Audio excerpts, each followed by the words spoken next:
Trevor, can I have the lapel on, please? What does it do?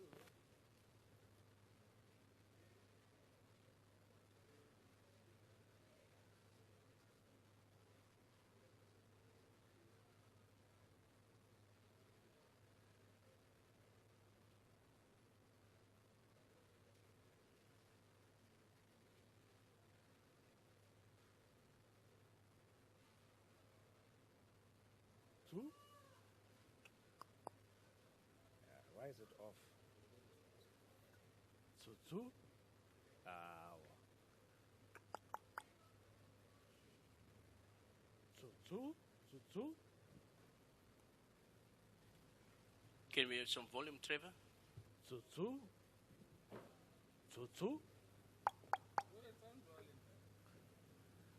Testing 1, 2. That's basically all it is. You know, that's really the most senior people. You know, you guys decide. Oh, have it. They also need to see what gives instructions. Okay. You want to see it? Got no code. Yeah, there's no code. If you want to do that, Happy with this, Tanya? double click on it. Drop it out. Then you type your message. It's in a speaker. Yeah, and then send this over like a WhatsApp. Communication. Zoom. It's a very new thing. So we're doing away with paper now. Zoom. And making notes, scribbling. Is this one the middle? Same thing. It's up now, correct? Tip it up, slide it up. It's the same procedure also. So whenever you have the laptop, it will send the things. Yeah, I will take it up there. Yeah, speakers in the message here. Do that like whoever's having that laptop is reading it, and then they can respond on the same message like a WhatsApp. Okay? And then, secondly, when it's closed, when someone accidentally closed the application, nothing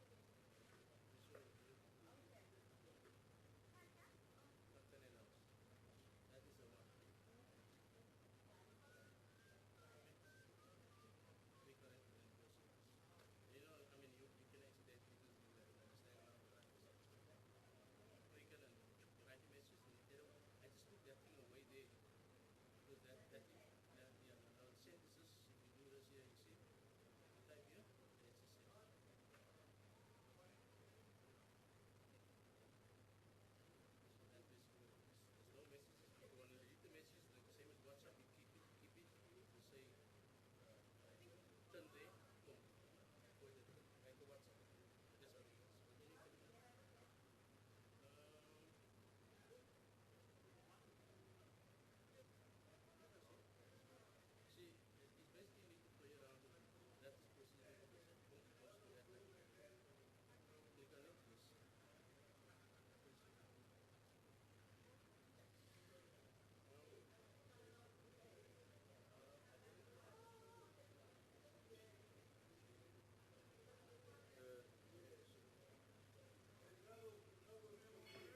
Just now they close it again accidentally. This is the let me just leave it in the middle there.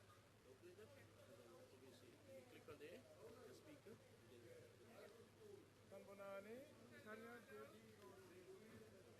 Thank you.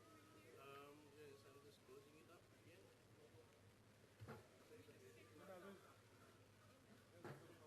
We good?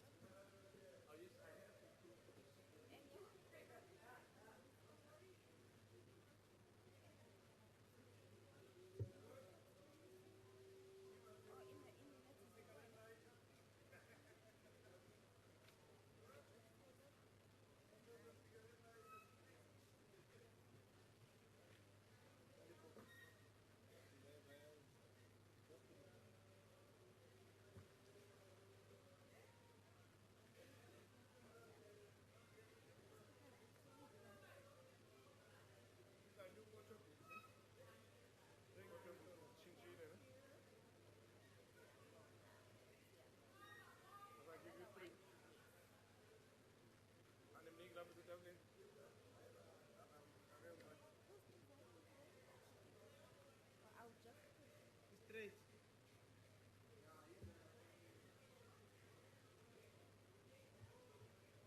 guys are happy? Things are deceased as well. It's much better. Much better clarity with that one, guys. You see? I don't like my people to struggle, man. Me myself, I don't like to struggle. Oh my word.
Wait till explain.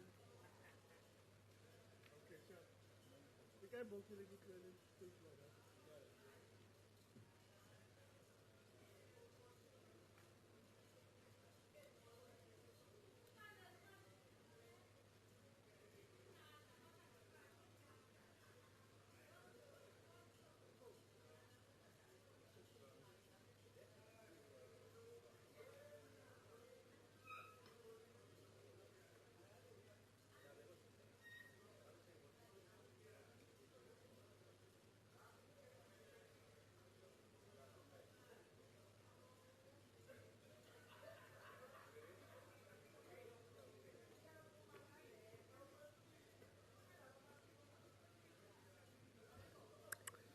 Podium mic 1, G, 1, 1, G.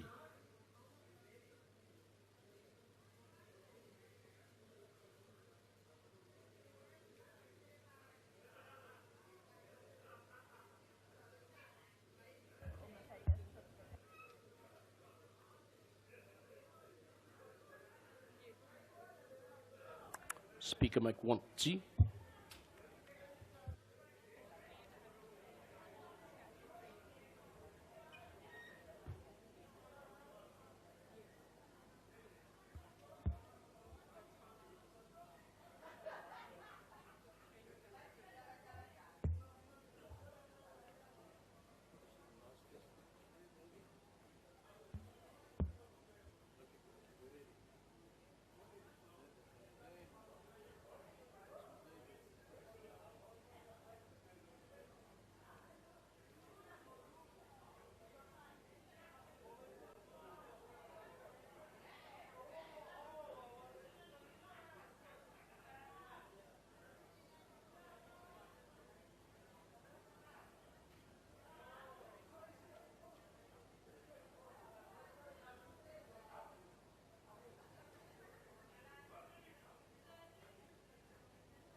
What am I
1, 2.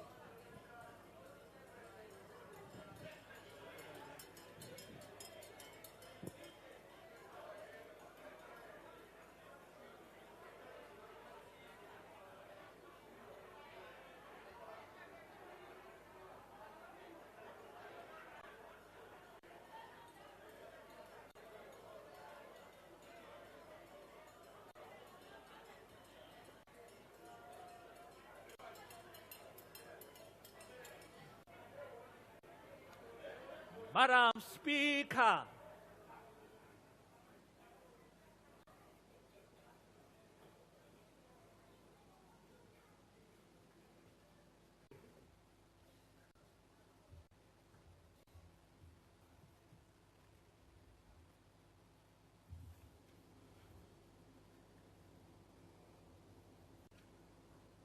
May we have a member of silent and silent prayer.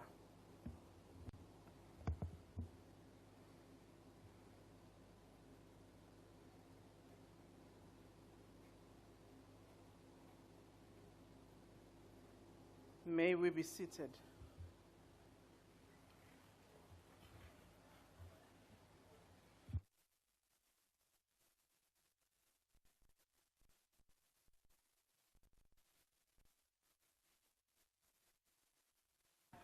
Order, honorable members.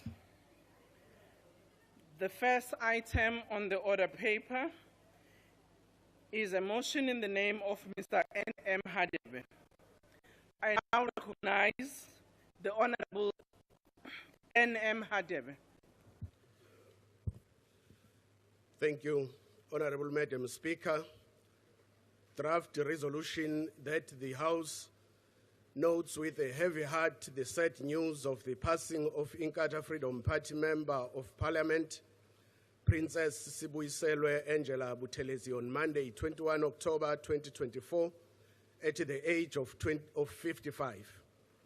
Recalls that the Princess Buthelezi was the youngest of Mntwana wakwaPhindangene, Prince Mangosuthu, and the late Undlunkulu Princess Irene's 8 children. That the House remembers that she served as an MP in 2 consecutive administrations.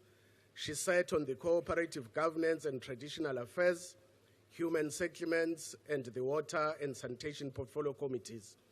That the House further remembers that Princess Buthelezi distinguished herself through rigorous oversight and a steadfast commitment to accountability, which greatly enhanced the effectiveness of parliamentary processes.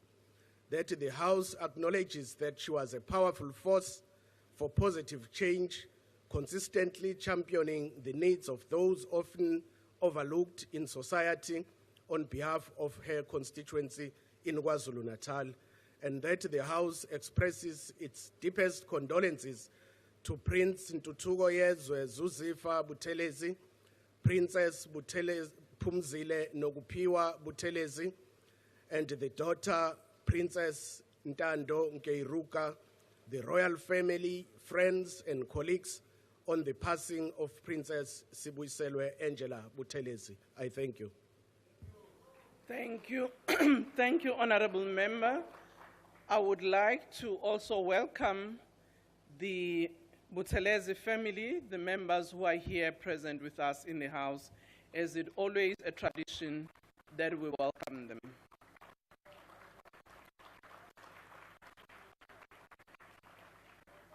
May I now ask parties to express their message to the family and to the party to which Honorable Buthelezi served. I'll start with Honorable B.S. Masango.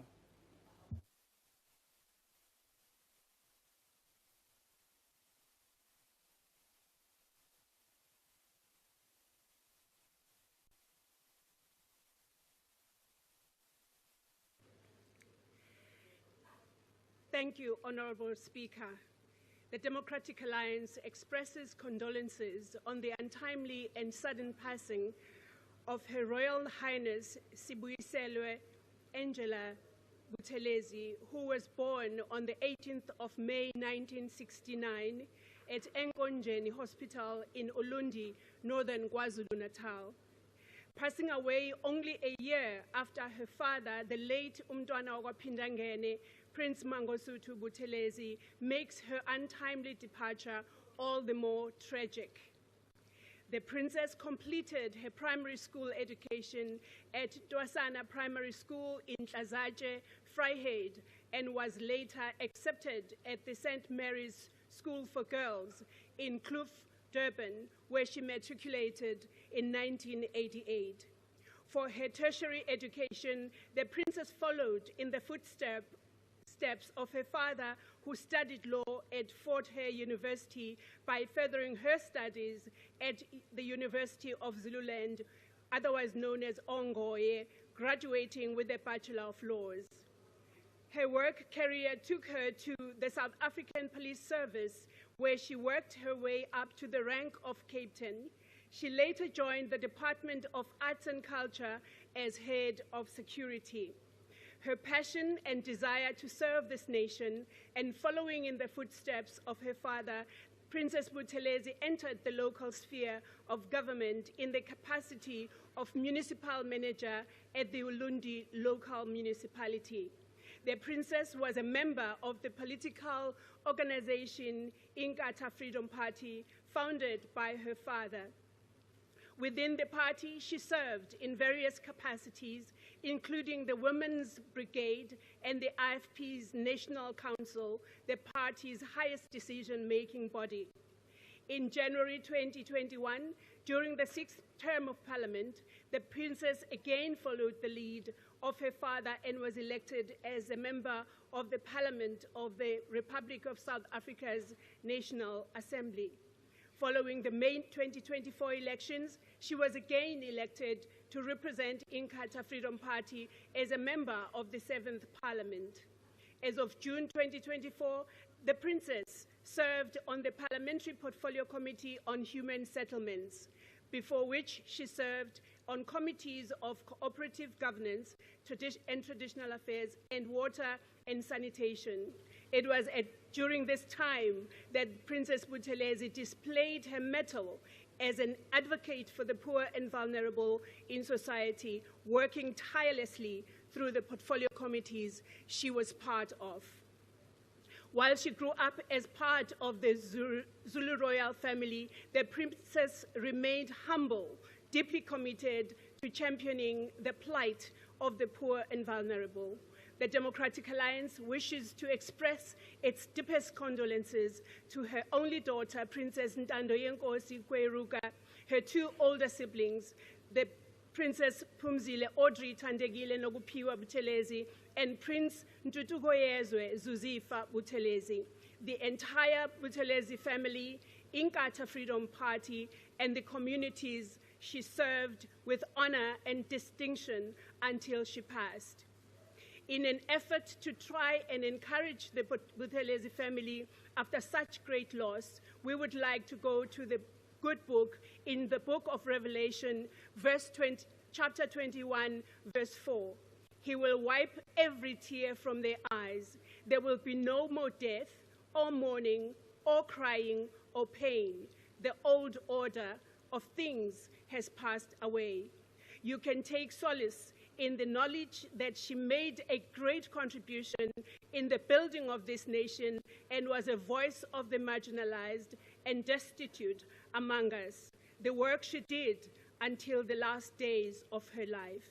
May her soul rest in peace. Thank you, Honorable Member. Honorable Abada.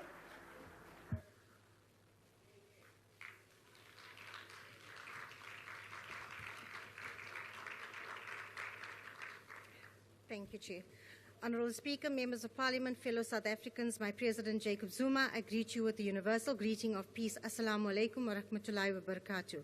Today I rise on behalf of the Condolences Party to pay tribute to the extraordinary life and legacy of the late Princess Angela Buthelezi, a leader, a servant of the people and a champion of human dignity.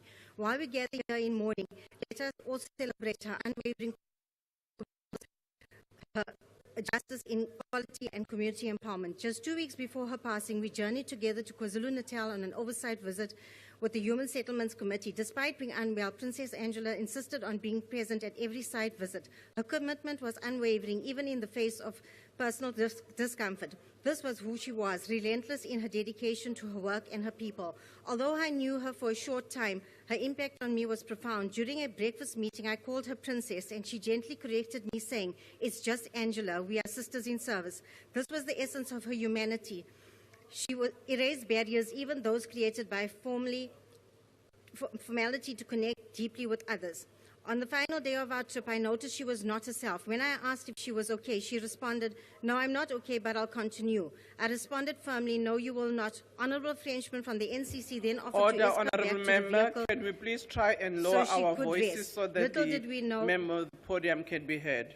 Little did we know that this would be one of her final acts of service to our people. Her passing just over a week later left us all heartbroken, but her spirit remains a guiding force. Princess Angela believed that housing was more than just infrastructure. It was about restoring humanity and dignity. She understood that housing is central to our people's security, their hope and their future. As a member of the Human Settlements Committee, she fought tirelessly for equitable access to land, sustainable housing solutions, and the upliftment of vulnerable communities. Princess Angela's life and work were guided by the philosophy of Ubuntu. I am because we are. She understood that our humanity is tied to one another, that the struggles of one are the struggles of all, that our progress as a nation depends on our ability to uplift the most vulnerable among us. Her advocacy for housing and human settlements was not just about shelter, it was about building communities rooted in Ubuntu. She believed in a South Africa where communities thrive together, where dignity is restored to every individual, and where no one is left behind. As members of the Condolences Party, we are committed to carrying forward her vision.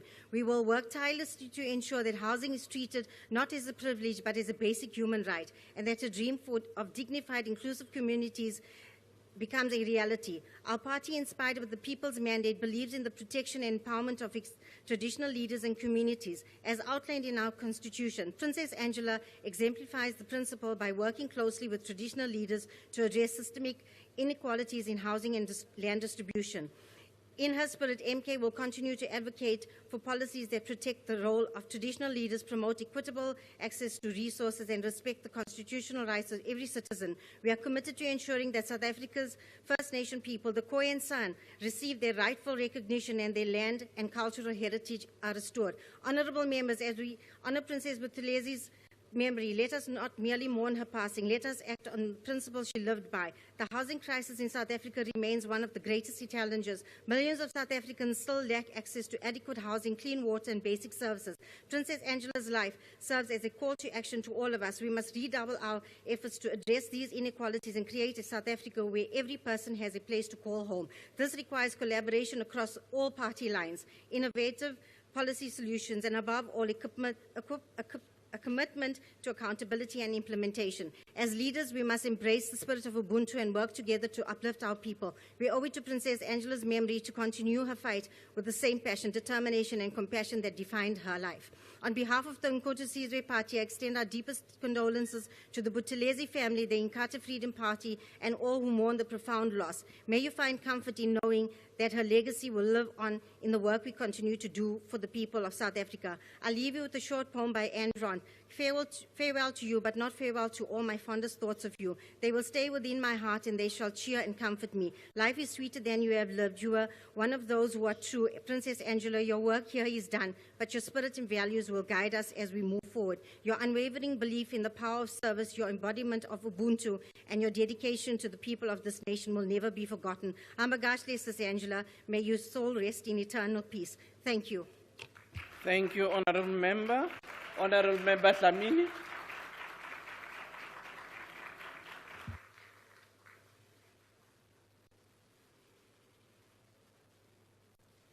Let me take this opportunity to greet the Commander-in-Chief, President Julius Malema, commissars and fighters. In this moment of profound loss and sadness, the economic freedom fighters, we would like to extend our heartfelt condolences to the entire Buthelezi family on the passing of Her Royal Highness Sibuyiselwe Angela Buthelezi. Princess Buthelezi was an honorable member of this house who served with diligence and care in 2 consecutive administrations, thus adding value to the process of Parliament and the people of the Republic of South Africa. Her memory will continue to inspire the lives of many people with whom she had encountered, including ourselves as members of the Human Settlements Committee who spent the last week with her. She was gracious, she was soft-spoken, and we'll always remember her for that. A part of this house is gone with the passing of the princess. As the economic freedom fighters, we stand with the Buthelezi family and her friends and her daughter during these difficult times. We hope that the family and friends will find solace and comfort in the knowledge that Princess Buthelezi played her part and now is no longer with us, but gone ahead to eternity, where she will find rest and will be at paths where she leads. May her soul rest in peace. Thank you very much. Thank you, Honorable Member. Honorable Souls.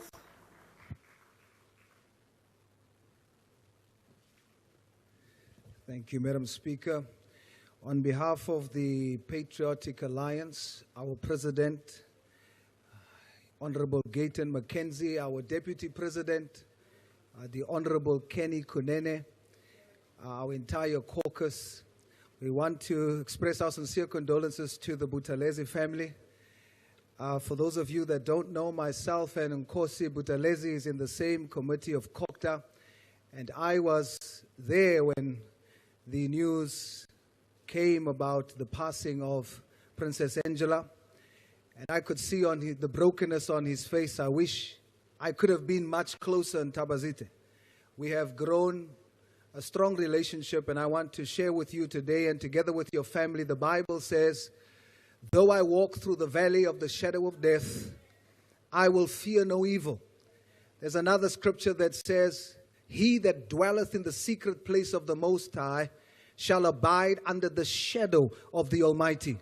The scripture speaks of 2 shadows. The one shadow is the shadow of the valley of death, but that one, you walk through that valley. The second shadow is one that the scripture says, you abide in that shadow. And you and your family are now going through the valley of the shadow of death. But I want to encourage you, you are not going to stay there. You are going to go through that valley. But choose to abide under the shadow of the Almighty. And I have a faith that I believe that I can't give you much, but I'm going to use the remainder of my time to pray with you. Heavenly Father, I come before you in the name of your Son, Jesus Christ. I speak from a place of having met in Tabazit. I've seen the brokenness in his heart. And God, I know that I can't give him anything because we are not there 2 o'clock in the morning when he cries his pillow wet with his tears. We are not there when the family is broken. But God, I know that you are the comforter. And today I pray that you be with the family.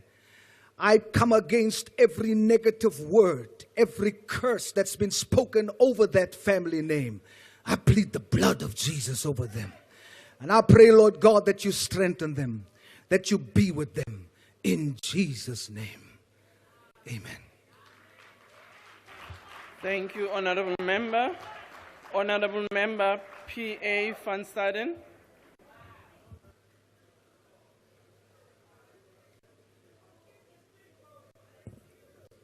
Honorable Speaker, the Honorable Princess Buthelezi came from a background of Zulu pride.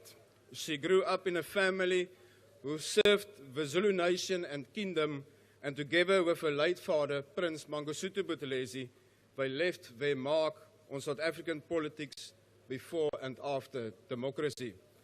The Princess served as a member of the National Assembly for the Inkatha Freedom Party from 2021 until October this year, when she passed away. That came as a severe shock to all of us. She will be greatly missed. The Princess' contribution in this Parliament will always be remembered. The work that she has done in striving to provide South Africans with adequate housing must be a lesson to all of us to do our work with pride and to serve the people of South Africa. She can be described as a person who had the interest of people at heart, and she will also be remembered for her role in ensuring democracy and unity in South Africa. Madam Speaker, on behalf of the Freedom Front Plus, I want to convey our condolences to the Buthelezi family, the Zulu Nation, and the Inkatha Freedom Party. May her soul rest in peace. I thank you. Thank you, Honourable Member. Honourable Member Throlip.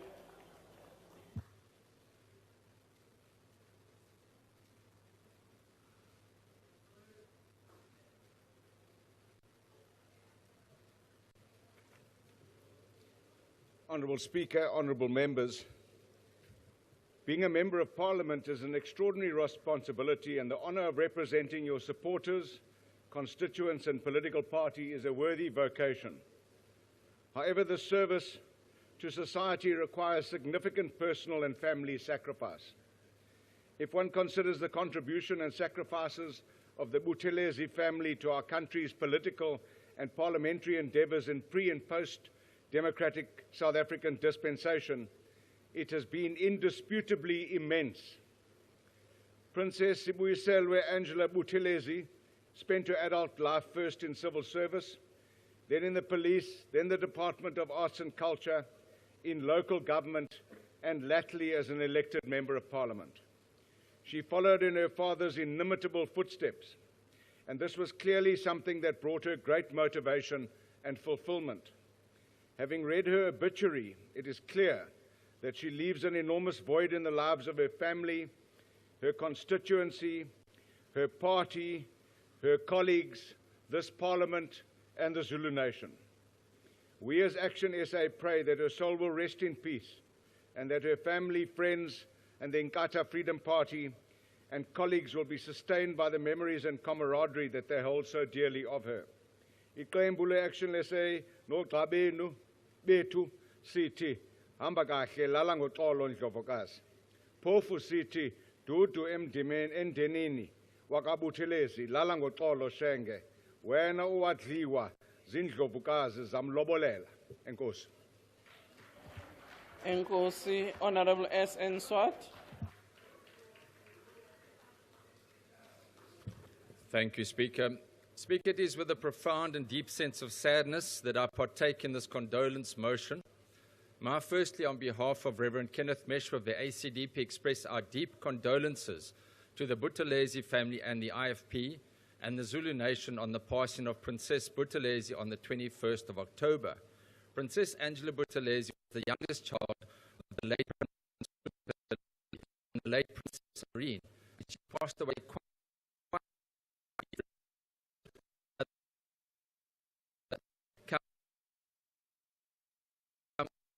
and she died a year after her father's passing last September.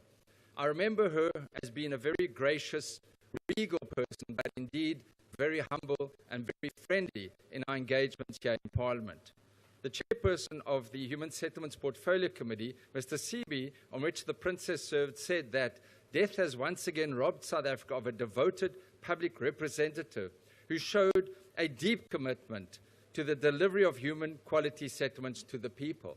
And I think what is most gut-wrenching, as he indicated, is that the Portfolio Committee had just returned from an oversight visit where the Princess indicated she was not well, but she continued with a commitment to work and to serve South Africa. I'm also grateful to the Honourable Saul's prayer for the family, and I echo those sentiments as expressed by him. I think we should call him Fundisi Saul, Fundisi Paul from now on. But her passing also illustrates to us how fleeting life is. And I think we should, each one of us, reflect on that. In the book of James, you are asked the question, how do you know what your life will be like tomorrow? He adds, your life is like the morning fog. It's here a little while, then it is gone. James is right. Life is like the morning mist that soon vanishes. It is short and uncertain, and there are no guarantees about tomorrow, let alone next year, or in 5 or 10 years. If we ignore this lesson, we will not live our life properly in the light of eternity. And we taught in the Psalms to number our days that we will have a heart of wisdom. We need to make our plans, even in this 5-year period, to live our lives according to God's commands and purposes, and to make sure that we are in a right relationship with the Lord Jesus Christ. Life is short, death is certain. Make sure that we spread love, forgiveness, and reconciliation wherever we go. Our nation is desperate for this. To conclude, our thoughts and prayers are with the Buthelezi family, the IFP, and the Zulu nation at this sad time. I thank you.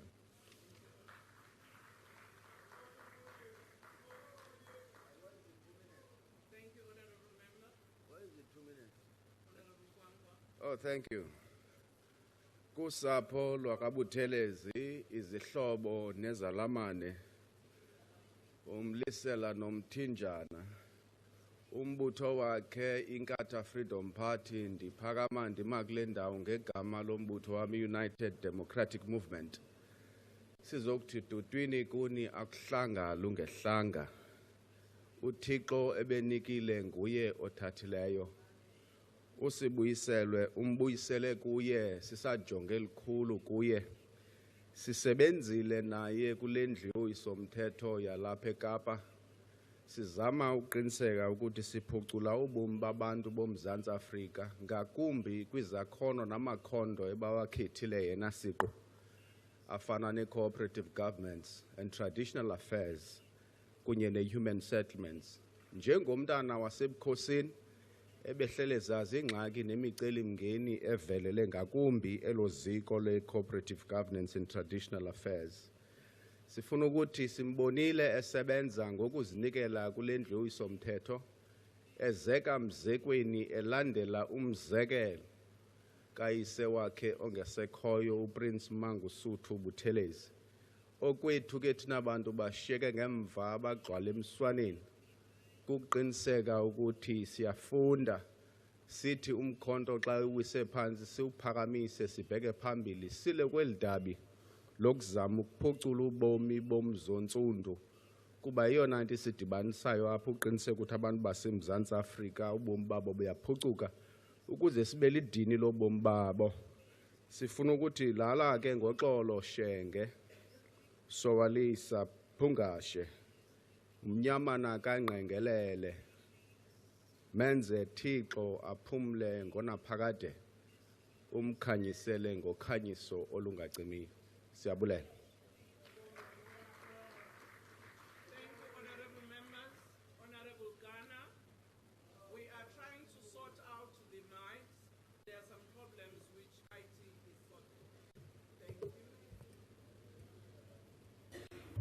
Nakenza Mhlomo, honorable members, fellow South Africans, I rise to join the other colleagues that this afternoon are paying tribute but also sending condolences to the Buthelezi family, the IFP, and the people of South Africa. I knew Honorable Angela Buthelezi briefly from my role as one of the whips for smaller parties, but also as a member of the Human Settlements Portfolio Committee.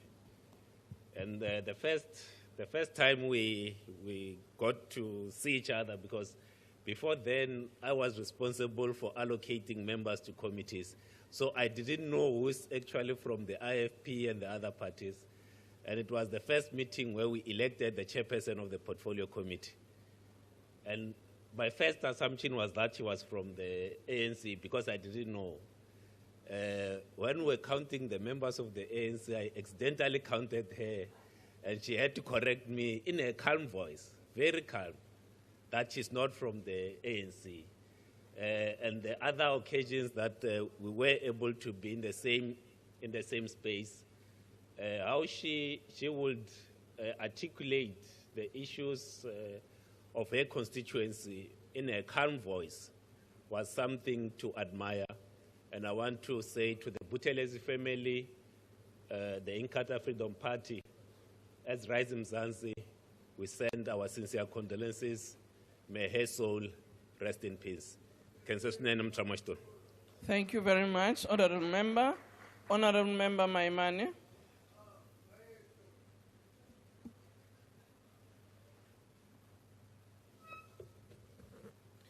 Honorable members, Bagaetso, ke ema jaana ke tlo go tlisa matshediso go losika la kwa Buthelezi.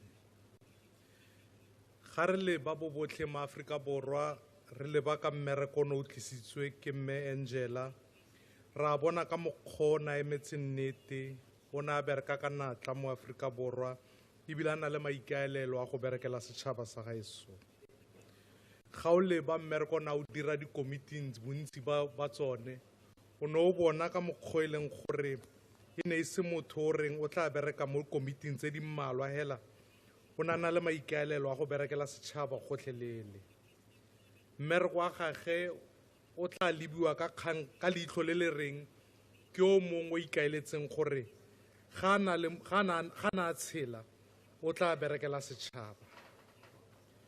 Ubaba uhlabisa iphathi ye-IFP ngiletha namhlanje ngithi anilahlekelwa ngani yodwa silahlekelwe sonke si amalungu walendlu le.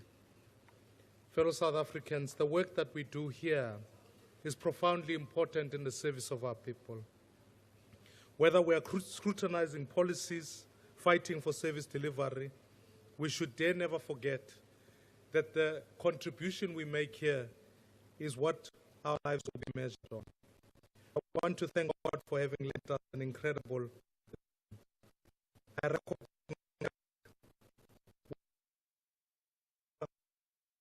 remain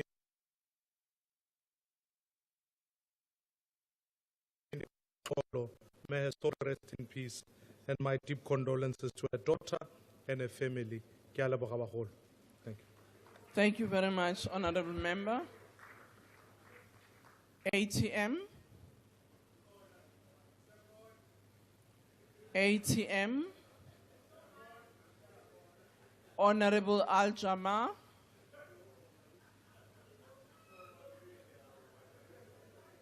NCC. UAT.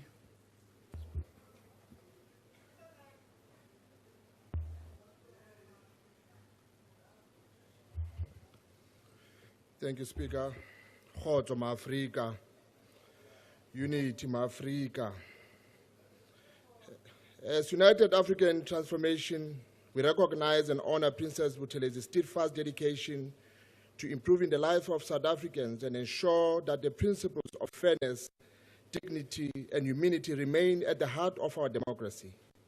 Her passing is not just a loss to her family or her political home, but a loss to the Parliament and our shared vision for a better South Africa. Honorable members, let us carry forward the spirit of her work in our own efforts, inspired by her example of perseverance, grace, and determination.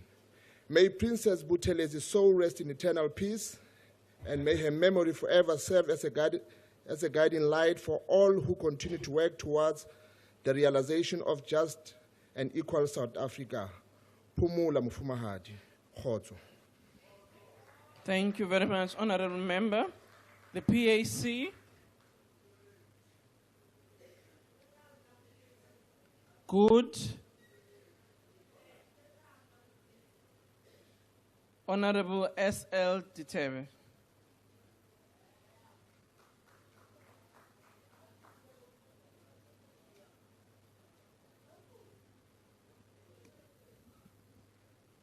Honorable Makakula.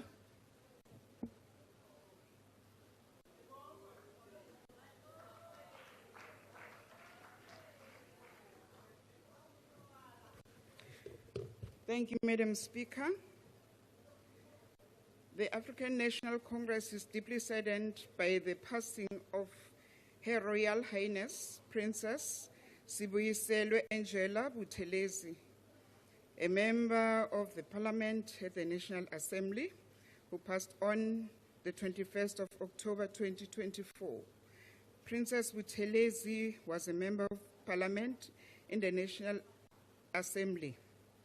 She was representing the Inkatha Freedom Party, served in the Portfolio Committee of Human Settlements, where we served with her, where she demonstrated her commitment to the transformation of the spatial legacy of colonialism and apartheid.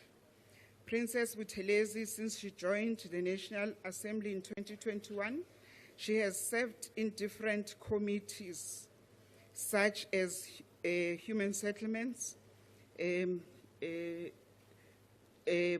tourism, cooperative governance, traditional affairs, human settlements.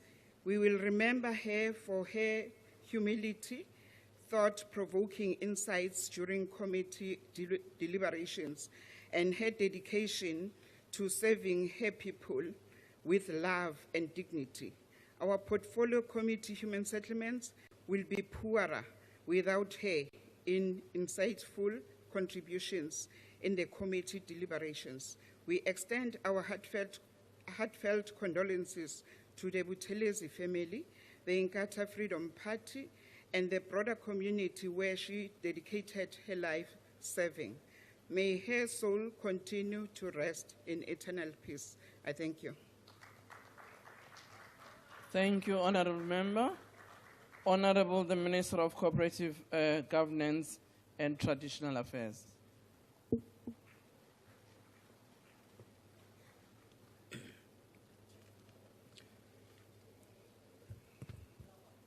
Honorable Speaker, honorable members and members of Buthelezi family, we appreciate the comforting words and beautiful tributes paid by our colleagues in this House. As the IFP, we are still grappling with the loss of Umntwana Phindangene.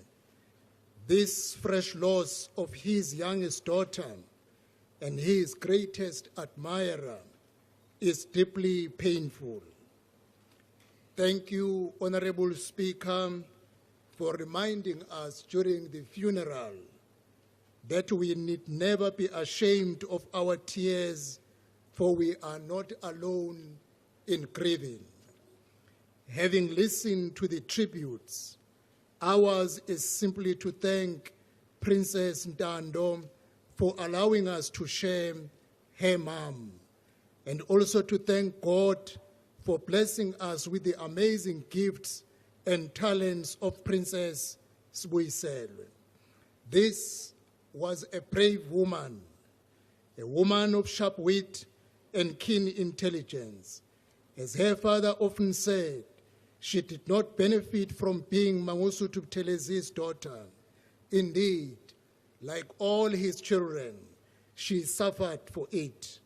But like all his children, she made her own path in life on her own terms and excelled. One of her finest achievements was her leadership as a municipal manager of Ulundi municipality. The history of good audit outcomes and sustainable service development began with her. In Parliament, her greatest strength lay in translating the complex language of the departments she held accountable into terms easily understood by the public. She had the deepest respect of her constituency and worked hard to deserve their trust. Her passion for the people of South Africa, and particularly for the safety of our traditional leaders, will be remembered. Indeed, death did not win. Although Princess Sibuyiselo is no more, her legacy lives and it will remain. But she will be missed in all our meetings of the IFP, in the activities of the Parliament, in the community halls. She will be missed painfully. With condolences to her daughter, to her sister, and her brother, we say with one voice, rest in peace, Honorable Princess Sibuyiselo, and God be with you till we meet again. Thank you, Honorable Speaker. Thank you very much, Honorable Hlabisa. That concludes the speakers list on the matter. I take it that there are no objections to the motion being adopted. Will members please rise to observe a moment of silence in memory of Princess Angela Buthelezi.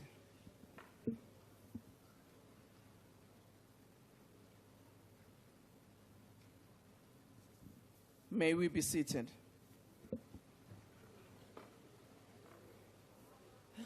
The presiding officers associate themselves with the motion.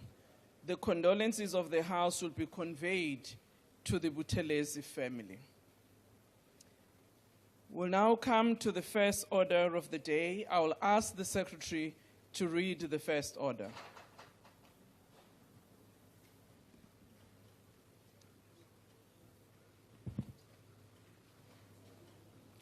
Consideration of the report of the Standing Committee on Finance on the Rates and Monetary Amounts Amendment Bill.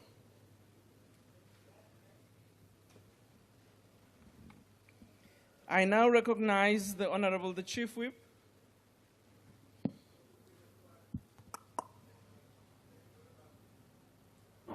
Thank you very much, Madam Speaker. Good afternoon to you and all honorable members. I move that the report be adopted. Thank you. Thank you. Are there any objections? Honorable Member Paulson. Thank you very much, Speaker. Please note the objection of the EFF. The objection of the EFF is noted. Honorable Member.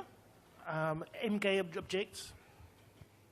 The objection of the MK party is noted. I do not see any other hand, and therefore the motion has been. Is there any other member? Oh, sorry, UAT. UAT.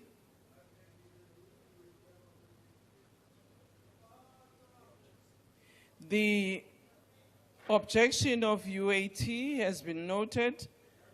The motion has been agreed to. Can the Secretary read the second order?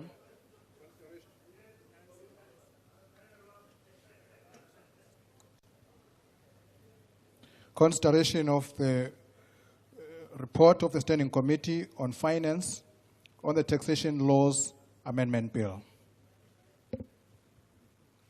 I now recognize the Honorable the Chief Whip.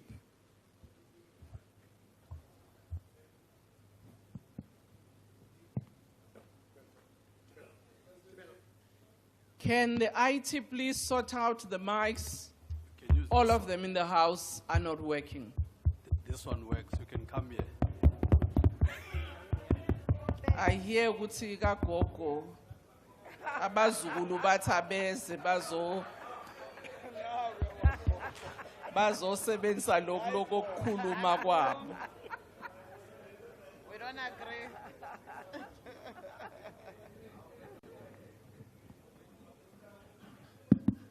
Thank you very much, Madam Speaker. I move that the report be adopted. Thank you.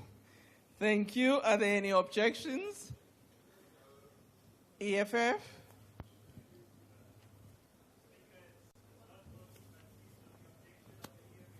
Thank you very much. Objection of the EFF is noted. MK Party?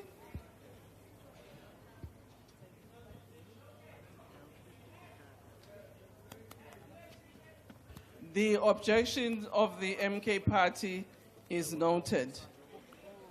UAT?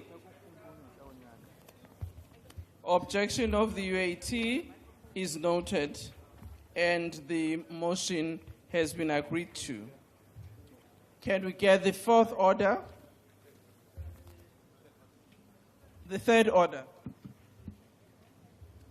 Consideration of the report of the Standing Committee on Finance on the Tax Administration Laws Amendment Bill. I now recognize the Chief Whip of the largest party. I was reminded by Honorable Mantasha that I was leaving something in terms of my caption. Thanks, Somlomo. I move that the report be adopted. Thank you. Are there any objections to the motion being adopted? Honorable Paulson. Thank you, Speaker. Please note the objection of the EFF. Thank you. MK Party. Thank you, Speaker. Please, we object as MK Party. Thank you. Thank you. UAT. UAT object. Thank you very much. I do not see any other requests for speaking. The report has been agreed to. Can the Secretary read the fourth order? Consideration of the report of the Standing Committee on Finance on the Global Minimum Tax Bill. I now recognize the Chief Whip of the largest party. Thank you, Madam Speaker. I move that the report be adopted. Thank you. Are there any objections to the report being adopted? MK Party. MK Party objects. EFF. Thank you, Speaker. Please note the objection of the EFF. Thank you. UAT. Thank you, Speaker. UAT object. Thank you. I don't see any hand. The report has been adopted. Can I ask the Secretary to read the fifth order? Consideration of the report of the Standing Committee on Finance on the Global Minimum Tax Administration Bill. I now recognize the Chief Whip of the Majority Party. Thank you, Somlomo. May I move that the report be adopted. Are there any objections? The MK Party. Condolences objects. EFF. Speaker, just a correction. You said it's the Chief Whip of the Majority Party. It's the largest party. There's no majority. Let's not... Thank you for the correction, largest party. Honorable Paulson. Thank you, Speaker. Please note the objection of the EFF. Thank you. UAT. Thank you, Speaker. UAT object. UAT. UAT object. Thank you very much. The motion has been agreed to. Can I ask the Secretary to read the sixth order? Consideration of the report of the Standing Committee on Finance on the Revenue Laws Amendment Bill. I now recognize the Honorable, the Chief Whip of the largest party. Thank you, Somlomo. I move that the report be adopted. Are there any objections? MK Party. Condolences party objects. EFF. Thank you, Speaker. Please note the objection of the EFF. Thank you. UAT. Thank you, Speaker. UAT object. I see the clapping of hands in the corner there on the DA. Is there somebody who's raising the hand that I may not be seeing? Okay. No, thank you very much. The motion has been agreed to. 7 to 12 orders. First reading, debate, rates and monetary amounts amendment bill. First reading, debate, taxation laws amendment bill. First reading, debate, global minimum tax bill. First reading, debate, revenue laws amendment bill. Second reading, debate, tax administration laws amendment bill. Second reading, debate, global minimum tax administration bill. Thank you very much. We will now have the debate on these various legislations that have been tabled in front of you. I'll now ask Dr. MJ Maswanganyi.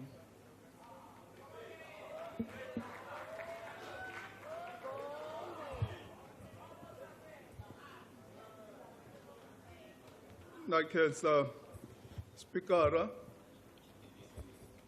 member of Parliament. Today marks a defining moment in our legislative agenda as we consider and pass 6 important tax bills that have undergone extensive consultation, deliberation, and refinement. These bills reflect not only our ANC-led government's commitment to sound fiscal policy, but also our dedication to creating a fair and equitable tax system that meets the challenges of our times. The 6 bills before us are the Rates and Monetary Amounts and Amendment of Revenue Laws Bill, the Taxation Laws Amendment Bill, the Tax Administration Laws Amendment Bill, the Global Minimum Tax Bill, the Global Minimum Tax Administration Bill, and lastly, the Revenue Laws Amendment Bill. The legislative journey for these bills began earlier this year. Some of the provisions were introduced as part of the 2024 budget speech delivered by Minister of Finance, Honorable Godongwana. These proposals focus on key adjustments to tax rates and thresholds and serve as the foundation for broader policy changes formalized in these bills. Subsequently, the draft bills were released for public comment on the 1st of August, reflecting the government's ongoing commitment to transparency and stakeholder engagement. This process included extensive consultations held by the National Treasury and SARS, and further engagement in September and October. Stakeholders from diverse sectors provided invaluable inputs on the proposed legislation. Subsequent to that, the Standing Committee on Finance conducted public hearings on the 8th and 9th of October this year. These bills are tools for transformation designed to align South Africa's tax framework with global standards, including the implementation of the global minimum tax regime to address profit shifting and ensure fairer tax outcomes, to address critical domestic challenges such as illicit trade, revenue leakage, and economic inequality, to promote environmental sustainability through measures like the carbon tax increases embedded within the rates bill, and to enhance compliance and administrative efficiency as reflected in the updates to Tax Administration Act. The Rates and Monetary Amounts Amendment Bill. Honorable Speaker, this bill introduces essential updates to excise duties on alcohol, tobacco, and electronic nicotine and non-nicotine delivery systems, with adjustments aimed at reducing harmful consumption while increasing revenue. Public input emphasized concerns about the disproportionate impact of the above inflation excise increases on the legal alcohol and tobacco markets, which could incentivize illicit trade. The committee considered these concerns and urged the National Treasury to expedite the ongoing excise tax review to address structural issues and ensure predictability in tax policy.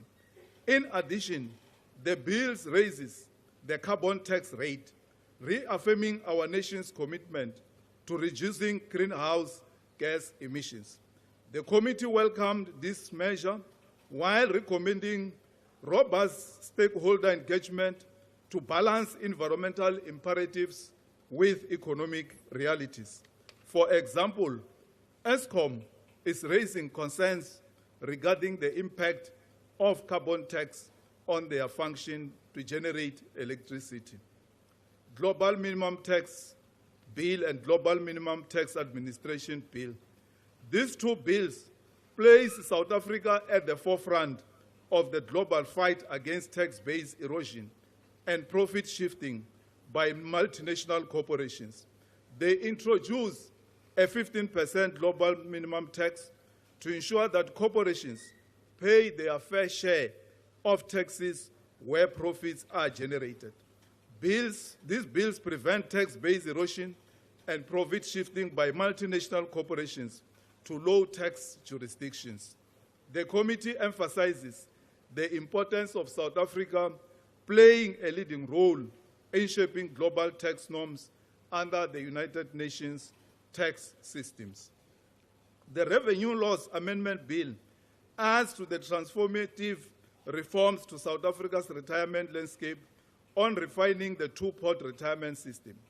This innovative framework is designed to provide workers with immediate financial relief by allowing access to a portion of their retirement savings while safeguarding the remaining funds for long-term security.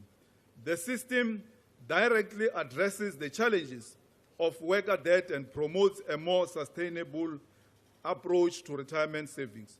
During public consultations, stakeholders raised concerns about administrative fees, operational readiness among fund managers, and the need for clear implementation timelines.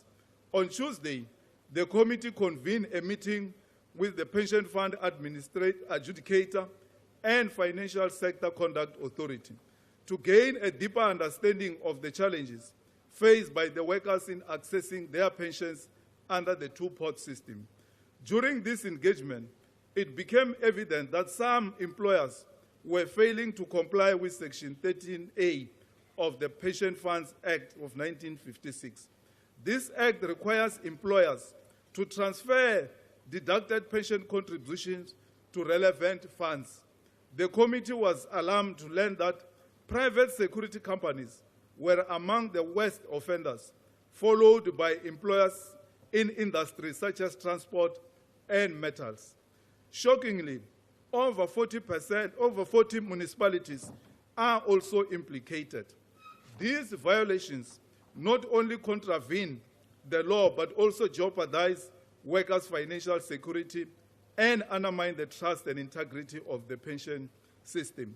The committee welcomes FSCA's initiative to publicly name and shame non-compliant employers, which has already prompted some offenders to rectify their actions. The committee stressed the need for stringent enforcement measures, including stronger penalties for non-compliance and more robust monitoring mechanisms by the FSCA. In response to these submissions from the public and engagement with National Treasury and SARS, the committee makes recommendations including expediting the tax excise review to address concerns about structural inefficiencies and illicit trade, providing clear implementation guidelines for the two-pot retirement system to balance accessibility and long-term savings, monitor the impact of the global minimum tax to ensure it achieves its intended objectives without imposing undue burdens on the taxpayers. In conclusion, Honorable Speaker, the tax regime should be pro-poor. The ANC-NEC meeting held in October acknowledged the immense pressure that rising living costs place on South African households. Therefore, the ANC resolved that the government should address the burden of higher food costs by expanding the basket of zero-rated goods, targeting essential items to bring immediate relief to struggling families. As we pass these bills, let us reaffirm our commitment to building an inclusive economy for all. Economics is about people, their work, their ownership of productive assets, their share of what they produce, what they buy and sell. We have to fundamentally transform the structure and management of the economy in order to empower blacks in general and Africans in particular. The revenue that the state collects should seek to achieve this objective. Honorable Speaker, I move for the adoption of this report. Inkomo. Thank you very much, Honorable Maswanganyi. Honorable Van Rooyen.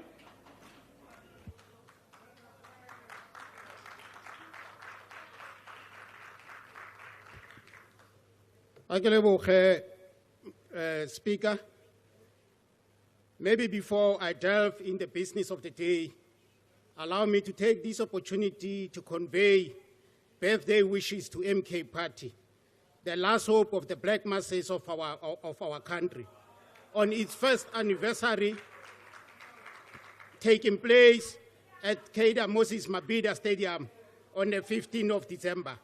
To the party founder and president, we are saying, Siphilele Msolozi, Siphilele Msholozi.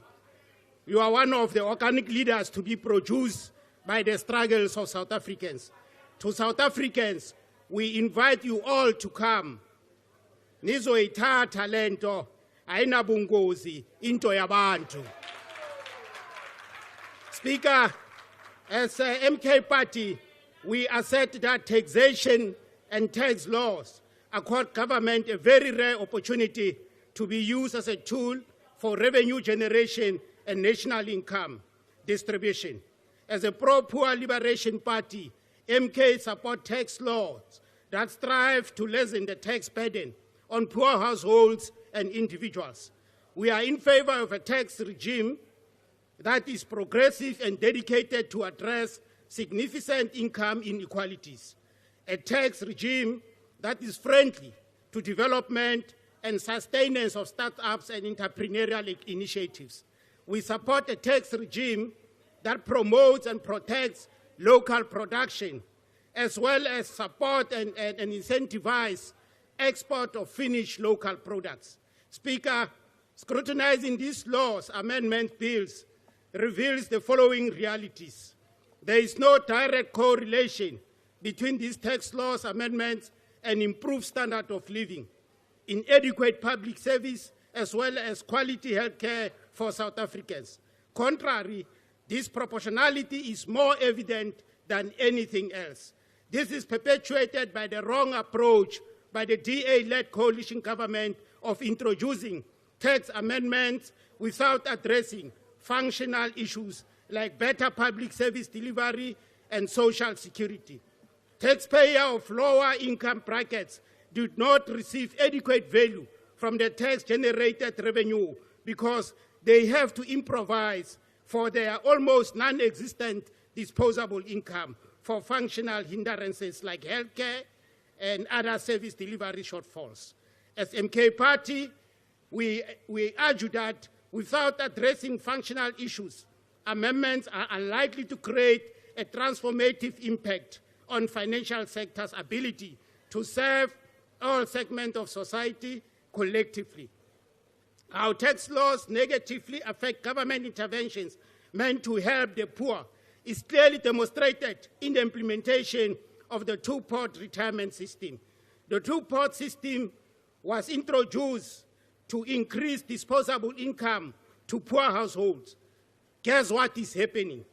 Because of neoliberal-driven tax regime, the amount withdrawn by deserving working class is taxed and drastically reduced. And later, we will be hearing in this House, this amount will be reported by SARS as revenue generated, because this DA-led coalition is very quick to claim easy victories. As if this is not enough, if you look into the special dispensation of pension that was introduced to military veterans, it's also taxed, because we do taxation without addressing other functional issues. Due to time constraints, Speaker, I will use few examples of proposed amendments to further illustrate why our assertion as MK Party. Tax incentives for renewable energy were expanded for businesses and extended to individuals. A limited tax rebate to individuals for solar panels was introduced. Businesses make upfront payment to purchase these solar PV panels to get incentive later, which means that businesses with more access to capital will be able to take greater advantage of the incentive. Big businesses have deep pockets than small businesses.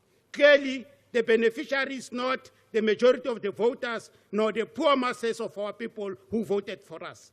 Similarly with individuals, Honorable Speaker, wealthier individuals would disproportionately benefit those with the ability to make upfront payments to purchase solar PV panels. Various studies confirm MK Party assertion that tax credits for installing solar panels, buying hybrid and electric vehicles, and other clean energy have disproportionately benefited high-incomers and wealthier individuals. Another example is the employment tax incentive. Between 2018 and 2019, and 2021 and 2022, the total foregone tax revenue estimate for unemployed tax incentives is 22.6 billion. Various research evidence provided to the National Development and Labor Council, NATLEC, shows that generally this incentive has had little to no effect on creating employment for youth. However, the evidence shows that incentive positively impacts business profitability. It remains unclear whether the incentive saves jobs. What we all know is that unemployment in this country is on the extreme. Speaker, the perennial tendency of increasing excess duties without robust analysis of the increased impact on job creation, proliferation of illicit goods, and the society health status must be discouraged at all costs. Every tax year, we increase tax on alcohol and other beverages just because it is just the quickest way of generating revenue. Have we ever paused as a country and asked ourselves difficult questions? What is the impact of this approach to our development priorities? How many jobs are we shedding because of this simplest approach? We advocate as MK Party for a more advocated and sophisticated research-based tax approaches. As MK Party, we are opposed to applying one-size-fits-all approach to tax matters because it denies us an opportunity to address the apartheid era created inequalities. The neoliberal policy influence amendments considered in this House are not getting anywhere closer to address the Gini coefficient problem faced by our beloved country. Instead, they are perpetuating the current unfortunate status quo. The rich getting richer, the poor are getting poorer. MK doesn't support these tax amendment bills. They are a perpetuation of neoliberalism. There is nothing to be celebrated by the masses of our people coming out of this amendment. Honorable Chairperson of the committee, let me address you on one important issue. I know we have had a robust discussion in the committee about this matter. As we emphasize on non-compliance of security companies, there are facts that I think we are ignoring. The first fact is that most of these companies are black-owned companies. You must go and check your statistics. And I think we will accord them an opportunity because it's not going to be fair for us only to look on the one side of enforcement without addressing what causes this non-compliance attitude. We have picked up that one of the biggest problems among the rest is non-payment of these service providers by government departments. And it was confirmed also by the regulatory authority that some of the companies were complying all along, but then they were not paying for 6-8 months, a year, far beyond your own 30 days threshold. Guess what? Now they didn't comply. Now the chicken are coming home to roast. It's us now who must provide the answer. The other issue, which is very, very critical, Chairperson, and I think I've raised this quite sharply in our committee. Most departments, if not all departments of government, are not paying security companies. They are not paying them CIRA regulated rates. But we are expecting them to comply in all these aspects. We agree that those who are not compliant with the law, they must be taken to task. But let's address this problem holistically.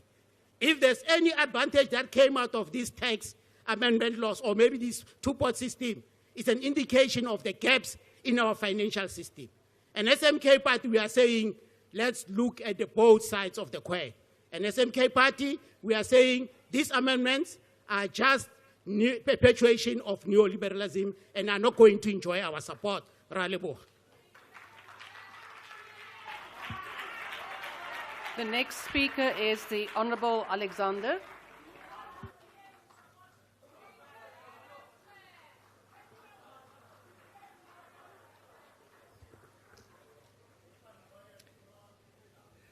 Honourable Deputy Speaker, members of this House and fellow South Africans, I do not stand here today with the detached language of statistics, but rather the raw emotions of a citizen who has witnessed the daily struggle of our people, a struggle that demands more than sympathy, it demands action.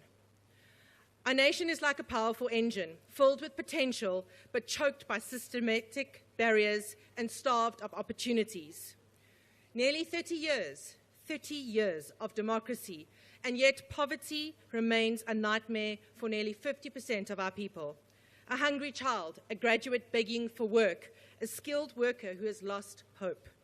Unemployment is not a statistic. It is a national emergency. When young people, our most precious resource, are reduced to begging for opportunities, we have failed them. When our small businesses, the heartbeat of our economy, are forced to close their doors, we have betrayed the promises of our democracy. Yet we see some hope in the Western Cape, where unemployment is under 20%. And this success is not merely by chance. It is a result of deliberate strategic governance. The Western Cape continues to be the front runner for job creation. Why can't this be the story in the rest of the country? Our taxation system must be more than a mechanism to collect revenue. It must be a strategic weapon for social transformation. It can balance the economic opportunities, create incentives, attract investment, and build infrastructure. But more importantly, it can generate hope. To every young person who feels forgotten, to every worker who has lost hope, and every entrepreneur struggling to survive, we hear you. The DA, for many years, even from the last term, has proposed the extended zero-rated food basket to provide immediate relief for low-income households. We also want to see taxes that incentivize small business, invest in youth incentives, and eliminate the bureaucratic burdens that stifle entrepreneurship. This is a declaration of economic war against poverty, unemployment, and inequality, ultimately unleashing the economic potential of every single South African. Our country is not broken, it is waiting to be awakened. And we must choose the path of internal growth, meaningful job creation, and unwavering commitment to hope. This is a moral imperative that will be defined for the future of millions of South Africans. Each year, the government reviews the tax system, essentially a financial health check for our economy. It is an annual financial tune-up to keep the economy's engine running smoothly. Just like you service your car to keep it working well, the government services the tax system. It is a rigorous process that is driven by the dynamic nature of the economic conditions, with the constant shifting of inflation, market trends, and global financial landscapes, the necessity to a proactive approach to taxation. Yet South Africans have borne the increasing cost since 2008 of the Road Accident Fund, which has risen by nearly 425%, and the General Fuel Levy, which has increased by 225%. These numbers represent tangible hardships, higher transport costs, inflation on prices, and an economic strain on our households. By refining tax reforms, addressing systematic loopholes, and ensuring fairness, we can maintain a tax frame that collects sufficient funds without unduly burdening taxpayers. The ultimate goal is a delicate balancing act, collecting sufficient revenue while protecting taxpayers from undue burden, and ensuring the system remains responsive in economic realities. Tax is not just about money, it is the blueprint for transformation. Through progressive taxation, we can strategically dismantle the fortress of economic inequality. Redistribution of wealth is not just an act of charity, but fundamentally restructuring of our nation's economic DNA. Economic incentives through taxation are the precise instruments of transformation by offering strategic tax breaks to small businesses, startups, green technology innovation, and research pioneers, we're not merely offering tax relief, or we are declaring war on economic stagnation. These are not subsidies, but investments into our nation's entrepreneurial spirits, designed to crack open the calcified structures that have prevented economic diversity and have stifled the innovation potential of millions of South Africans who have been systemically excluded from meaningful economic participation. Infrastructure is the backbone of opportunity, and taxation is its lifeblood. Every rand collected should tar a road, build a school, and connect forgotten communities. These are not merely structures, but pathways to hope, employment, and productivity. Through taxation, we can help reshape behaviors, encouraging sustainability and responsive choices. But poorly designed policies like the Health Promotions Levy or the sugar tax fail this purpose. Since its introduction in 2018, it has not reduced obesity or diabetes, but it has cost us 16,000 jobs, devastating small business farmers. We reject such counterproductive measures and call for meaningful alternatives that protect livelihoods and promote public health. Carbon taxes are not penalties, they are investments into our environmental survival.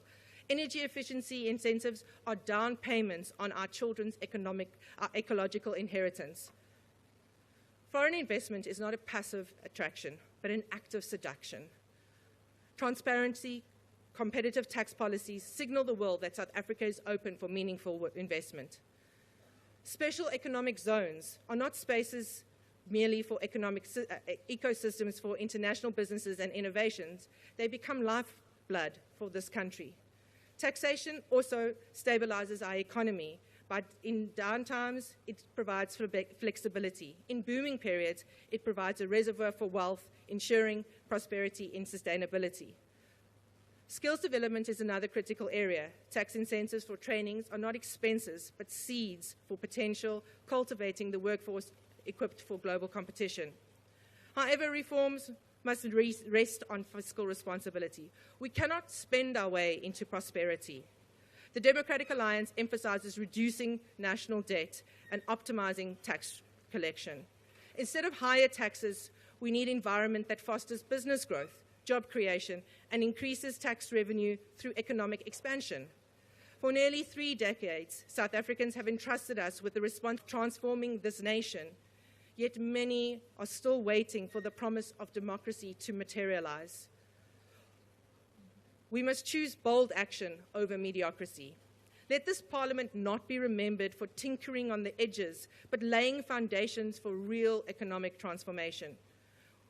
We no longer accept mediocrity as a nation's narrative. The Democratic Alliance chooses growth, we choose jobs, and we choose hope. Together, we can rewrite the economic future of our nation, one bold policy at a time.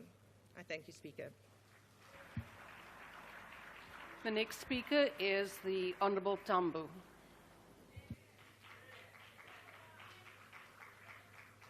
Thank you very much, Deputy Speaker. Let me start by greeting the Commander-in-Chief and President of the EFF, who is actively leading the protection of our economy in the Concord by fighting tax evasion and illicit financial flows, which were allegedly perpetuated by the President of South Africa in Phala Farm. House Chairperson, there's a growing concern in this 7th administration of Parliament that our responsibility regarding finance bills has been reduced to rubber stamping the proposals of National Treasury and the Minister of Finance. A glaring example is the manner in which we have handled these rates and taxes bills. This is not the first time finance bills and budget appropriations are rushed through Parliament, where we as members are treated like voting cattle. Finance bills, particularly those that allocate money for critical services like water, housing, transport, infrastructure, education, public health care, policing, and social grants, should be given the utmost attention. Unfortunately, the 7th Parliament has failed to accord these matters the seriousness they deserve. Everything is treated as an emergency, even legislation with profound consequences. This negligent approach has been raised repeatedly with our colleagues in the committee, yet nothing changes. Take the Tax Administration Laws Amendment Bill as an example. It was rushed through Parliament with public submissions limited to 15 minutes, leaving no room for meaningful engagement. And when we raised concerns about this shoddy process, we were dismissed with the claim that the National Treasury knows what they are doing. This is a blatant neglect of the responsibility entrusted to Parliament. This bill could very well give rise to the rogue unit again inside SARS. One of the more alarming amendments is that it grants SARS administrators a form of legal standing to appear before courts. This is an unacceptable overreach. The same individuals who review and evaluate tax returns will now effectively function as tax lawyers with special standing. This dangerous overlap of roles compromises the principles of fairness and justice. Deputy Speaker, while these rates and taxes bills are often presented as administrative in nature, they have serious consequences for our people. For instance, the amendments to the South African Customs and Excise Duties Act and the Carbon Tax Act address excise duties on prepared foodstuffs, alcoholic beverages, tobacco products, and nicotine substitutes. This comes at a time when we're uncovering warehouses stockpiled with prepared foodstuffs worth billions, entirely unknown to government and SARS. These failures have deadly consequences. Children in poor black communities across the country have died from consuming unsafe products. These children did not have to die, but because this government is asleep, they did. Worse still, no one has been or will be held accountable. It is a well-documented fact that this government has no idea what crosses our borders or what our people are eating, meaning none of us are safe. SARS has failed to detect millions of dollars smuggled through our borders, which ultimately ended up in the sofas of Mr. Cyril Ramaphosa. The Reserve Bank claims ignorance, the police maintain nothing was amiss, and these levels of dysfunction are unacceptable. House Chairperson, we outright reject the National Treasury's attempt to regulate umqombothi. Indlela ningenantloni ngayo, nifuna uregulate nomqombothi emicimbini. They must leave our mothers and grandmothers in the villages and townships to brew umqombothi in peace. These are the first steps towards harassing small businesses and informal traders who are simply trying to survive. Instead of persecuting small businesses, this government should be developing a coherent strategy to dissuade our people from excessive drinking. The billions of rands spent daily on alcohol advertising only encourage this harmful behavior, which aids crime in South Africa. The EFF has consistently called for legislation to ban alcohol advertisements to no avail. The alcohol industry is killing our people, destroying our communities, and leaving children vulnerable. It costs the government billions to clean up the mess caused by alcohol abuse, yet nothing is being done about its promotion. We have called on the National Treasury to update its 2014 study on the cost of alcohol to the budget. To this day, no update has been provided, and the devastation caused by alcohol continues unabated. In conclusion, Deputy Speaker, I find it ironic that this reflection on the Revenue Laws Amendment Bill does not honestly reflect on the failure of the regulatory authorities to protect workers' rights, especially against the violation of Section 13A of the Pension Fund Act, which has been violated by municipalities and private security companies. It has almost been 20 years where workers have died or their families have been left destitute, while workers' money has been stolen and they have been told to rely on failed regulators. Only 2 days ago in this very House, this so-called Government of National Unity voted against an ad hoc committee which would investigate the theft of the workers' pension funds. And they did this because they are also complicit, because they run the municipalities which have stolen these workers' monies. They run the security companies which have stolen workers' monies and claims to have paid them towards their pensions. It is the negligent, also not to mention that the national and provincial departments are contracting 73 private security companies, and they have paid them 1.8 billion over the past 5 years, meaning that our own government is complicit in the theft of workers' monies which were supposed to be paid towards their pension funds. The EFF cannot support these bills. They fail to address the critical needs of our people and reflect a careless approach to governance.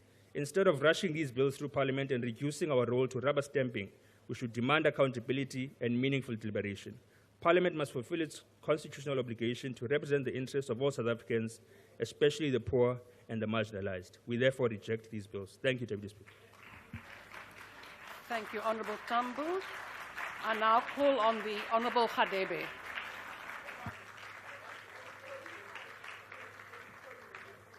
Thank you. Thank you, Madam Deputy Speaker. The IFP has always championed fairness, accessibility, and transparency without disproportionately burdening taxpayers or stifling economic growth. And that legislation must not only be legally sound, but also foster economic growth, support small businesses, and protect workers and vulnerable citizens. The IFP supports revenue reform for economic stability, but has concerns about provisions in the Revenue Laws Amendment Bills that could hinder growth, job creation, and support for SMEs. The bill lacks targeted relief for small businesses, especially in areas like skills development, and may impose excessive compliance burdens We advocate for tax credits and reduced red tape to support SMEs. Additionally, the bill's changes to pension fund restricting access to savings are seen as unfair, especially for low-income workers. We also question the bill's uniform tax structure, which undermines provisional autonomy and regional needs. We propose a clearer, more streamlined legal framework, flexible pension reforms, and simplified compliance processes to ensure fairness, inclusivity, and economic opportunity for all South Africans is needed to avoid overburdening taxpayers and create trust in the revenue collection process. Much like the revenue reform, the IFP supports improving tax administration, but stresses the need to reform that balance efficiency with fairness. While the Tax Administration Law Amendment Bill aims to simplify compliance, it overlooks the challenges faced by small business and informal traders who may struggle with documentation requirements and penalties. The bill should include educational campaigns and simplified reporting for these sectors. We also urge independent oversight of tax dispute resolution processes to ensure fairness and transparency. The bill's centralized approach disregards regional economic disparities. Empowering provinces to manage tax policies would better address local needs. Enhanced transparency measures are essential to rebuilding trust in SARS and showing taxpayers the value of compliance. Overall, tax reform should promote inclusivity, support SMEs, and strengthen public trust in SARS while ensuring economic growth. Moreover, the IFP supports the global effort to cap tax-based erosion by multinational enterprises, but raises concerns about impact of the Global Minimum Tax Administration Bill on South Africa's economy. The bill's complex compliance requirements could impose significant burdens on local businesses, particularly smaller entities, through obligations like filing globe information returns and retaining records of 7 years. This could increase costs and discourage foreign investment. We propose tailored compliance measures, a reduced record-keeping period, tax relief for MNEs, investing in underdeveloped areas, and independent oversight of SARS to ensure fairness. We support the global effort to create a fairer tax system, but this must not come at the expense of South Africa's economic growth or sovereignty. While the Global Minimum Tax Administration Bill introduces necessary administrative provisions, it must be refined to ensure it benefits all stakeholders, businesses, workers, and government. The bill should balance global tax obligation with South Africa's economic needs, promoting growth and promoting local businesses. The IFP is committed to building an inclusive and prosperous South Africa. Let us ensure the legislation upliftment of all South Africans. Notwithstanding the recommendations we have made, the IFP supports the Tax Administrative Law Amendment Bill, the Revenue Laws Amendment Bill, and the Global Minimum Tax Administrative Bill. I thank you. I now call the Honourable Souls.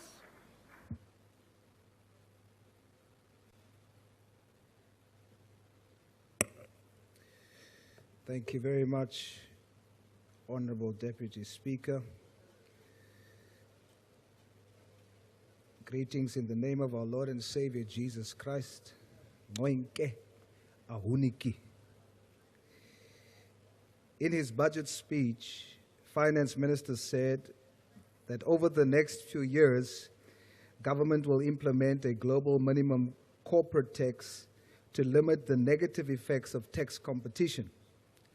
According to the minister, multinational corporations with an annual revenue exceeding 750 million euros will be subject to an effective tax rate of at least 15%, regardless of where their profits are generated.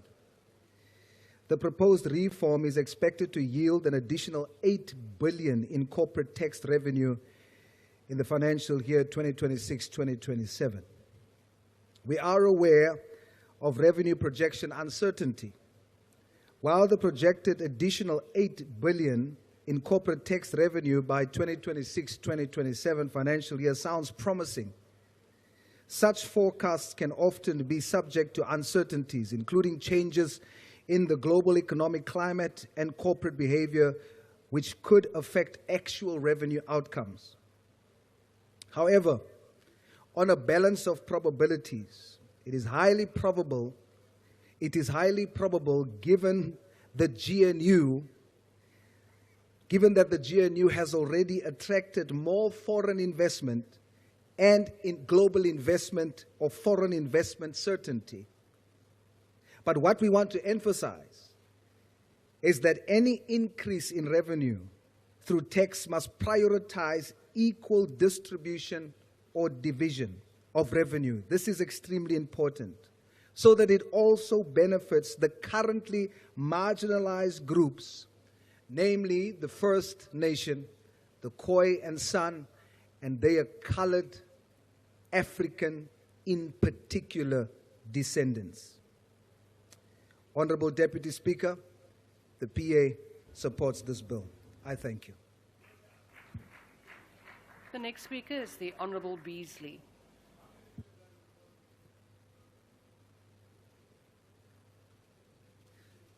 Speaker, Action SA supports all the bills before us today, except for the Rates and Monetary Amounts Amendment Bill.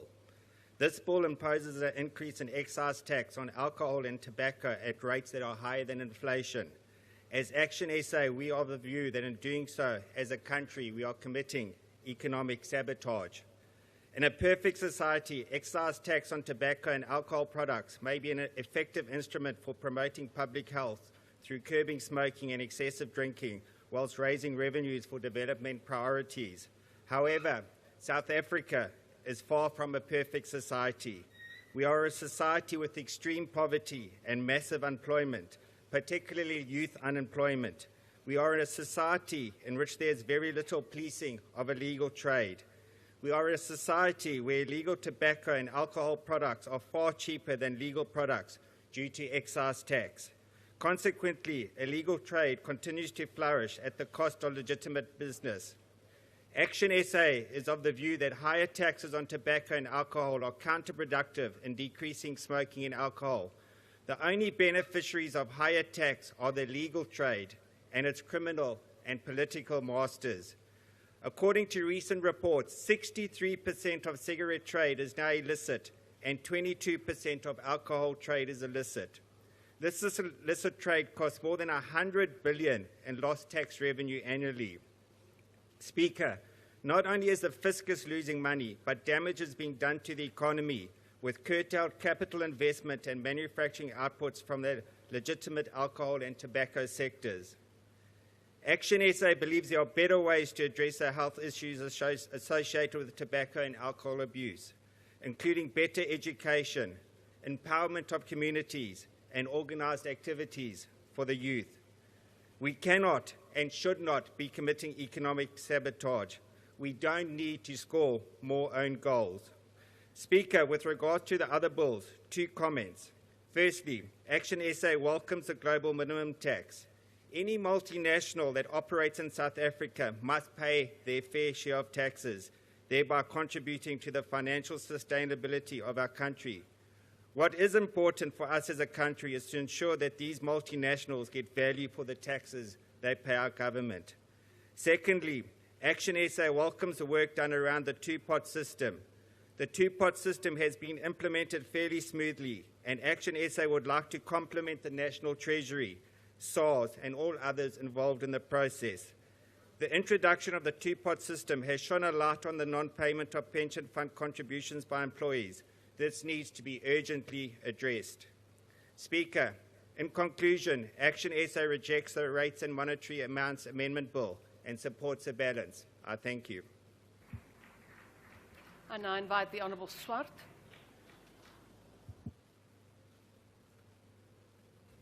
Thank you, Madam Deputy Speaker. The ACDP has considered the reports pertaining to these bills, and they are, as indicated, very highly technical taxation bills. Now, SARS is to be commended for collecting 1.74 trillion in the last financial year.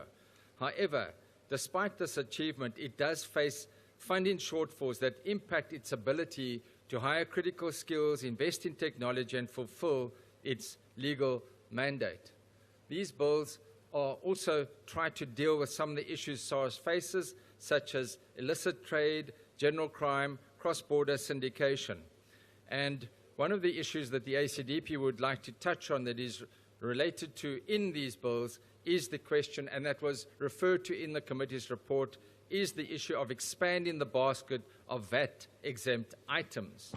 We believe and support the cause to add at least 10 food items to the basket: large eggs, speckled beans, pilchards, fortified maize, milk powder, soya mince, peanut butter, white rice, sweet potatoes, soup mix, and amazi, the sour milk. Now, adding these items would, it is estimated, be at an affordable cost to the fiscus, and it would bring many benefits, like addressing child malnutrition and bringing immediate relief to struggling families and households.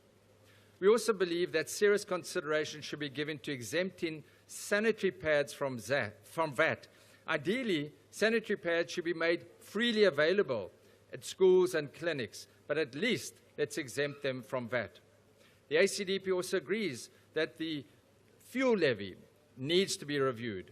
Now, a comprehensive review has been on the table for some years, and it is time that this was finalized, as a reduction in the fuel levy will go a long way to assist financially hard-pressed households and businesses. The issue of alcohol advertising is also something that needs to be considered, given the fact that many crimes are committed by people under the influence, and of course we know the proliferation of road accidents by drivers who are under the influence of alcohol, causing detrimental impacts on our country. This, we believe, needs to be considered. And whilst fraud and corruption and lawlessness appears rampant in our nation, it is heartening to learn of a SARS official who refused to accept 104,000 rand bribery to release a truck containing 6 million rand of illicit cigarettes at Beitbridge border. Well done to that official. And it follows in the footsteps of another incident in May, when officials were offered 200,000 rand, similarly for illicit cigarette truck, and to release that truck. And this is encouraging and shows that there are honest officials that need to be commended. The ACDP will support these bills. I thank you. Thank you, Honourable Swart. I now call on the Honourable Zibi.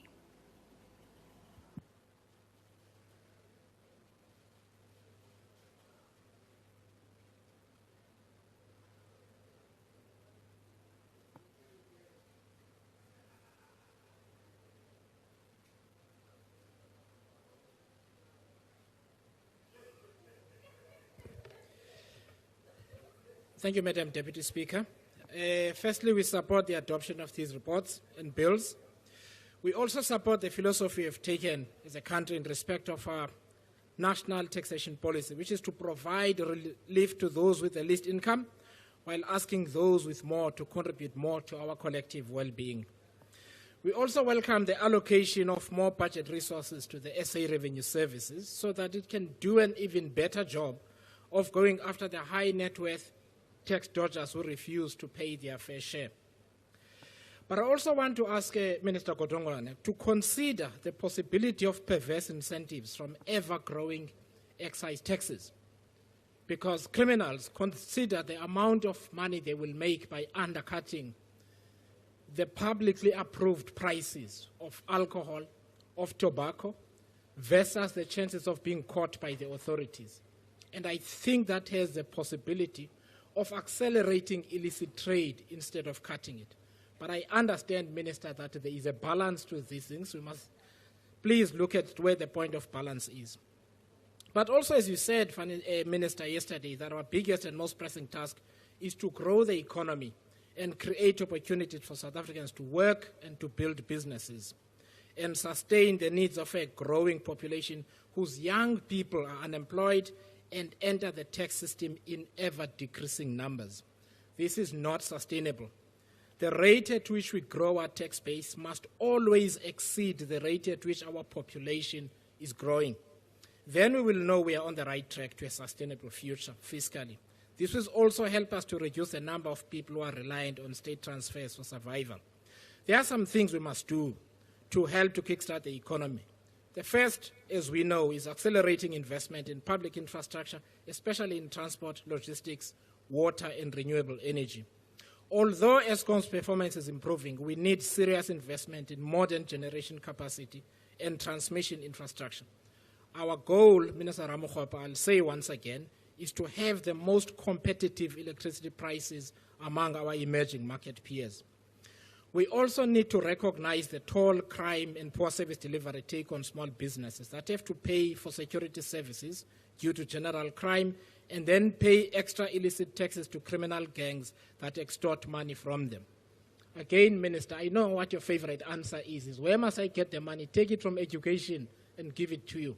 But I want to ask you to consider a special dispensation for the safety and security budget.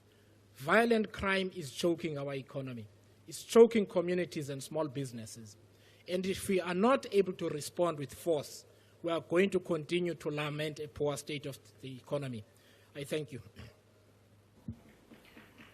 The next speaker is the Honourable Maimane.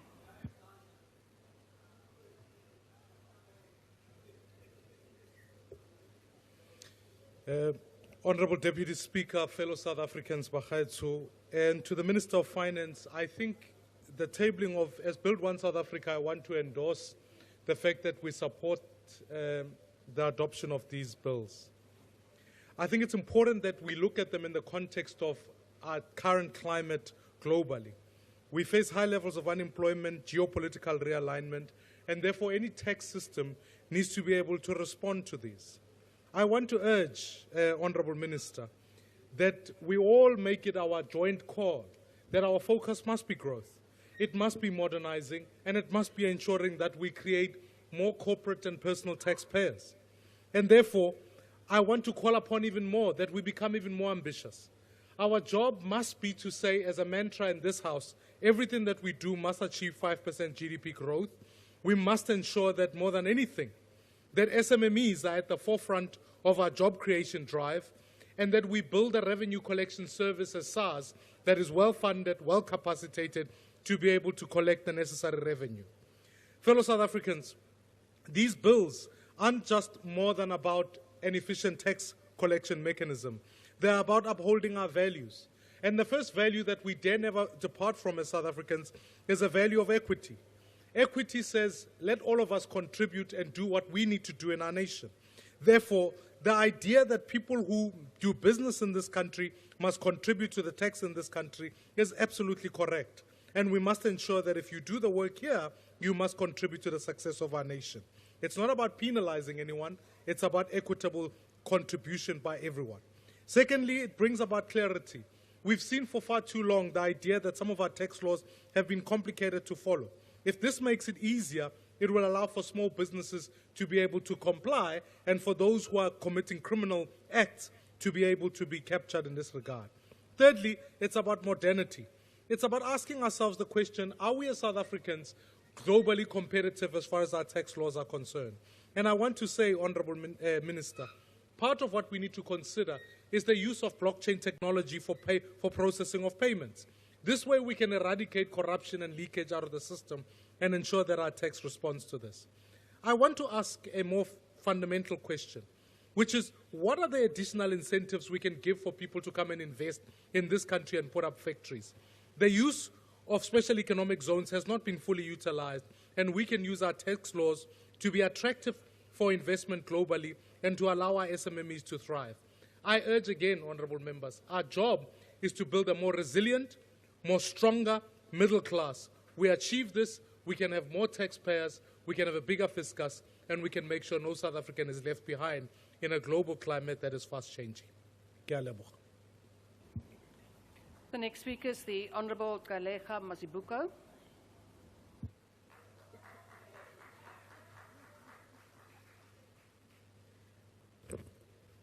Honourable Deputy Speaker, the 7th administration led by the ANC prides itself of being evidence-based and being the leader of society.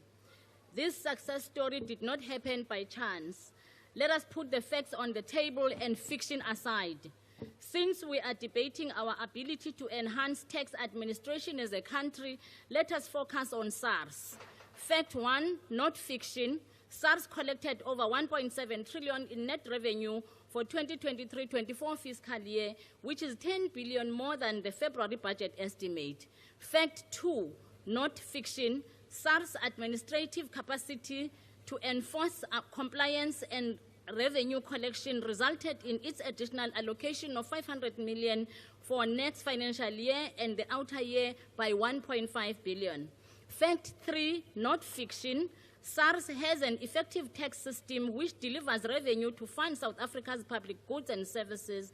Through SARS, we can keep South Africans alive, educate our children, protect the environment, and grow the economy.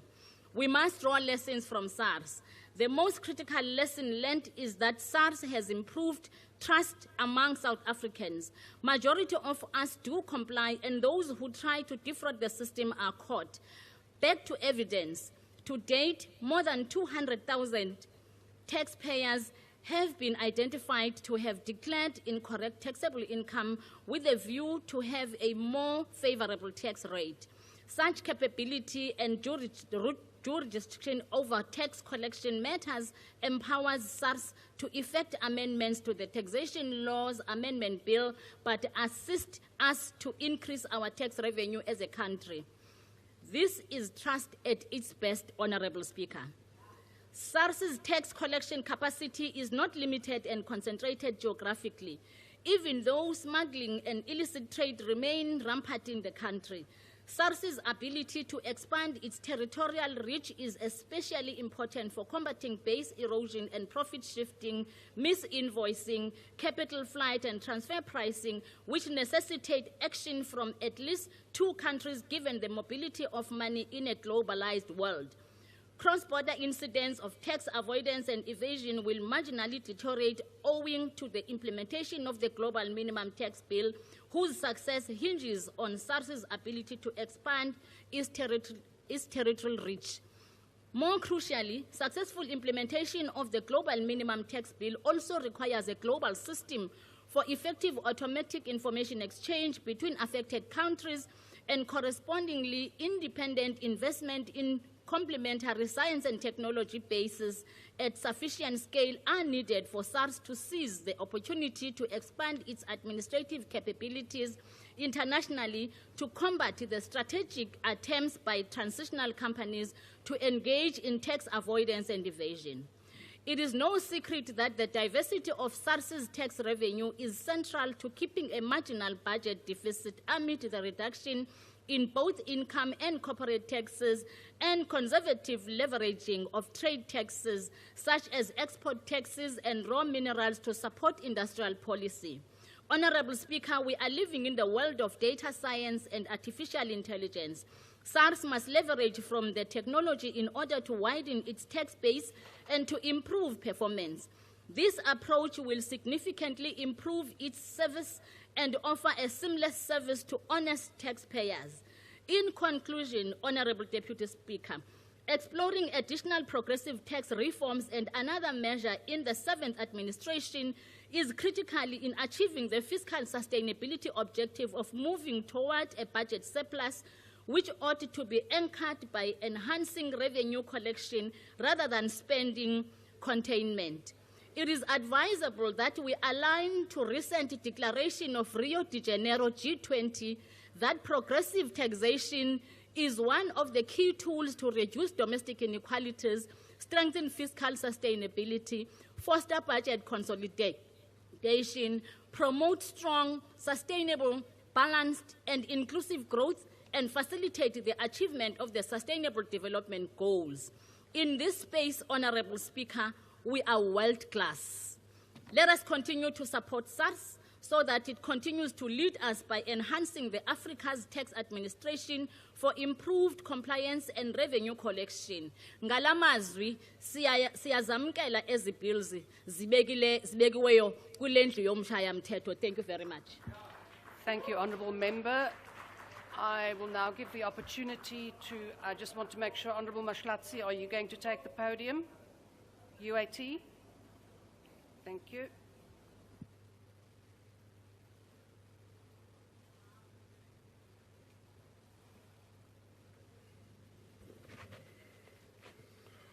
Kgotso Africa.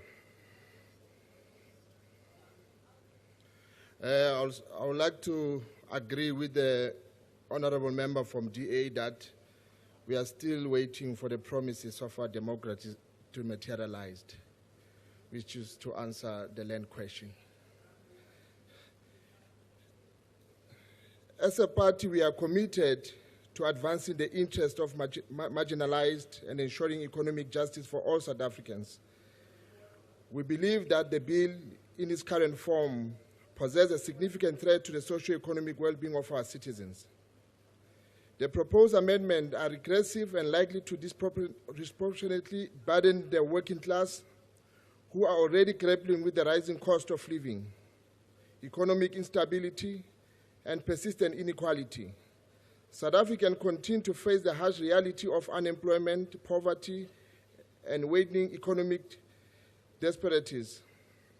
It is therefore unquestionable to introduce the fiscal measures that exacerbate these conditions. We are particularly concerned about the following: the increased tax burden on the working class. The amendment appeared to place undue pressure on individuals and families who are already financially strained. Any adjustment, monetary threshold, and tax rates must be carefully calibrated to ensure that they do not deepen inequalities. The second one, impact on small businesses. The proposed changes threaten the stifle the growth of small medium enterprises, which are critical to job creation and economic recovery. These businesses cannot absorb additional pressure burdening in the current economic climate. The third one is lack of consultation. We believe that insufficient consultation with the public and the key stakeholders occurred in the drafting of the bill. Decisions of such magnitude must be inclusive and transparent. The UAT called for thorough review of the bill with meaningful public engagement and analyze it to the potential socio-economic impact. We urge the Parliament to explore alternative revenue-generated measures that do not place the heaviest burden on the most vulnerable segment of society. The role of government should be uplift the people, not further marginalize them. Kanimambo. The next speaker is the Honourable Burke.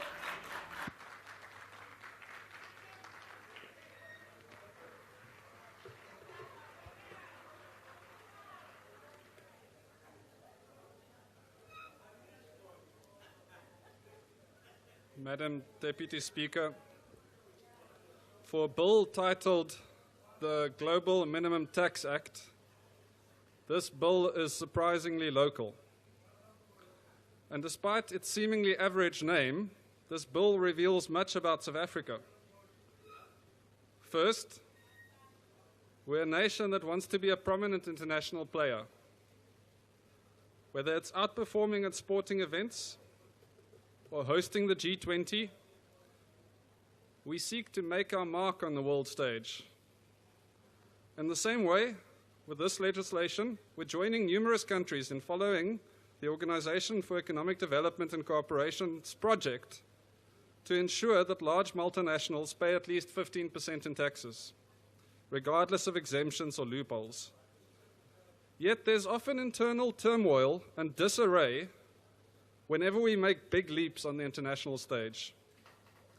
And in that vein, the major objection to the Global Minimum Tax Act is that the rates in the law automatically change whenever the OECD makes updates, and this would reduce our ability as a sovereign nation to be fully in charge of our own taxes.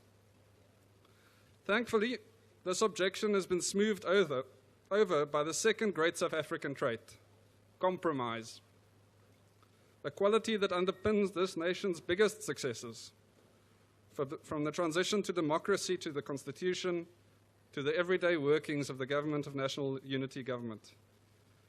In this case, any OECD rate changes would not automatically apply, but have to go through the regular parliamentary process, as do all our other tax bills. Madam Deputy Speaker, South Africa has an enormous budget, and if we're ever going to provide equal opportunities for everyone, we must secure sufficient revenue, including corporate tax revenue. We also have to think in a balanced way about attracting business and then sustainably extracting revenue over time from that business. And favorable tax rates alone are not enough to attract business. You need to have reliable electricity, functional ports, efficient railways, and fair labor laws. These factors matter far more than tax, and without them, it doesn't matter what your tax rates are. No one is coming. But of course, it's much easier for our functional national treasury to raise or drop tax rates, and it's much tougher for government to change labor laws, fix and expand our electricity network, our rail and our ports, after years of neglect. And as a country, we unfortunately like to grasp at easy solutions rather than fixing fundamentals. This bill also reminds us of a less pleasing characteristic of South Africa's governance arrangements. This bill states that the minimum tax will apply retrospectively to companies from March 2024. Now, the National Treasury argues this isn't retrospective because it's long stated its intention to pass this bill. However, this is ludicrous. Suppose we passed a law today that made vaping illegal 6 months ago. And then, in other words, we find a picture of you vaping from July and we'll fine you. That would be outrageous. And then the justification was, well, the health department started talking about it in public a year ago, so you had notice. This approach suggests that taxpayers must assume that whatever bill is discussed is as good as law. And because the revenue is already baked into the budget, it also ties our hands and makes it difficult to say no. And this is the same approach used for most tax changes, which completely disregards our role and independence as parliamentarians who may or may not decide to pass a bill. This may have worked in the past, but Parliament is no longer an expensive rubber stamp institution. We will support this bill, but this approach must stop. Madam Speaker, this bill says a great deal about South Africa. We're internationally minded, but only when it suits us. We'll implement easy solutions, shifting tax rates up and down, rather than attending to decaying infrastructure and correcting our struggling state-owned enterprises. And that ultimately, we compromise for the good of the country. We in the DA recognize the necessity of this bill and will support it. And so, Madam Speaker, I move to welcome this global minimum tax bill. But I only wish that there was more game-changing legislation that I could also rise to welcome today. The next speaker is the Honourable Sekuati.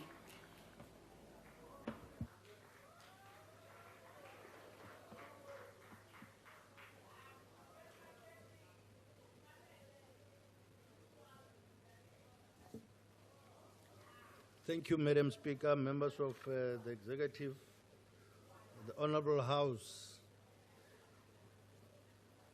Madam Deputy Speaker, as the African National Congress, we support the adoption of these bills, not because it's fashionable, but because of utmost necessity, but also because it's impactful. And it's mind-boggling, Madam Speaker, that you have people who are supposed to be, or who are saying they are revolutionaries. However, they do not see the necessity of this bill that would ultimately make an impact in the lives of the people that they claim to represent. And therefore, as the ANC, we believe that these bills are a necessity, well-crafted, and they've got impact in terms of delivering the promises that we have made in our communities. Our domestic tax targets are not sufficient to satisfy our domestic resource demands to meet our development goal as outlined in the National Development Plan. Our current tax to GDP is 24.5%, which is gradually increasing, but a higher rate is required. The informal sector in our economy and tax evasion by business enterprises contribute to the potential collectible tax revenue. The formalization of the informal sector and increasing the usage of electronic payments in the economy will have a major impact on enhancing tax collection. Practices of companies, particularly in the retail industry, demanding cash payments to evade tax and further measures are required to strengthen mechanisms. Over the past 3 decades, the old tax consensus took stage of the tax policy in South Africa immediately after the end of apartheid. Judging it by theoretical and empirical reference to observed data, the old tax consensus has enabled base erosion and profit shifting, misinvoicing, capital flight, transfer pricing, and countless other incidents of tax avoidance and evasion by the richest and most economically successful transitional corporations and individuals. And by objecting to this bill, you are supporting those that are evading tax. Today, due to better understanding of tax policy from the experience of the past 3 decades, South Africa is shifting from this old tax consensus to what it is described as the new tax consensus, which is increasingly found in research conduct by Organization for Economic Cooperation and Development and embodied in both statements and communiques by the Group of 20 known as G20. South Africa has decided to ratify the Globe Mode rules known as the Globe Minimum Tax, developed by members of the Organization of Economic Cooperation and Development Inclusive Framework and approved by consensus to limit the race to bottom for large transnational corporations where developing countries compete to attract mobile income through offering low taxes and annual revenue and annual incentives. The global minimum tax ensures that any multinationals with annual revenue exceeding 750 million euros will be subject to an effective tax rate of at least 15%, regardless of where it's headquartered, operates, sales of profits are located. Thus, the implementation of the global minimum tax in South Africa will bolster the corporate income tax base, further broadening the scope of progressive taxation of wealth and income to deliver government revenues to finance both broad-based quality service delivery and security apparatus of the state. And therefore, it's reason enough for us to support these bills. In respect of the global minimum tax, the taxing of digital economy is notable for its absence. What is puzzling is that whilst the statement of two-pillar solution to address the tax challenges arising from digitalization of the economy released by Inclusive Framework on BEPS on 8 October 2021 contains a commitment that members of the Inclusive Framework on BEPS that apply nominal corporate income tax rose below 9% to interest, royalties, and defined set of other payments would implement the subject to tax rule, STTR, into their bilateral treaties with developing Inclusive Framework members when requested to do so. South Africa, we have opted to wait for global consensus and is currently not taxing the digital economy through its direct tax rules because OECD solutions are incompatible for a developing country like South Africa. By completing the exemption of digital economy from its direct tax rules, South Africa is weakening the global minimum tax. Across the digital economy in which there is tangible evidence of prevalence of dominant digital platforms, as they are well known, I'm not going to mention them, which are able to generate higher profits and extract rents based on monetization from advertising in the South African economy. In sum, South Africa should move towards the implementation of all ECD Globe model rules and subject to tax rules. Beyond well-known fiscal advantages, relying on carbon tax is the main impetus for reducing GHG emission leakages in hard-to-abate sectors such as cement, iron, and steel, aluminium, chemicals, fertilizers, and electricity in a way that aligns production in the South African economy with the European Union carbon border adjustment measures framework. The Fit for 55 strategy and the cradle to grave approach, which constitute the EU extensive net zero pledges called the European Green Deal. Similarly, one of the important self-objective goals of the Taxation Laws Amendment Bill is to shift towards greener practice that have clearly discernible effects on employment. Perhaps the most important is that the proposed tax incentives in the Taxation Laws Amendment Bill to encourage investment in the local production of electric and hydrogen-powered vehicles will assist South Africa's wider reindustrialization project, thus sparing the domestic automobile industry from losing its market, such as the EU and the United States of America. I thank you. Moleti. I now call on the Honourable Minister of Finance to conclude the debate.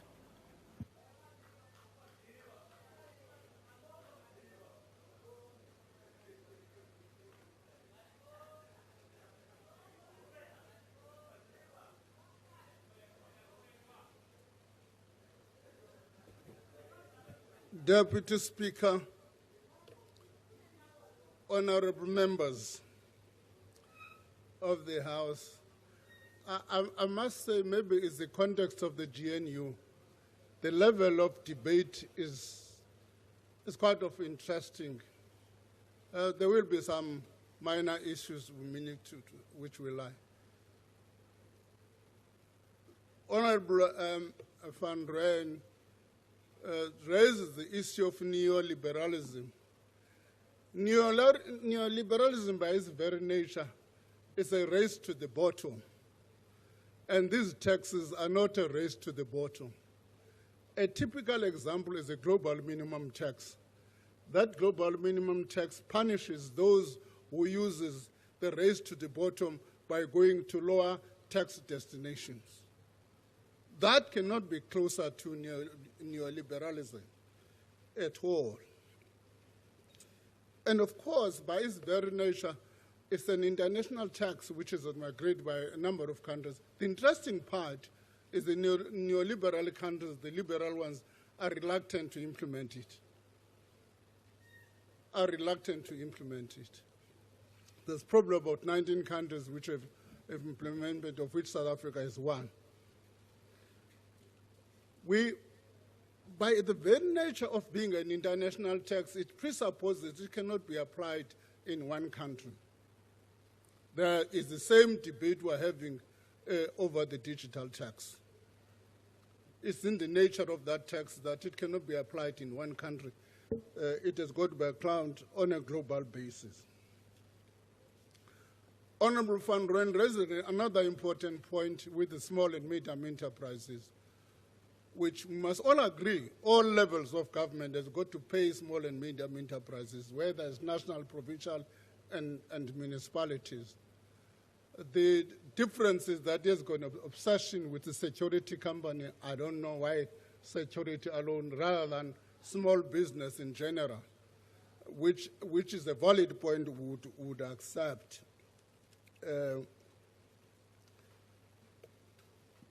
There's no intention to rush these bills. We're now 6 months since I've tabled the budget in February. Really, if the intention was to rush this bill, it would not have taken 6 months to implement them. It's 6 months since we tabled the bill. We're pressed to two debates around SARS. The first one is about the capacity for SARS to be able to do what we think we should do. We have provided sufficient resources, and we continue over the medium term to provide more resources to SARS so that SARS must be able to achieve the sort of things we're talking about, one of which this year they're likely to employ about 400 custom officials whose main function is to chase the illicit trade. whose main function is to illicit trade. However, we must be careful about how we look at the illicit trade, particularly on tobacco and liquor. At the moment, because anecdotal stories are telling us that, in fact, illicit trade is not because people are importing this stuff, particularly on tobacco. It is being done right inside the country. And SARS, in order to deal with that issue, is putting cameras on all the producers. Guess what?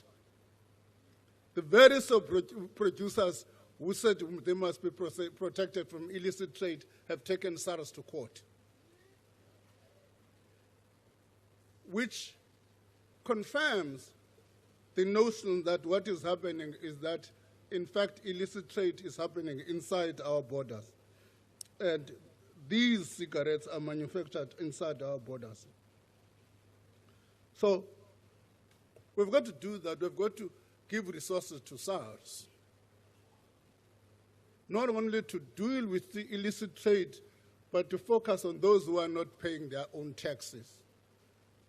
The amount that is owed to South Africa at the moment, if SARS were to collect that money, I would not need to increase tax for the next 5 years. It's the money that we need to empower SARS to correct.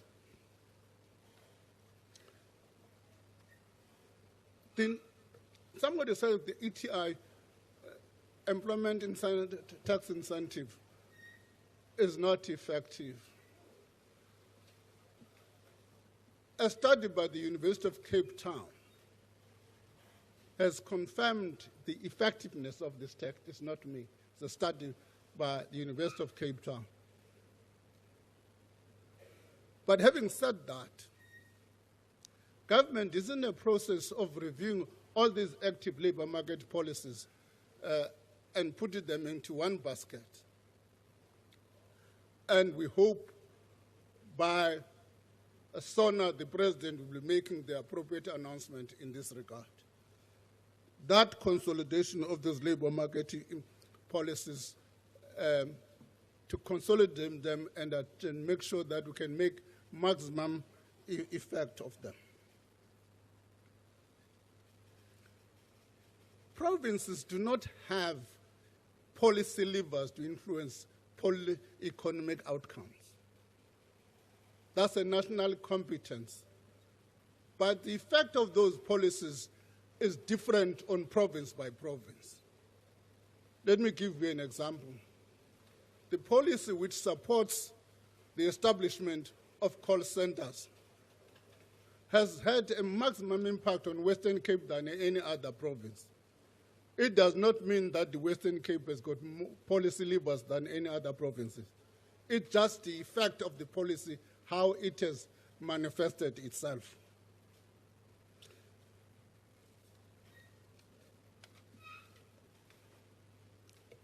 The security cluster, I've made this point. Somebody said we must pay for safety and security. Over the past 3 years since I took over, we have employed about 25,000 police. We've employed about 25,000 police, put more money on the law enforcement agencies, including the NPA. We have given the police to fight the illegal miners some funding from the CARA fund of about 1.7 billion rand. Therefore, not only should we be focusing on dealing with that issue, we must also be focusing on dealing with what the honorable member from the DA calls a decaying infrastructure. A fourth pillar of what we presented in the medium-term budget policy statement is dealing with that particular issue. But to deal with that issue, you must have sufficient resources. Unfortunately, it will have to be taxed. Even if we were to borrow to fund that infrastructure, at some point we must service that infrastructure via tax. So the conversation, I like a number of honorable members have come back to our conversation, that the key focus must be, and that focus conversation we should have is about how do we grow this economy. And really that conversation must not be something that's left to government. It must be something that all of us have got a common conversation of how to grow this economy. Fiscal policy, which we happen to manage, is but one instrument of achieving that objective. There are various other policies which have got to come into play to influence the growth outcomes. In that sense, we say let's have that conversation about growth and achieve that. There are a number of taxes people have mentioned since yesterday, some of whom we have implemented for various policy objectives than revenue. And it's quite important we'll talk about that at the appropriate time. But for now, like anybody else, I would urge that we support these bills precisely because their intention is to ensure this very service delivery people are talking about in this House. In the absence of these bills, we are not likely to be able to deliver what is supposed to be achieved by this government. I therefore, Honorable Deputy Speaker, as I see your watch about to ring, support the bill. Thank you, Honourable Minister. Honourable members, that concludes the debate. Are there any objections to the Rates and Monetary Amounts Amendment Bill being read a first time? Honourable MK, Member Douglas. Honourable MK, MK objects. The objection of the MK will be noted. Honourable Paulser. Thank you, Deputy Speaker. Please note the objection of the EFF. The FF objection will be noted. Honourable Mashlatsi. Thank you, Speaker. UAT object. The objection of the UAT will be noted. And right at the back there, Honourable Beasley. Speaker, Action SA rejects the Rates and Monetary Amounts Amendment Bill. Thank you. That objection will be noted. And with that, the reading is agreed to. The Secretary will read the bill for the first time. Rates and Monetary Amounts Amendment Bill. Honourable Chief Whip of the DA. Thank you, Deputy Speaker. The DA calls for a division. A division having been called, the bells will be rung for 5 minutes.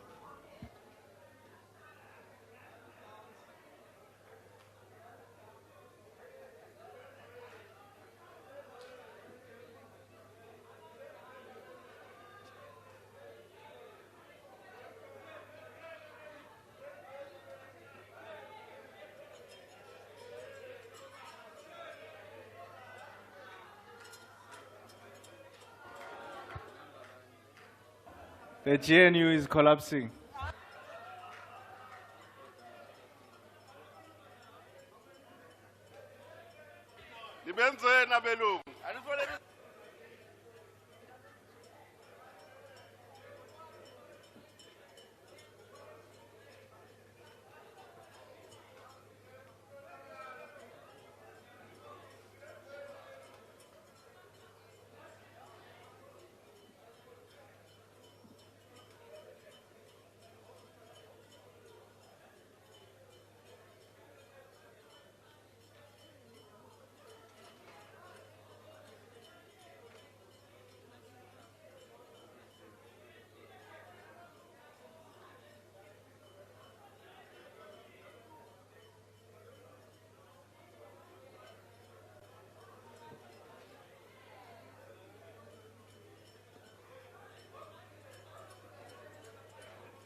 Honourable members, please take your seats.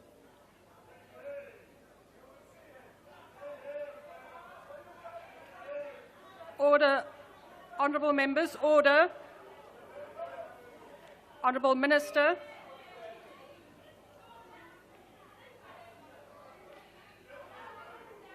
Honourable members, please take your seats.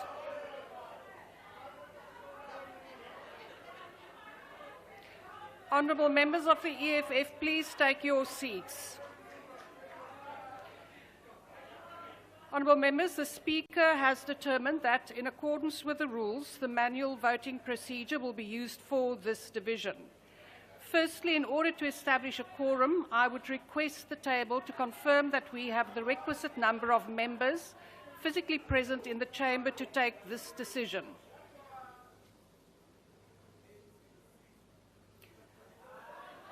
We do have the requisite quorum. Party whips will be given an opportunity to confirm the number of their members present and indicate if they vote for or against the question. A member who wishes to abstain or vote against the party vote may do so by informing the chair. Order. Having confirmed that we have the requisite quorum, we will now proceed. The question before the House is that the Rates and Monetary Amounts Amendment Bill be read for a first time. Voting will now commence. The doors to the chamber will be locked, and members will not be allowed to enter until voting is concluded. Whips, could you confirm the number of your members present in the chamber and indicate if they vote for or against the question? And the table will assist where needs be. Honourable members, we are going to proceed now with voting, and I ask you to please pay attention so that the votes can be recorded correctly. Are the party whips ready to record the votes of their members who are present? The ANC. Thank you very much, Deputy Speaker. The ANC with 93 votes in favour. The DA. Thank you, Deputy Speaker. The DA with 72 members present votes in favour. The MK. Order, honourable members. Honourable members, Honourable Minister of Water and Sanitation. Honourable Minister. The MK, could we please have your votes? The MK with 25 voting against. The EFF. Thank you, Deputy Speaker. The EFF, 10 members voting against. The IFP. Thank you, Madam Deputy Speaker. The IFP with 7 vote in favour. The PA. Thank you, Honourable Deputies. Madam Speaker, the Patriotic Alliance with 7 members are most certainly in favour thereof. Thank you. Freedom Front Plus. Madam Deputy Speaker, 1 vote in the House in support. Action SA. Action SA with 5 members against. ACDP. ACDP with 2 members in favour. UDM. UDM with 2 members in favour. RISE. RISE with 1 member in favour. BOSA. BOSA with 1 member with vote in support. Honourable Maimani, could you just repeat that, please? We couldn't hear. BOSA with 1 member we vote in support. Thank you. ATM. Not present. Al-Jamar. Not present. NCC. Not present. PAC. Not present. UAT. UAT with 1 member today. Reject. Good. Not present. Is there any member that wishes to abstain or vote differently to their party? Thank you. The voting session is now closed.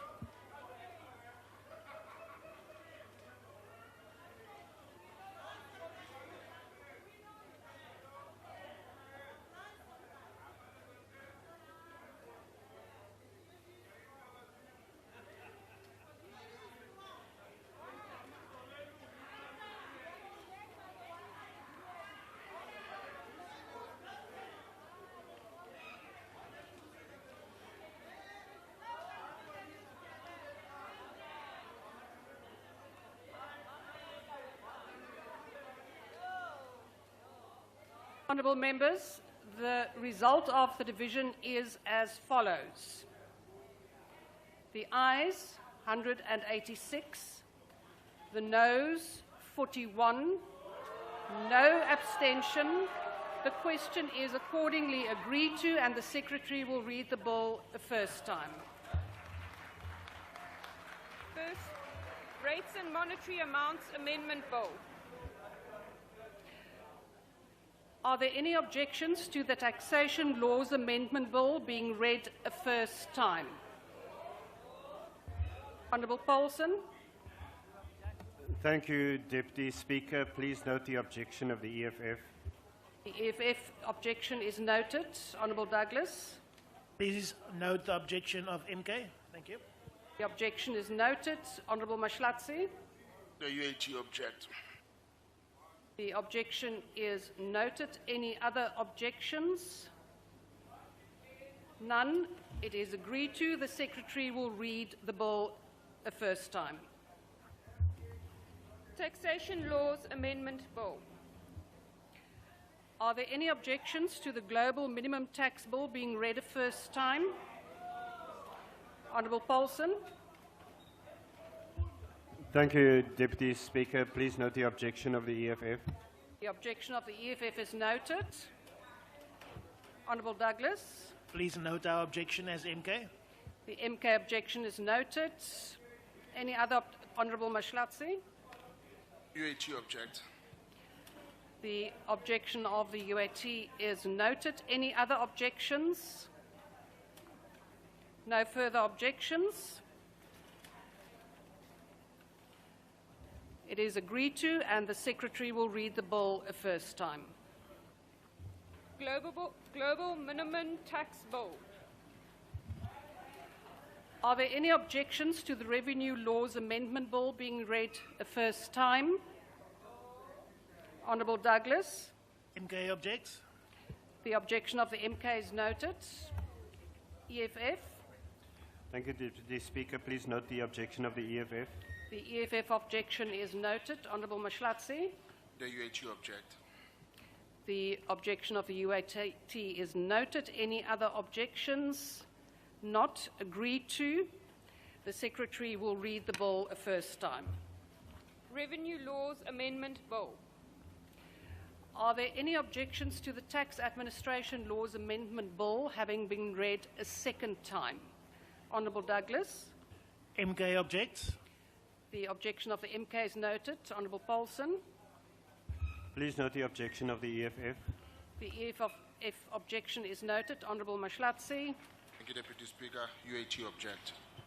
The objection of the UAT is noted. The Secretary will read the bill a second time.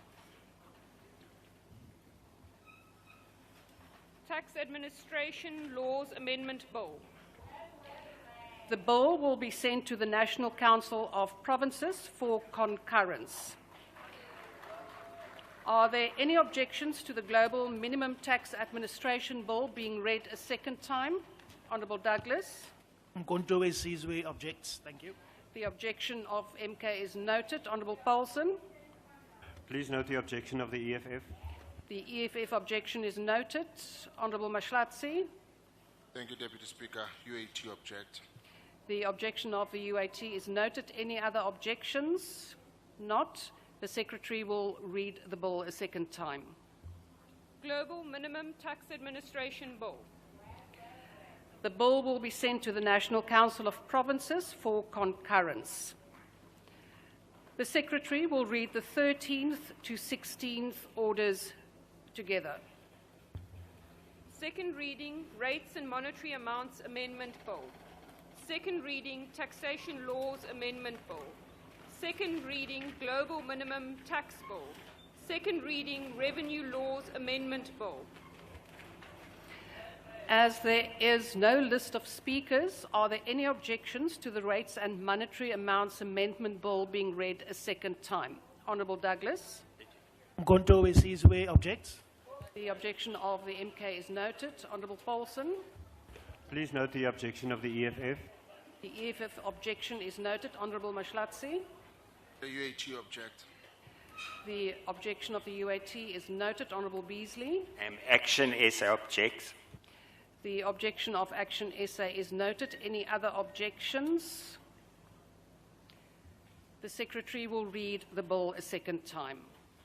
Rates and Monetary Amounts Amendment Bill. The bill will be sent to the National Council of Provinces for concurrence.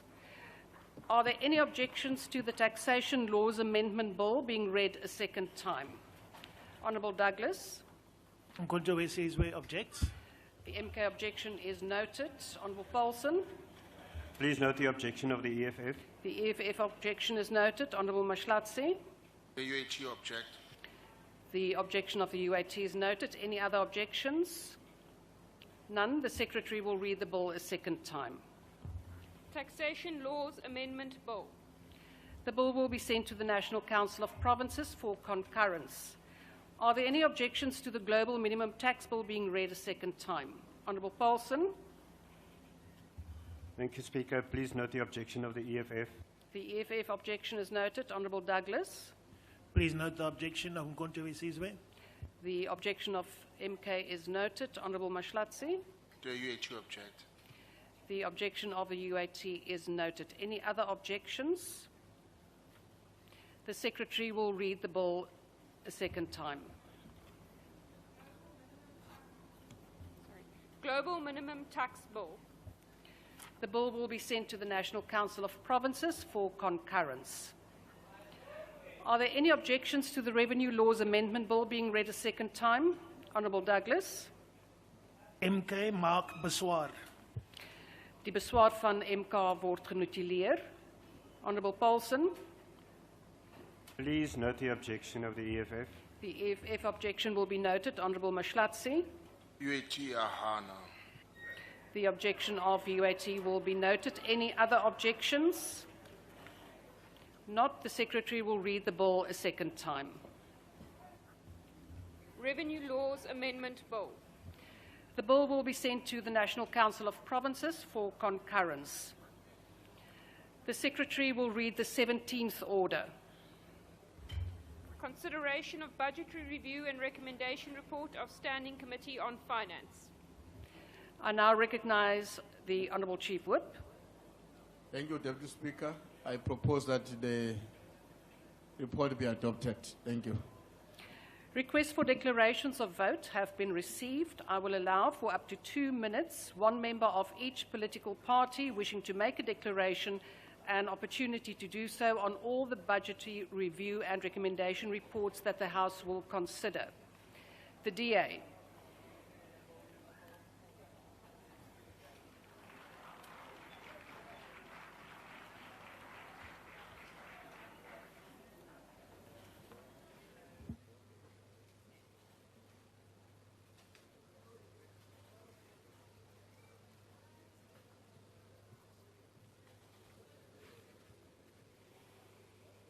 Honourable House Chair, I rise to speak on a BRRR report of the Standing Committee on Finance for the mid-year 2024. I commend the committee and in particular Deputy Minister Asho Sarupin for their dedication to transparency and fiscal accountability. This shows that we as a GNO work well together. This report also highlights the pressing challenges we have been facing. First of all, the impact of corruption and weak financial management by departments, provinces, municipalities and SOEs. Secondly, the ongoing weak implementation of audit action plans by the executive officers, even with support from the Auditor General. However, there is some opportunities. To meet these challenges, we must focus on growing the economic pie, not simply dividing it differently. We need innovative strategies and sustained commitment to fiscal discipline. We also need to enlarge the taxpayer base to collect more tax.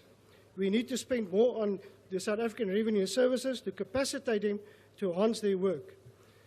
We also need to streamline the Stat SA to improve on their capacities to census collection and more accurate analysis to guide and direct our budget decisions more accurately. It is critical that we finalize the outstanding requirements to be removed from the FATF grey list and urgently strengthen judicial systems to show we can effectively prosecute financial criminal matters. This report calls for capital investment in economic growth infrastructure projects, in particular rail and ports. These are the building blocks for sustainable economic growth and job creation.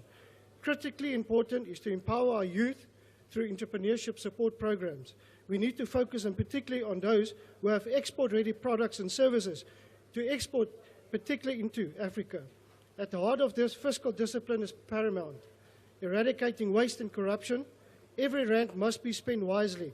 Lastly, Chair, we need to gain the public confidence. Thank you, Honourable Member. Your time has expired. The DA supports this report. Thank you. The MK.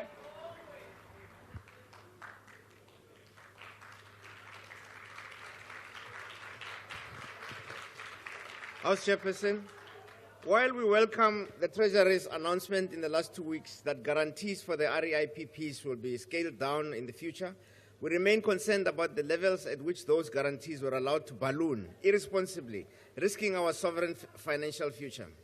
The guarantees are reflected as 278 billion in the budget review.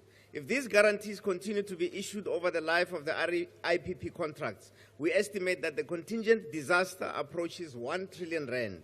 The Minister was at pains to point out to this August House that as a first step to resolving our sovereign debt crisis, the Treasury has reported a primary budget surplus of 0.4% of GDP.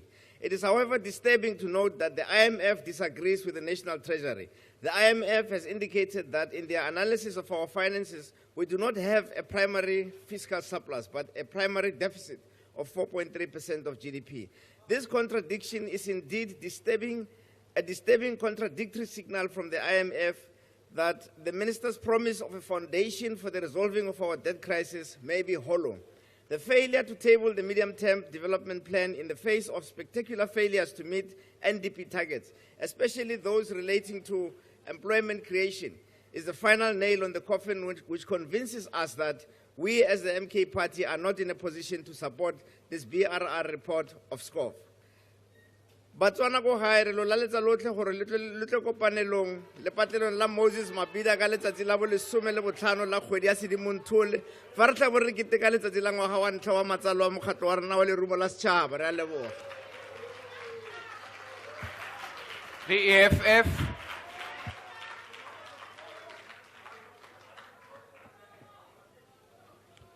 Thank you very much, House Chairperson. Much of what is contained in the budget review and recommendation report tabled by the Chairperson of the Standing Committee on Finance mirrors what was tabled in the 5th and 6th Parliaments. Yet the reality is that there's been no meaningful improvement at the National Treasury or the entities under its supervision.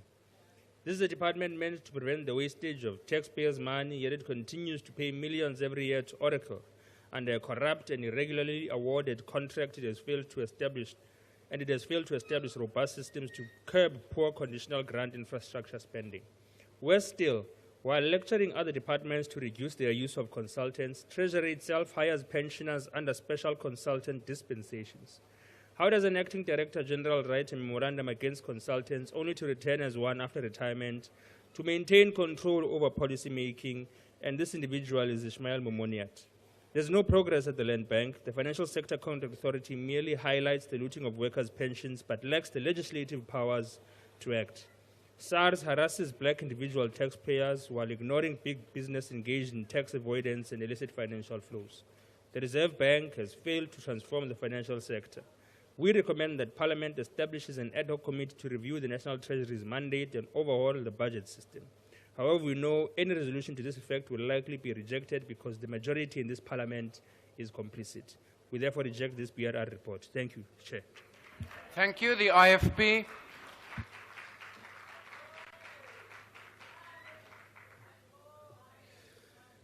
Honorable Chairperson, while the National Treasury achieved a 99.2% budget utilization rate, underspending in municipal financial improvement and infrastructure development raises concerns over service delivery and public trust.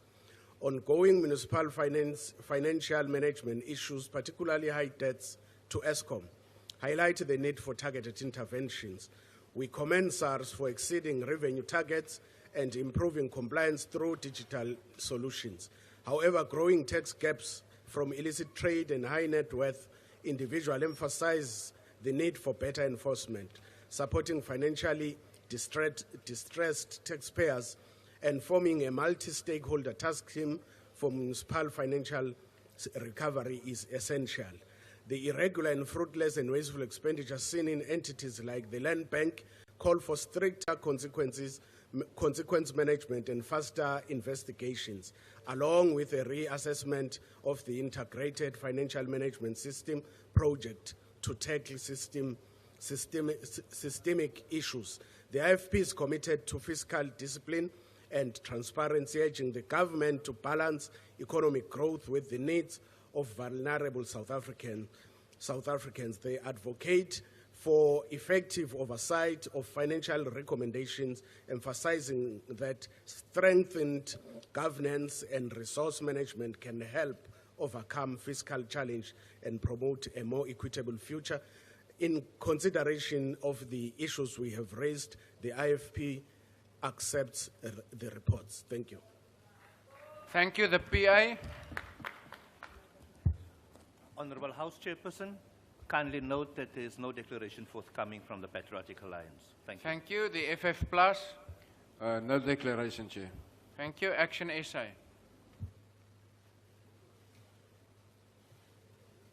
Speaker, the National Treasury is responsible for managing South Africa's national finances. National Treasury's mandate, based on the Public Finance Management Act and the Constitution, includes ensuring transparency, accountability, and sound financial controls across all spheres of government. As a custodian of efficient and effective management of expenditure, it is extremely concerning to Action SA that 6 of the 16 entities that report to National Treasury failed to get clean audit reports. Of particular concern is a repeat failure of the PRC to get a clean audit report. With more than 3 trillion of funds under management, including that of the Government Employee Pension Fund, it is unacceptable that the PRC cannot have a clean audit report. Speaker, Action SA welcomes the committee's report, noting the serious underfunding of SARS. This is an issue that Action SA has been raising since the start of the 7th Parliament, and an issue that we will continue to drive until SARS is adequately funded. In the report, the committee notes an estimated tax gap, including uncollected tax, of 800 billion, and recommends National Treasury increases SARS baseline funding by between 17 and 20 billion over the medium-term expenditure framework. Action SA fully supports this recommendation and believes the continued serious underfunding of SARS is nonsensical and is placing the country at huge risk from both a fiscal and a legal trade point of view. Minister and Deputy Minister, the extra 500 million allocated to SARS next year is like whistling in the wind. It is going to have little or no impact. Far more needs to be available to SARS for next year. Speaker, Action SA supports the report. It is an excellent report. I thank you. Thank you. The ACDP. Thank you, House Chair. House Chair, whilst there's been an improvement in the audit outcomes of certain of the entities, we as the ACDP expect that all entities within the finance portfolio, as custodians of public finances, should strengthen governance and set a standard for accountability across the public sector. Now, certain entities were found to have as much as material misstatements in their financial statements, and that is very serious. The Land Bank alone accounted for a majority of unresolved irregular expenditure issues in a significant amount of 981 million rand. Now, this signals significant lapses in internal controls, contract management, and oversight. And the ACDP believes that National Treasury must ensure that each of these implicated entities, the 6 of the 16, must develop and implement comprehensive plans to address irregular and wasteful expenditure and other audit queries.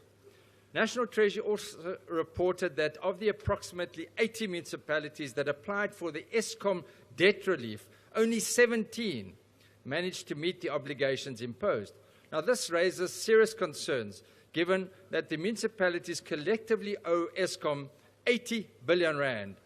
This debt is unsustainable as it impacts the long-term viability of ESCOM, and the ACDP supports the committee's recommendation of a comprehensive briefing on this issue with solutions. Lastly, the country's grey listing highlights ongoing challenges in prosecuting complex financial cases, with only 14 of the required 22 actions fully addressed to date. Now, these unresolved gaps in anti-money laundering and counter-terrorism finances pose risks to the cost of doing business and the stability of our financial systems. Honourable Member. I thank you. The UDM. Geen verklaring, voorzitter. Dankie. Ek dink almal is dankbaar. Rise. Now, Cancer, we declare that we support the report. Thank you. Thank you. Bosa. Thank you, Chairperson. No declarations from Bosa. We support that.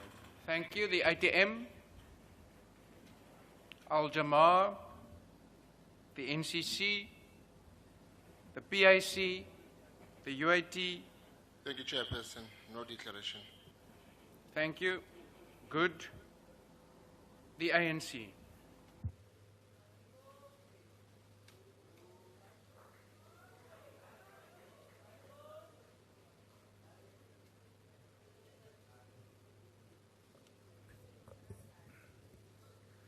Thank you, Chair.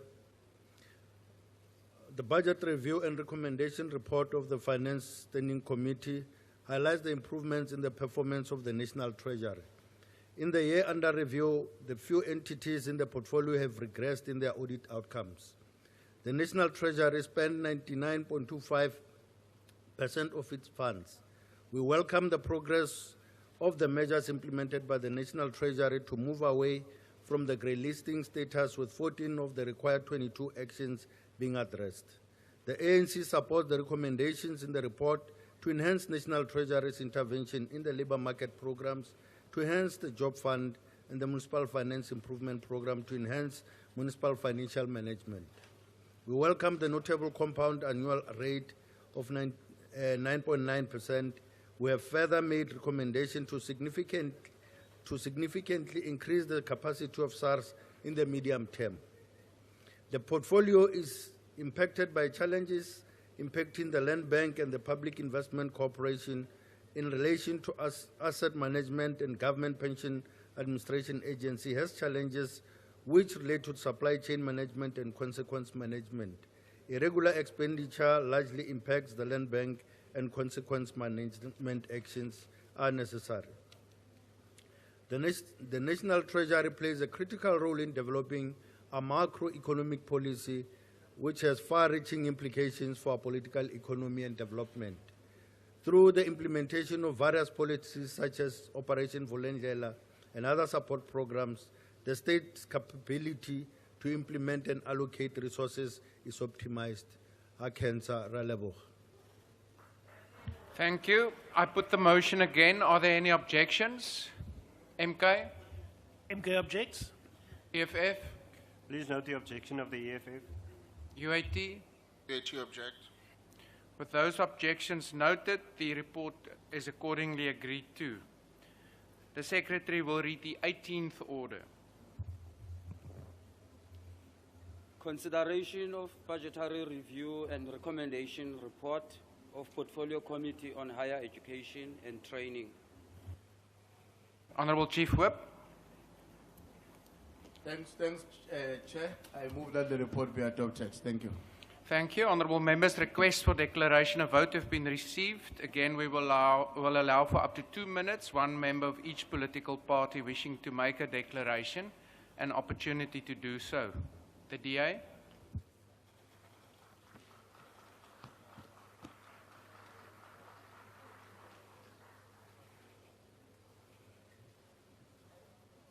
Thank you very much, House Chair. House Chair, much as strides have been made in this department, the department has the key issues hampering the success of our education system and skills development programs, negating its impact on economic growth. The delayed implementation of infrastructure projects by both institutions and the department hinder the expansion and upgrading of educational facilities and undermine the delivery of quality education. Then we have the technology. This department needs a comprehensive plan for the integration of information systems. Currently, the systems operate in silos, leading to inefficiencies and a lack of coordination across institutions and the department. House Chair, we do have the sectors that are key in addressing skill shortages and ensuring training aligned with labor market demands. However, many have to report manually due to technical problems and lack of support, which compromises the accuracy and timelines of critical data needed for the skills development. The ineffective monitoring of sector service level agreement delivery targets exacerbates the problem and hampers achievement of set objectives. The delayed filling of vacant posts within key departments and institutions is a critical concern and is compounded by the delayed implementation of new or updated ICT solutions. House Chair, delayed finalization of disciplinary cases in these departments is concerning. Accountability is essential for effective functioning of any institutions. But it's not all doom and gloom. We are seeing some innovation, like Deputy Minister Gondwe's student help Thank desk. you, Honourable Member. Your time has run out. The MK. Thank you very much. The DA support the report.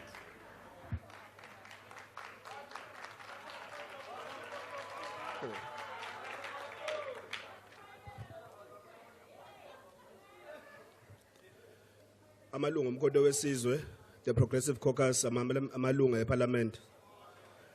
I rise on behalf of the Umkhonto wesizwe Party to reject this budget, or this report rather. This report highlights systematic failures in the department's ability to deliver on its mandate for post-school education and training, compromising the future of the youth and the economy. We as Umkhonto wesizwe maintain that free decolonized education will be attained in our lifetime, as declared by President Jacob Zuma in 2017, and also as mandated by the poor people of this country. The department failed to achieve its 2023-2024 targets and presented a decline in its performance from the previous year. A glaring example of its failures is in the program critical to youth development and such skills development at 27% achievement and TVET colleges at 41%, resulting in failure to deliver employable skills. This regression underscores a worrying and lack of accountability and focus. Graduates still have their certificates withheld by institutions of higher learning due to historical debt and outstanding fees. The Auditor General's findings confirm internal control deficiencies and material misstatements, exposing the department's inability to manage performance data reliably. Worse, despite the underspending of 117 million, critical issues like TVET and CAT infrastructure remain unresolved. There are strategic priorities that are also unmet. NSFAS has failed adequately to support students, particularly the missing middle and CET college enrollments remain dismally low. Department digital transformation and modernization efforts are lacking, leaving South Africa ill-prepared for fourth industrial revolution, failing far behind other nations who use this as a competitive advantage. We propose urgent reforms, establish an independent oversight mechanism to enforce accountability, redirect funding to skills development aligned with labor and market needs, and strengthen NSFAS governance for equitable funding. As Umkhonto wesizwe mhlali ngaphambili, we reject this budget, and we further invite Thank you, students Honourable of this Member. country to join us Your on the time 15th has now of December expired. to celebration. Thank you very much. The EFF.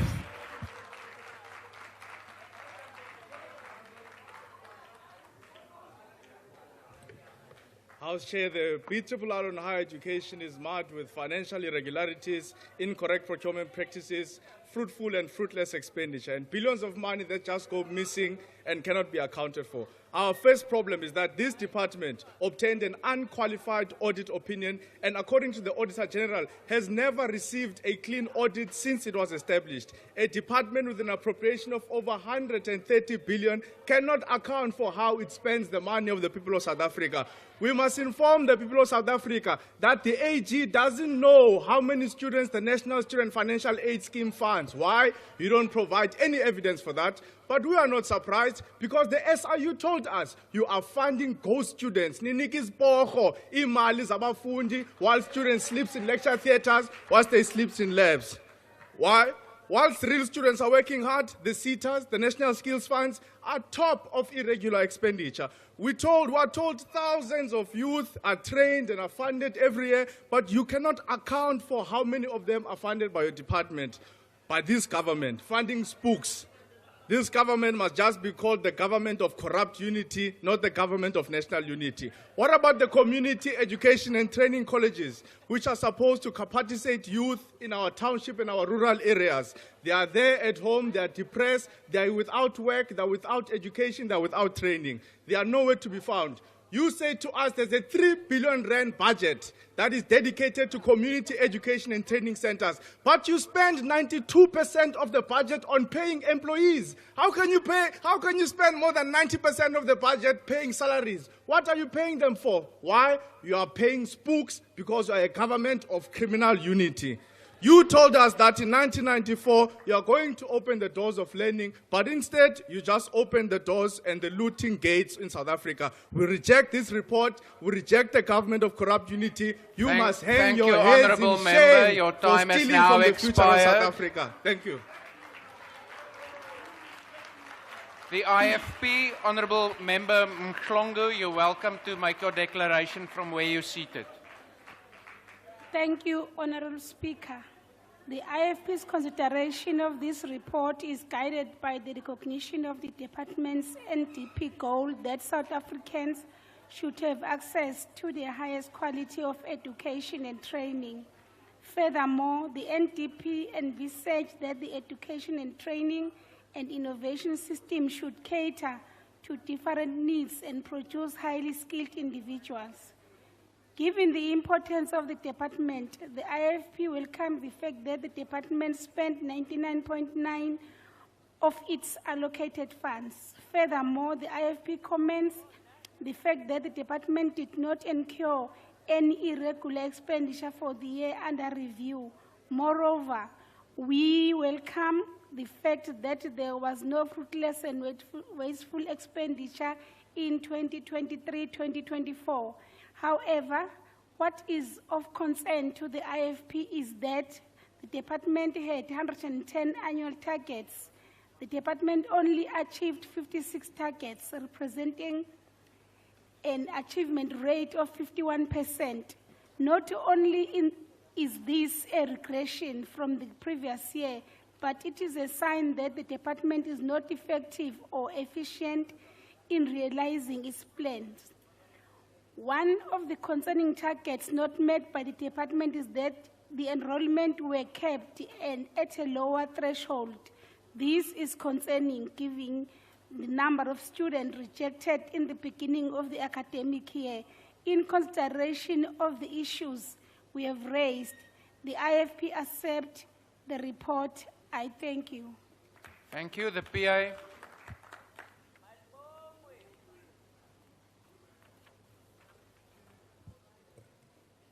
Thank you, Chair. The Department of Higher Education and Training must urgently address several critical issues to improve its operations and ensure the effectiveness of its mandate. It is imperative that the department accelerates the processes of filling vacant posts, particularly with the compensation of employees, to mitigate the ongoing underspending and address the capacity constraints. Additionally, delays in filling senior management positions at TVET colleges must be reviewed and rectified, as these prolonged vacancies significantly disrupt the operations of these institutions. The department must ensure strict adherence to recruitment and selection processes, particularly for senior management roles and halt the appointment of individuals with a history of misconduct. The capacity challenges within labor relations unit at institutions must also be addressed to ensure that the misconduct cases are processed in a timely manner, preventing further administrative delays. Furthermore, the department should foster stronger partnerships with key entities such as the NYDA and the Department of Women, Youth and Persons with Disabilities, and others involved in supporting women, youth and persons with disabilities, particularly in terms of procurement opportunities with DEET. In addition, there must be additional support for NSFAS to ensure that a loan scheme for missing middle students is effectively implemented. The department must also hold universities accountable for failing to meet their student enrollment targets, as this directly impacts the overall performance of the department. Thank you. Thank you. The FF Plus. Geen verklaringen, voorzitter. Dankie. Action SA.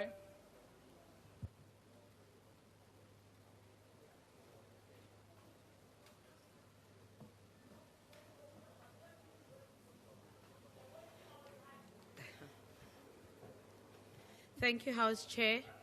Education is essential for breaking the cycles of poverty. Yet, this report reveals rampant inefficiencies with departments deflecting instead of addressing these shortcomings. The Department of Higher Education operates with a budget of 130 billion rand, and yet it has underspent 170 million. In a country where year in and year out we're seeing students starving and sleeping in hallways, this underspending is a shocking indictment on the performance of this ministry.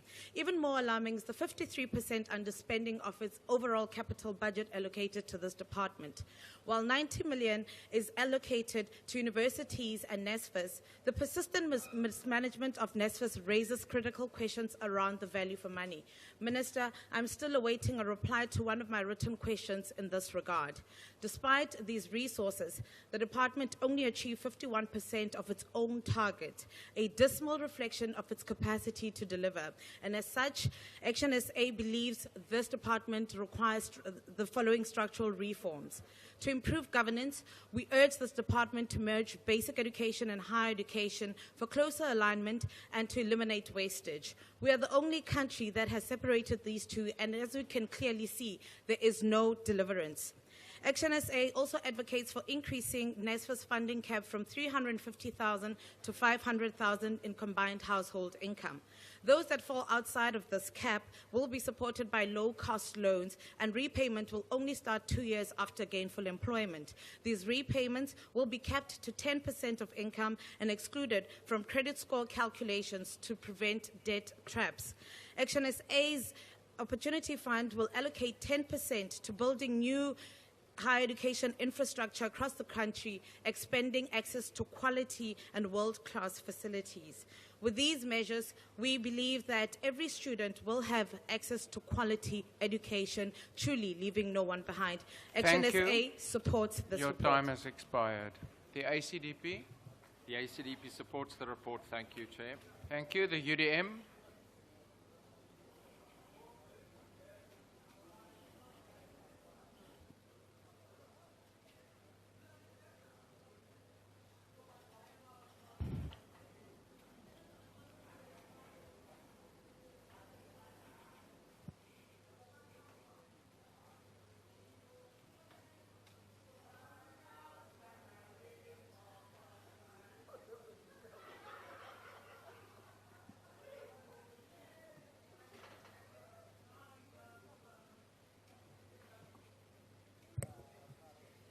Thank you, Honorable House Chair.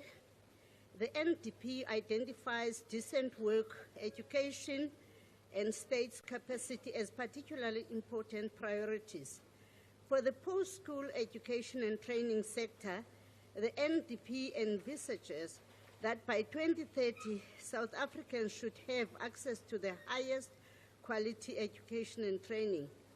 The education, training, and innovation system should cater for different needs and produce highly skilled individuals.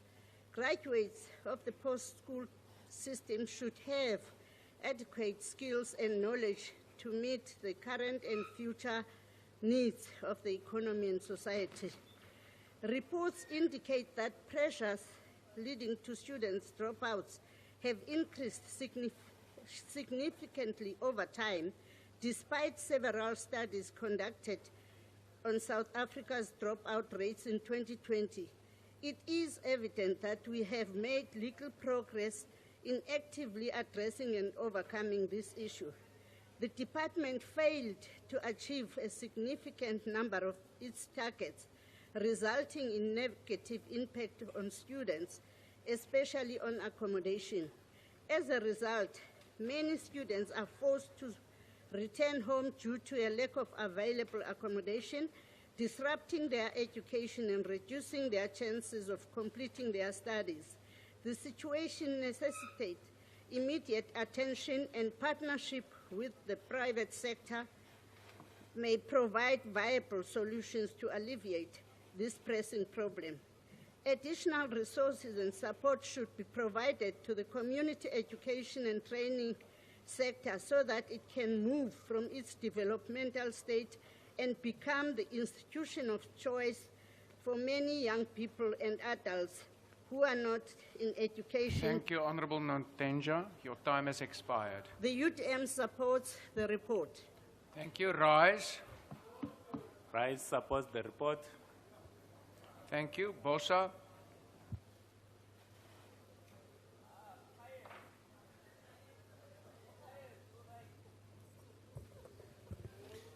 Thank you, House Chairperson. I think, honourable members, all of us can agree on this one particular point. If we fail to skill the South African population, we kill our economy. And therefore, ultimately, it becomes important that when we have a conversation about higher education, it cannot be delinked to our developmental objectives. Countries that have seen themselves rise through economic difficulties have done so on the back of a fairly qualified and improvements in higher education. I rise because I support the committee's report, yet want to highlight this one fundamental point, that I'm deeply concerned as many South Africans about the state of the University of South Africa. I am a former graduate of UNISA, and having studied through UNISA, it does deeply concern me about the state of the council there, its management, and where ultimately its audit opinion sits. I think if we are going to fix it, particularly for South Africans who are poor, and South Africans like myself who could not afford to go to any other university, it is important that we fix what is going on with UNISA. When we look at it in real numbers today, 4% of Africans are qualifying and going to higher education compared to 20% of Indian South Africans. So if we want to build multiple South Africas, we must continue along this trajectory. And I dare say that if we are going to address the building of one South Africa, where many of our South Africans can participate in our economy, let's fix higher education.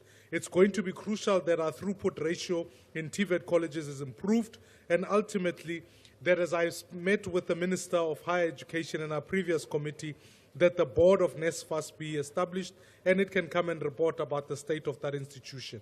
I support this report and urge that urgent reforms be put in place so that more graduates can come out of this country. Thank you very much.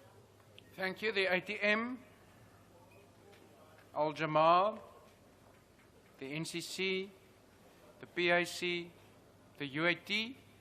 No declaration. Thank you. Good. The ANC.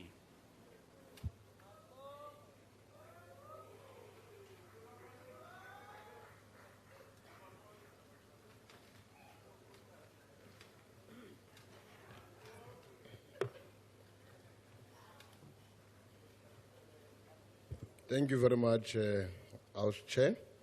The African National Congress stands to echo its support for the Budgetary Review Recommendation Report. This comprehensive report serves a critical purpose by evaluating the performance of the department responsible for higher education, ensuring that accountability measures are effectively implemented and identifying areas for improvement in service delivery. Through this assessment, the report aims to enhance the overall quality and accessibility of education, thereby contributing to the development of a skilled and capable workforce that meets the needs of our society. We acknowledge the report's emphasis on the need for improved access to quality education and training, aligning with the National Development Plan vision for a skilled workforce that meets the demands of our economy. A key recommendation from the report is to allocate additional resources to the community education and training sector.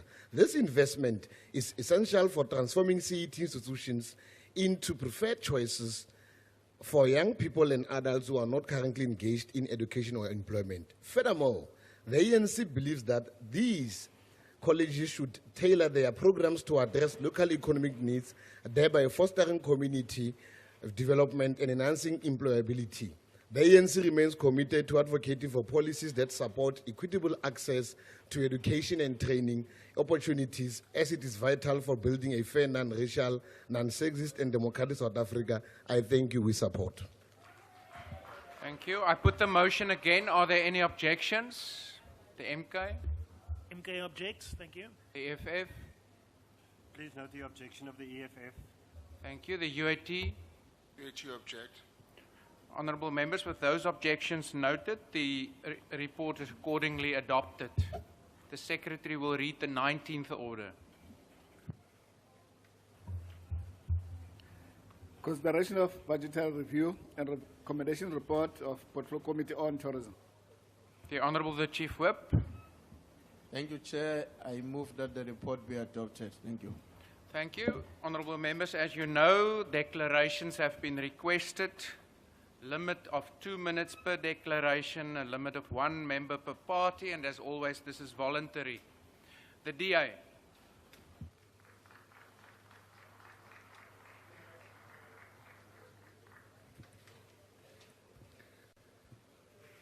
Chairperson, the Auditor's General Report has laid bare significant governance and financial management failures within the National Department of Tourism and South African Tourism, SAT.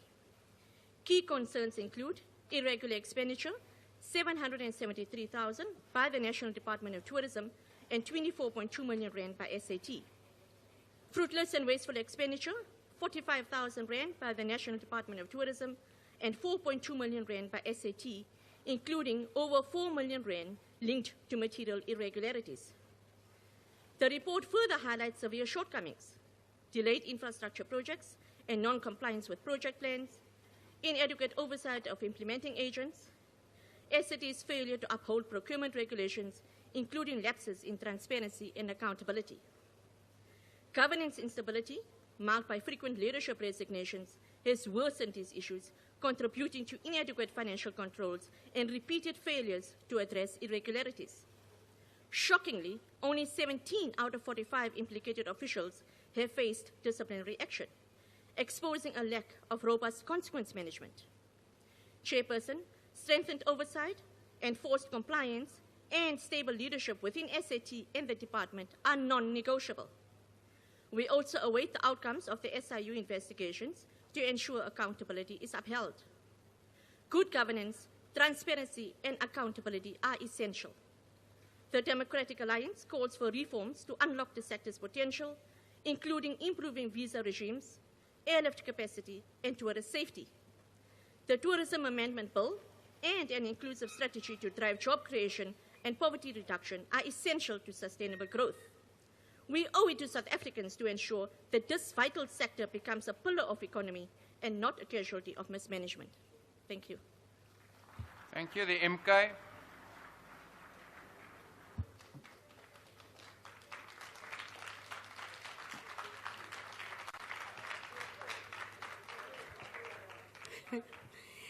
Thank you, Chair. Ukukhuthaza ezokuvakasha kubaluleke kakhulu ngoba kuyalekelela ukukhulisa umnotho kanye nokwakha amathuba emisebenzi ezweni. Nakuba kunjalo angeke silibale ukuthi kukhona ukuziphatha budedengu komnyango wezokuvakasha kanye nokuxhashazwa kwemali. Umnyango usebenzise imali engaphezulu kwesabelo mali esinikiwe. Ngikhuluma ngokuthi mina banikwa u1.41 billion. Umnyango wagcina usebenzise imali engaphezulu kuka 1.54 billion. Kahle kahle beqe ngo 123.3 million. Ufika kahle kahle ufika kanjani ekusebenziseni imali onganayo? Umkhonto wesizwe phathi ke uveza okukhulu ukumangala ukuthi nemsebenzi ebekufanele bayenze bakwaze ukwenza u85% kuphela kuleyo msebenzi bahlulekile ukuqeda yonke imisebenzi kodwa imali yona isebenzile yaze kweqa kwisabelo mali sabo. Lokhu kukhombisa ngokusobala ukuthi umnyango udukelwe indlela nje. Lo mnyango uyaqhubeka nokuba nezinkinga futhi kuba bucayi kakhulu. Singasho ngokusobala ukuthi ungqongqoshe uyahluleka. Izibalo zezikhala zabasebenzi ezingagcwalisiwe zihleli ku 11.6% kulomnyango. Lokhu kunika isithombe sokuthi umnyango uyahluleka ukuhlela nokusheshisa uguquko. Lo mnyango udinga ukuthi uvuleleke uhlolwe njalo ukuze kube nesiqiniseko sokuthi ukuphatha kwawo kuba ngcono. Lelizwe lidinga imboni yezokuvakasha ezinokubambisana ukuhleleka nobulungiswa. Lo mnyango kumele uzihlele kahle ukuze ukwazi ukunika isikhathi sokunaka nezindawo zasemakhaya emalokishini nokubeka ubuholi bendabuko phambili. Abantu bonke babe umgogodla kule mboni yezokuvakasha. Umkhonto wesizwe awuvumelani futhi awuhambisani nale report. Thank you. Thank you. The EFF.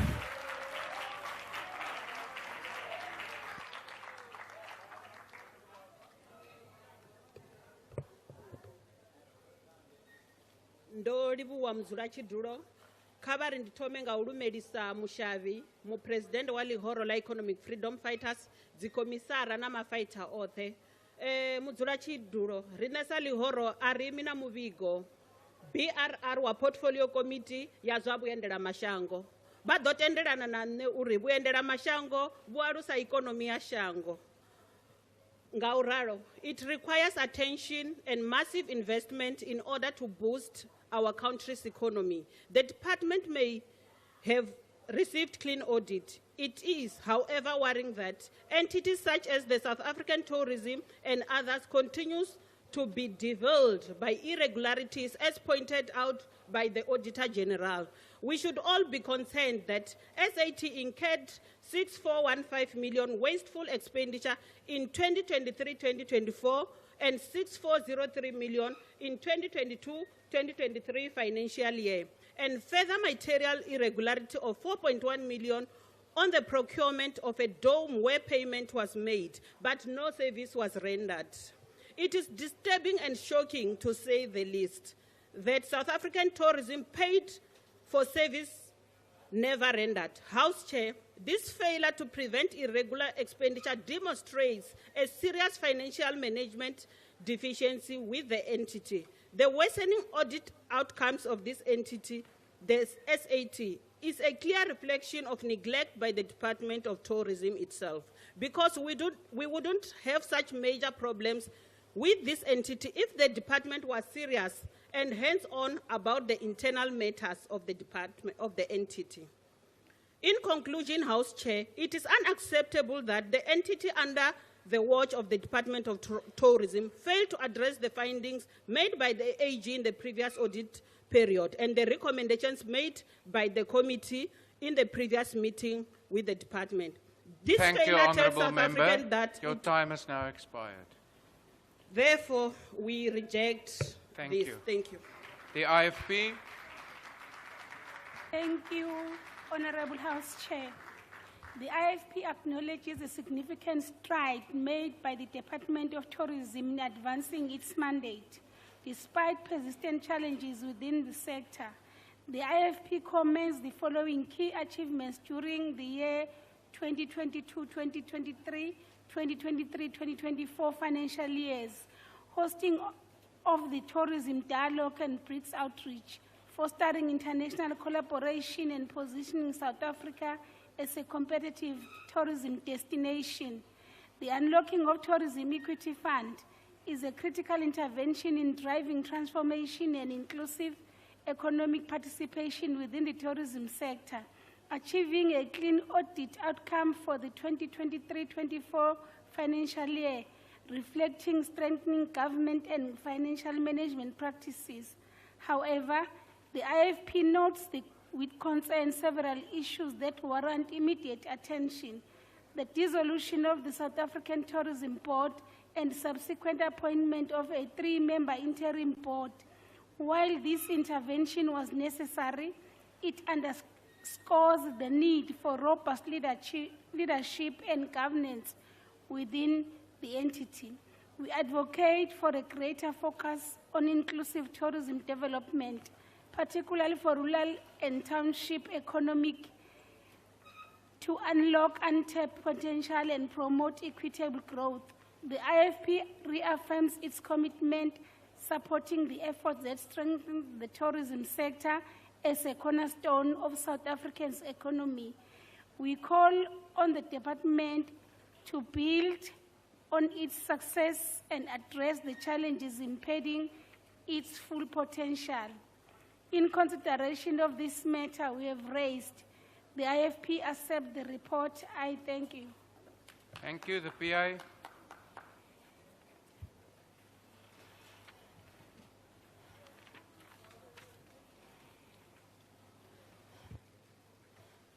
Speaker, dankie vir die geleentheid. Speaker, die inleiding van die verslag lyk baie indrukwekkend.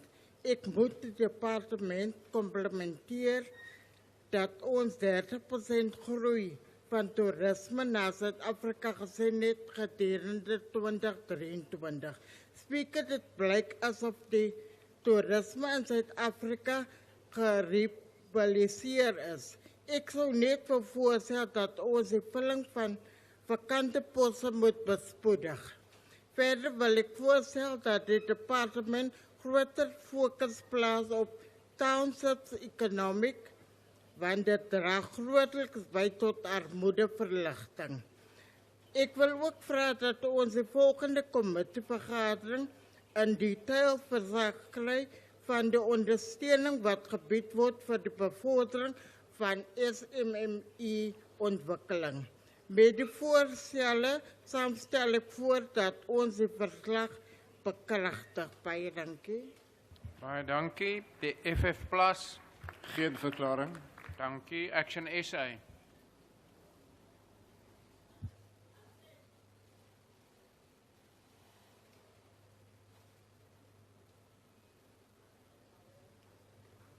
Thank you, House Chair. Action SA supports the budget, and we commend the executive for improvements that have been made, shaking up a board that thought its duty was to have meetings. And what we would like to advocate for is for not to overlook local tourism. We need to ensure that we create family tourism. We make tourism affordable for locals, so that we give families something to do on weekends. We bring families together. We complain about our youth idling, smoking hookah pipes. We have a beautiful country that its citizens have not seen. Can we ensure that the department looks at rates for locals that would make tourism affordable? Can they also ensure that we expand scholar tourism?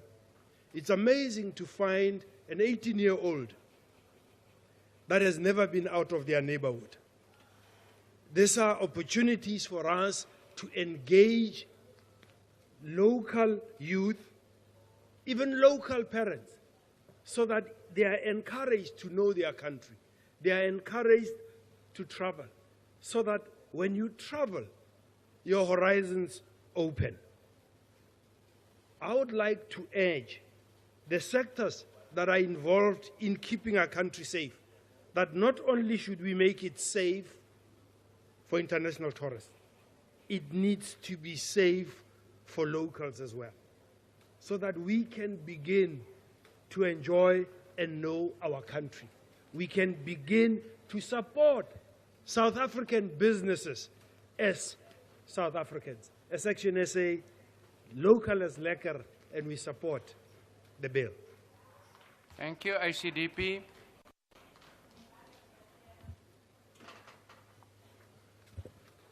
Thank you, House Chair.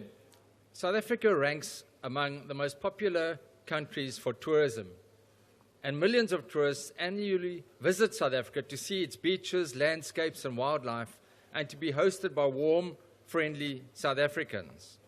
Tourism's direct and indirect contribution to GDP was 8.2% in 2023, and the tourism sector is expected to employ 1.7 million people this year.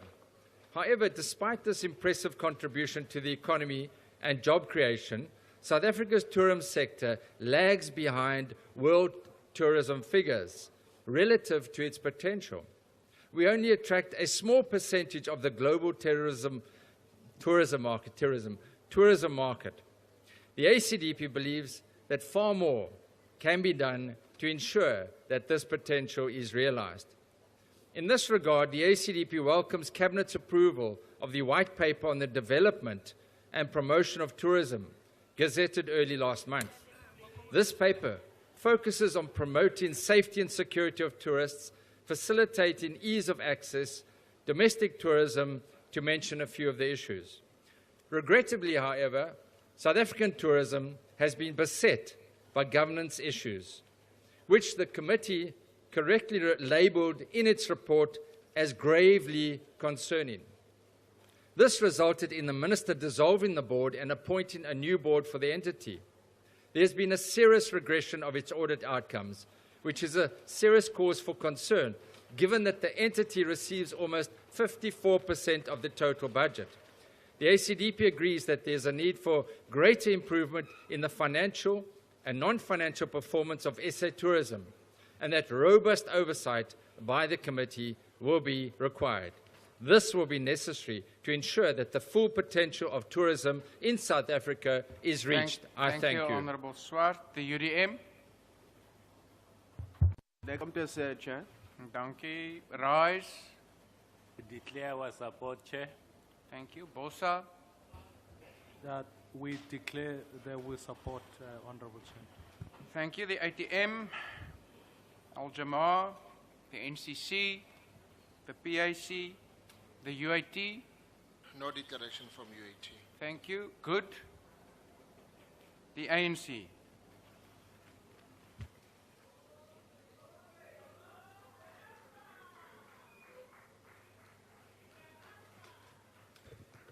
ndo livhuwa mudzulatshidulo ndi tshilumelisa ma Afrika Tshipembe oṱhe ngawo angaredza u bva kha dzangano ḽivhusi dzangano ḽo lwelaho mbofholowo ya vhathu ḽone dzangano ḽihulusa fhano Afrika Tshipembe na ḽifhasi ngawo angaredza. We say we welcome the allocation of 7.9 billion over the medium term to the Department of Tourism. We believe that the increase from 312.4 million rands to 334.8 million rands in the 2023-2024 financial year for destination development and increase from 242.8 million to 243.1 million for tourism sector support services speaks to our developmental and transformation agenda. We must position tourism at the center of our efforts to reduce unemployment, poverty, and inequality.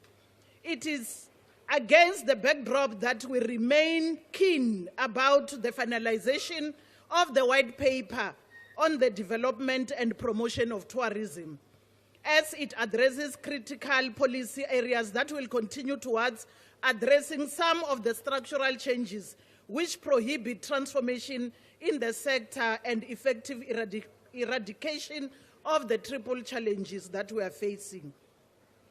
We welcome the progress made by the department towards a clean audit.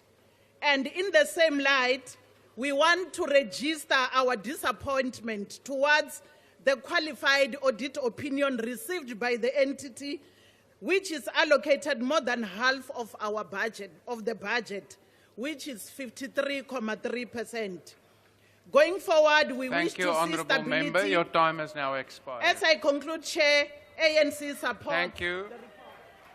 Honourable members, I put the motion again. Are there any objections?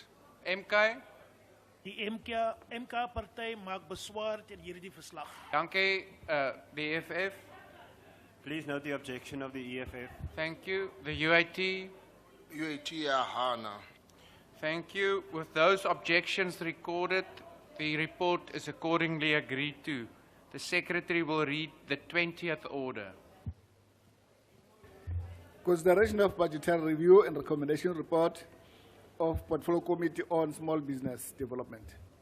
Honorable Chief Whip. Thank you. I move that the report be adopted.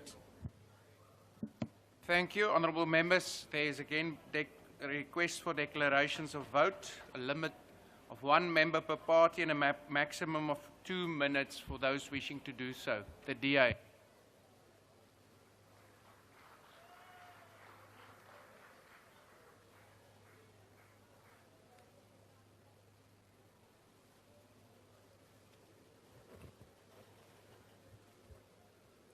The ease of doing business for informal small businesses is a critical factor underpinning South Africa's economic growth and job creation.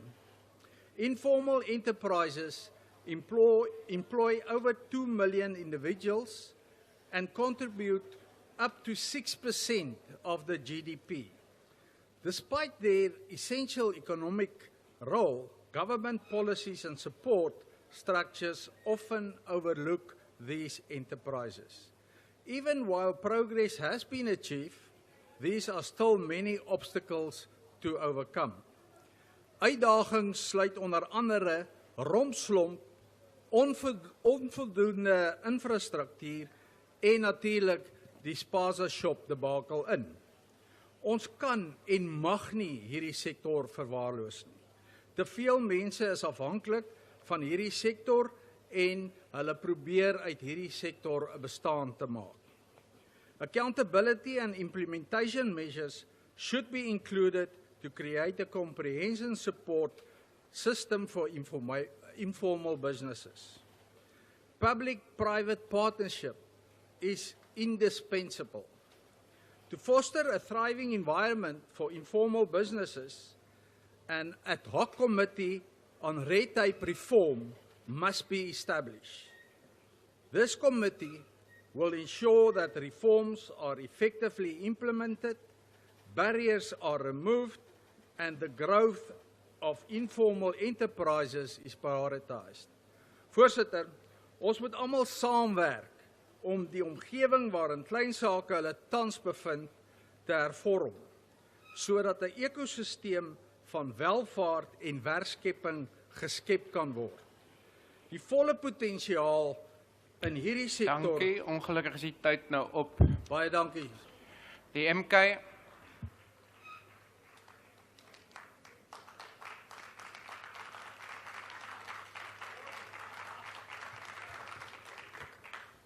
Thank you, House Chairperson. Athubaba bonke abantu ngomhla ka-15 babe seMoses Mabhida ngoba ngabanga khona uzoya esogwini. The MK Party rejects this report as it exemplifies the failures of Mr. Ramaphosa administration. The department continues to neglect the small and medium enterprise sector, a critical engine for job creation and economic growth. Despite promises to cut red tape, bureaucratic hurdles persist, locking out the youth, women, and people living with disabilities from economic opportunities. South Africa's 42.1% unemployment rate is evidence of these systemic failures. Instead of empowering SMMEs, the department prioritizes financial intermediaries, raising costs and preventing direct access to funding for emerging entrepreneurs. Rural and township economies, which hold immense potential, remain underdeveloped due to a lack of advisory support, infrastructure, and accessible finance.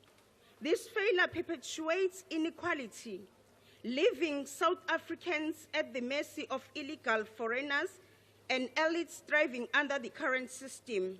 The MK Party will streamline regulation to eliminate red tape and simplify licensing, ensure direct access to financing without intermediaries or inflated cost.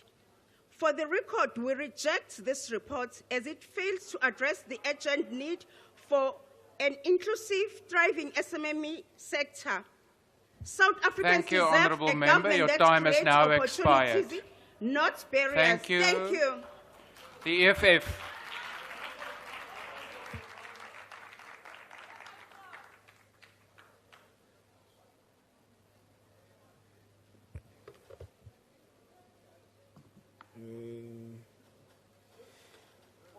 Thank you very much, House Chair. This declaration addresses the PRRR of the Department of Small Business and its entities. What is troublesome, though, Chair, about this report is that it does nothing to address the issues that are faced by small business owners out there. The committee just copied and pasted a report from previous years and presented it to us. The department is mainly failing in its mandates and is failing to achieve its targets, and we strongly believe that the department must be restructured. Small business development should not be a standalone department, Chair. It should be instead a division within the Department of Trade, Industry and Competition, which should then be linked to an industrialization strategy which will not only bolster small businesses and protect the local economy, but it will also help in creating millions of jobs. Currently, the country is facing, the crisis of spaza shops where expired foods are being sold. But because we have a reactionary state that is also scared of white businesses and white people, the retailers such as Spar, ShopRite, in Mtuba and everywhere else are getting away scot-free, but they are also implicated in selling of expired food. So the department should be making clear and targeted recommendations that will curb this pandemic of expired foods. Because whether it's a local spaza shop in Tembisa or a ShopRite in Guamashu, no one should be selling expired food to our people. As the EFF, we strongly reject this recommendation. Thank you. Thank you. The IFP.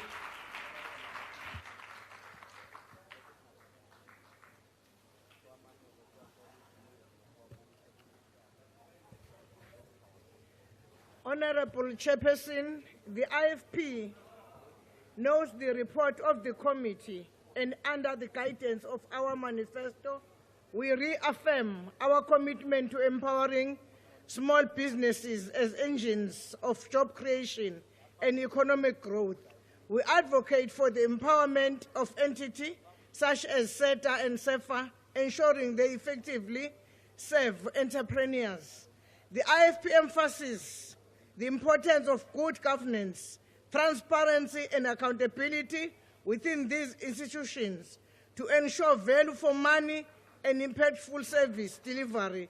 We echo the committee's recommendations for improving support mechanisms to make small businesses sustainable and competitive.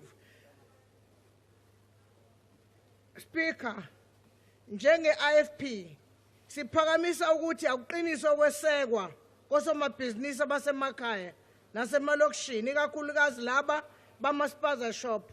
Sikhuthaza ukuthi uSETA noSEFA basondele ekwakheni umnotho wama-spaza shop njengomnotho wama-South Africans. So ngalokho thina njenge-IFP sizibophezele ekwesekeni ukuthuthukisa kwama-businesses njengendlela yokulwa nokwesekwa kwemisebenzi kanye nobupha. Lokhu kuwumbono wethu wokwakha iNingizimu Afrika engcono. Sithi njenge-IFP le report yinhle, siyayemukela. Ngiyathokoza.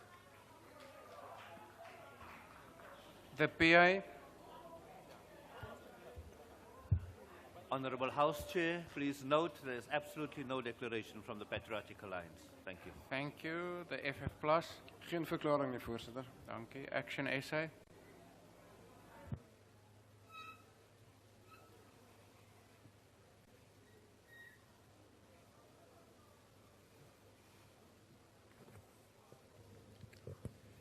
Thank you, Chairperson. This BRR report indicates that there are once again concerns relating to oversight, accountability, and good governance within the department. Although it achieved a clean audit, its entities received unqualified audits with findings. Alarmingly, the AG found that the department only achieved 85% of its targets, with CFA reported at 30%. This highlights the need for better oversight within the portfolio. The department achieved only 40% of its targets in terms of service delivery under the Sector and Market Development Program.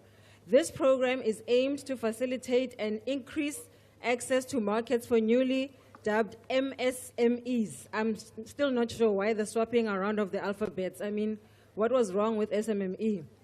The Minister of No Small Business Development is obsessed with teaching us the law instead of service delivery. We are pleased to see that many of you are now in support of this Spaza for Locals campaign, a campaign aimed to address growing challenges, local township and rural entrepreneurs, and a promotion of entrepreneurs. This includes tackling issues such as unfair competition, lack of access to funding, and insufficient regulatory support. We firmly believe that such efforts are critical in addressing the structural challenges facing SMMEs and fostering an environment conducive to sustainable growth and local economic prosperity. Action SA notes the report and nothing else, because sincerely at this point, all what we see is a Ministry of No Small Business Development. Thank you. Thank you. The ACDP.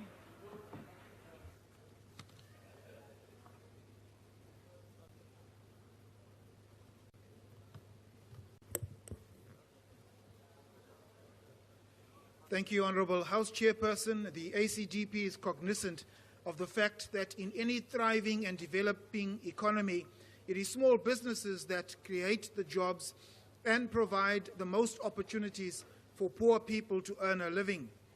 John Dludlu, the CEO of the Small Business Institute, calls small businesses the rock stars of our economy. Yet, in the view of many, they are treated like stable hands. The World Trade Report says that SMMEs in economies such as ours should account for 60% of gross domestic product and 70% of employment. Sadly, in South Africa, they contribute roughly 34% and 50% retrospectively. The ACDP notes the department's budget reduction of approximately 92 million rand, which will slow down expenditure on vital financial support for SMMEs and cooperatives. The National Development Plan envisaged the creation of approximately 11 million additional jobs between 2010 and 2030, identifying that the small and expanding firms should create between 90% or 9.9 million of those jobs. Putting the COVID period aside, where some 2 million jobs, 2 to 3 million jobs were lost, and load shedding, which has kept our economy on perpetual pause, with 6 years to go to create 11 million jobs and the economy underperforming, unemployment and poverty at unacceptable levels, this department must accept their failure in achieving the targets of small business growth. It has long been the view of the ACDP that in order to save taxpayers' money, this department may be better placed under DTIC, where one could then leverage on economies of scale, improve efficiencies, and reduce duplicity. I thank you. Thank you. The UDM.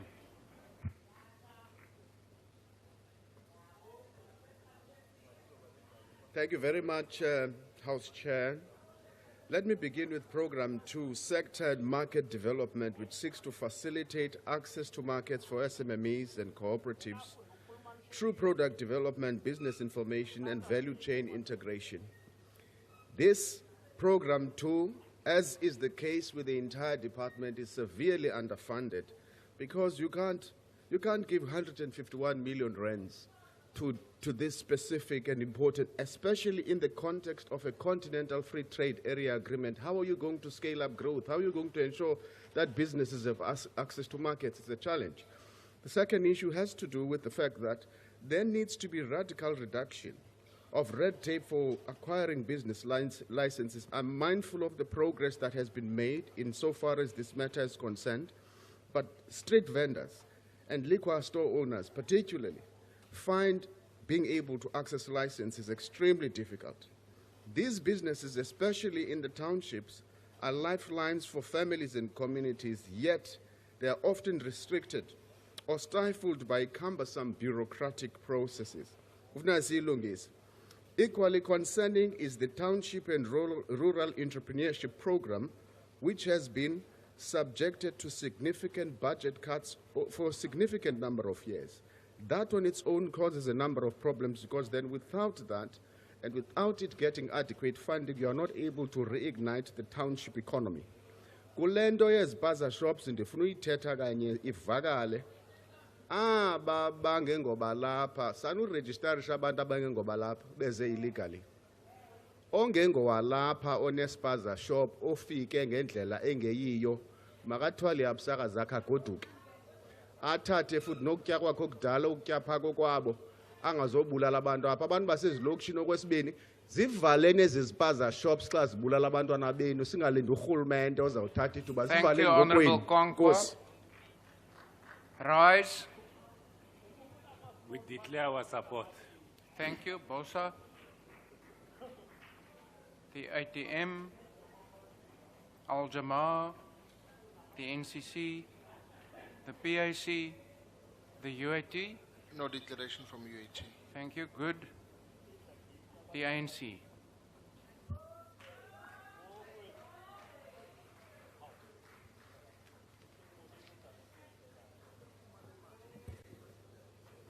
Thank you very much, Honorable Chair.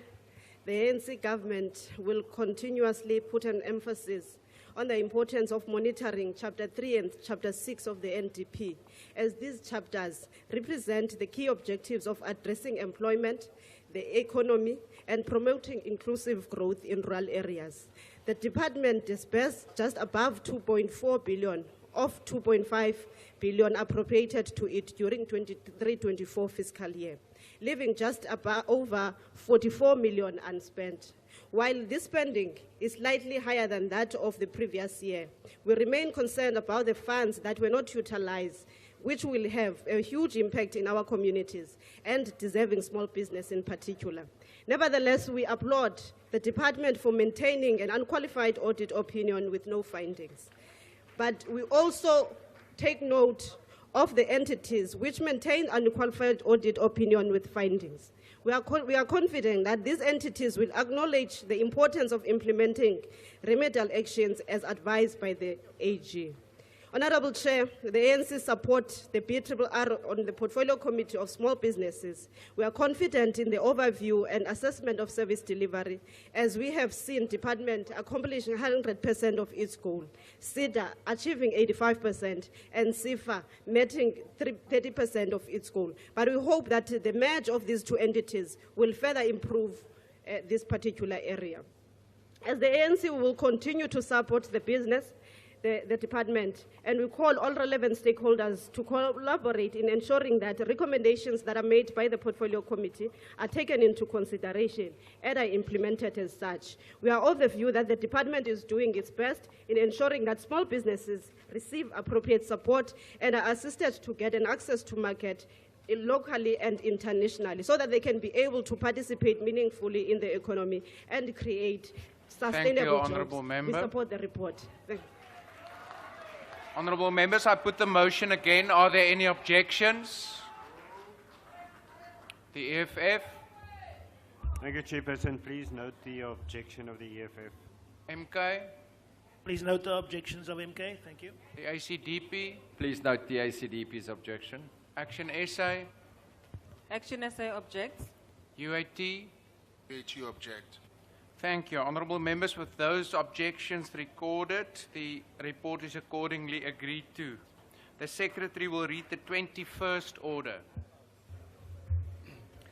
Consideration of budgetary review and recommendation report of Portfolio Committee on Women, Youth and Persons with Disability. Honourable Chief Whip.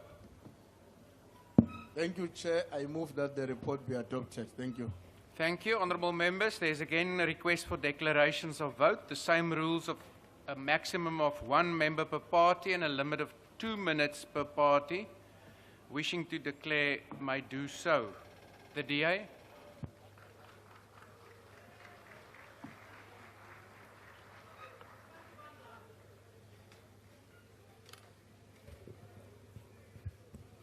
Chairperson, it is fitting that we are having this debate 3 days after the launch of 16 days of activism against abuse of women and children. However, I want to express my disappointment with the attitude displayed by the Department of Women, Youth and Persons with Disabilities. On the 26th of November, exactly 2 days ago, the committee was meant to be briefed on establishment of the National Council on Gender-Based Violence and Femicide and on Department's 16th Day of Activism and campaign and program. While we received an apology from Minister Chikunga, Deputy Minister Letsike, and DG Maluleke, we were dismayed by the level of arrogance displayed by the officials who were delegated to make presentations as scheduled. Not even a single one of them joined the meeting, which was scheduled to take place via Zoom. The department's refusal to attend this crucial meeting is an indication that they are not part of the war against gender-based violence. While the department snaps the committee, they must be reminded that in 2016, a 5-year-old girl from Likwa municipality was raped by her neighbor. She was again raped by the same person in 2019, and the perpetrator is still roaming our streets. This girl and her family are now being further victimized by the justice system that keeps postponing the case. When we inquired about progress, we were informed that the magistrate in Secunda is currently not attending to cases represented by legal aid because he has decided to prioritize cases of paying clients. Women and children are abducted and killed throughout the year. The DA demand year-round action on GBV and not just 16 days of lip service. The DA's plan is effective monitoring mechanisms for GBV cases to ensure that they are investigated, prosecuted, and resolved. Oversight to expose failures and offer practical solutions, whole of society engagement to support survivors, and community engagement to provide grassroots education to break the cycle of violence. Thank you. The MK.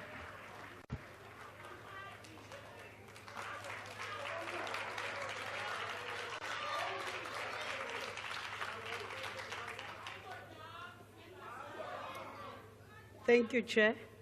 The Department of Women, Youth and Persons Living with Disabilities in South Africa has faced challenges in balancing its mandate with reduced funding, particularly impacting effort to address gender-based violence, empower women and support youth employment initiatives. It is alarming and more so grossly contradictory that we highlight 16 days of activism in word, but we do not convert this rationally into an immediate reality of activism. The facts are clear, and it remains undisputed. The following statement supports the view of the MK party with this submission. Over the last 3 years, the budget for GBV-related initiatives has seen minimal increases, inefficient to match the depth of the crisis. This inadequate fund allocation is not the only challenge. The budget is further undermined by the underspending as reflected in the financial statement of the department. We advocate for a higher budget, and yet we do not justly utilize the current allocation. The department's reduced resources will hinder advocacy campaign, reduce the scale of community outreach, and delay support for gender equality initiatives. How do we support a failing mechanism that offers no solution, rather retrogresses year by year? With that being said, the MK party rejects BRRR. I thank you. Thank you. The EFF.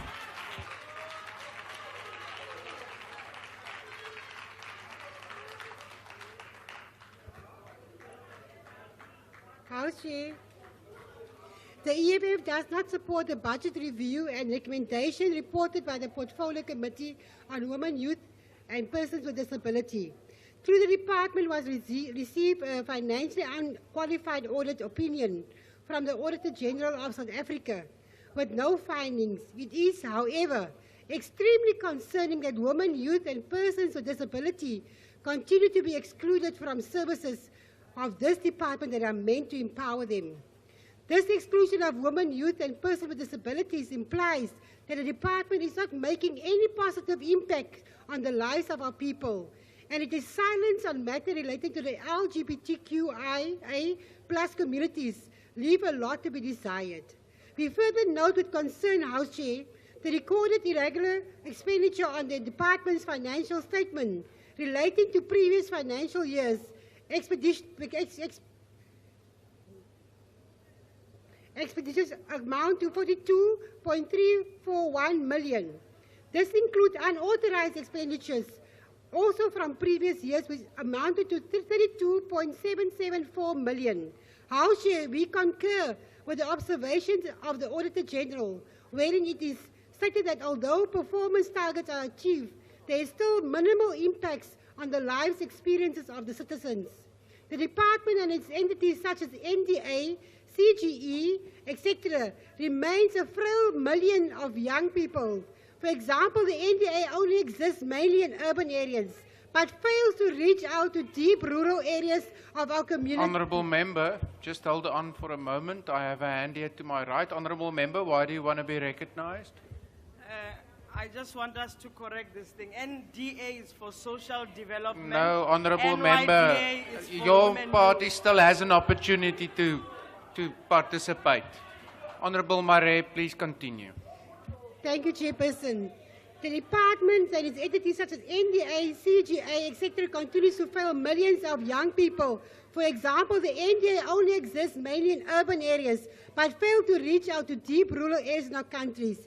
This inability of the NDA to reach out to rural youth has for the largest time created unequal access to services that are meant to empower our youth. How will young people participate in economic opportunities? Thank you, Honourable Member. Your time has now expired. If they continue to be systematically excluded Honourable from the programs Marquee, that are meant to thank empower you. them. How should EFF reject this report? The IFP. Honourable House Chairperson, let me start by greeting the IFP caucus and the patriotic GNU caucus at large. House Chairperson, the Department of Women, Youth and Persons with Disabilities receives a budget of just over $1 billion, of which the bulk of its money is then transferred to the Commission for Gender Equality and the National Youth Development Agency, leaving it with a minuscule budget of just over $200 million. This department is tasked with the responsibility to oversee and monitor, and therefore every action or inaction that impedes the protection, rights and well-being of women, youth and persons with disabilities fall within this department's mandate.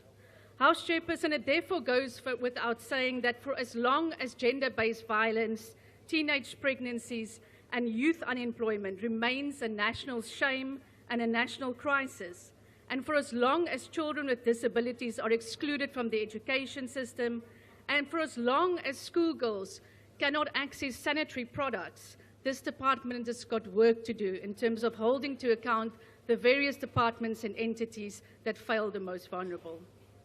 House Chair, and for as long as social workers that have been trained by the state are sitting at home, the very social workers that we need in the fight against our social ills, and for as long as shelters that are providing shelter to women, youth and persons with disabilities are closing their doors because their funding have dried up, we've got much more work to do in terms of holding the Department of Social Development to account. And for as long as government departments are not meeting their minimum target or threshold of the employment of people with disabilities, and for as long as women remain on the fringes of the economy, still earning much less than men, we've got much more work to do, Honourable Deputy Minister. But with our support, this department can and must do more. We must move past empty pledges and start ensuring that the lived realities of the vulnerable in our society Honourable Member. Your is time has changed. now expired. The IFP supports this PRRR. I thank you. The PA.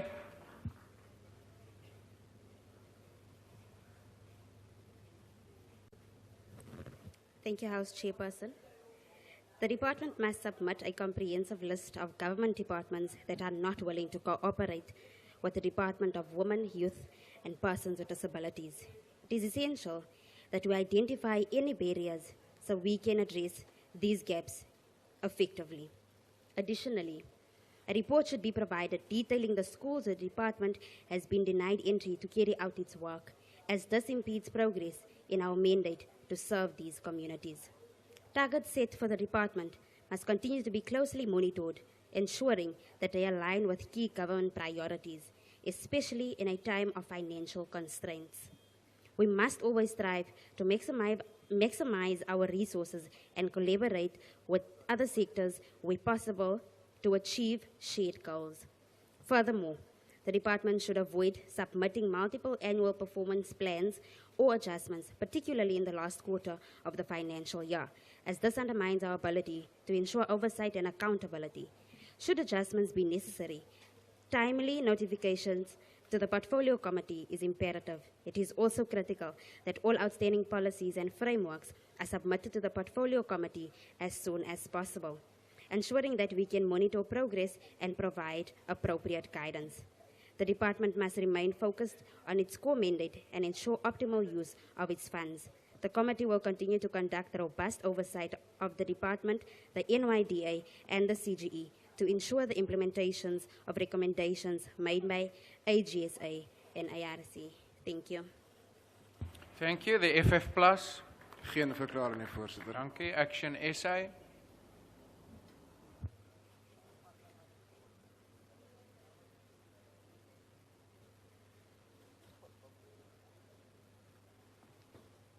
Thank you, House Chair and Deputy Minister. Given the challenges that we face in our country, this is a department that needs to work.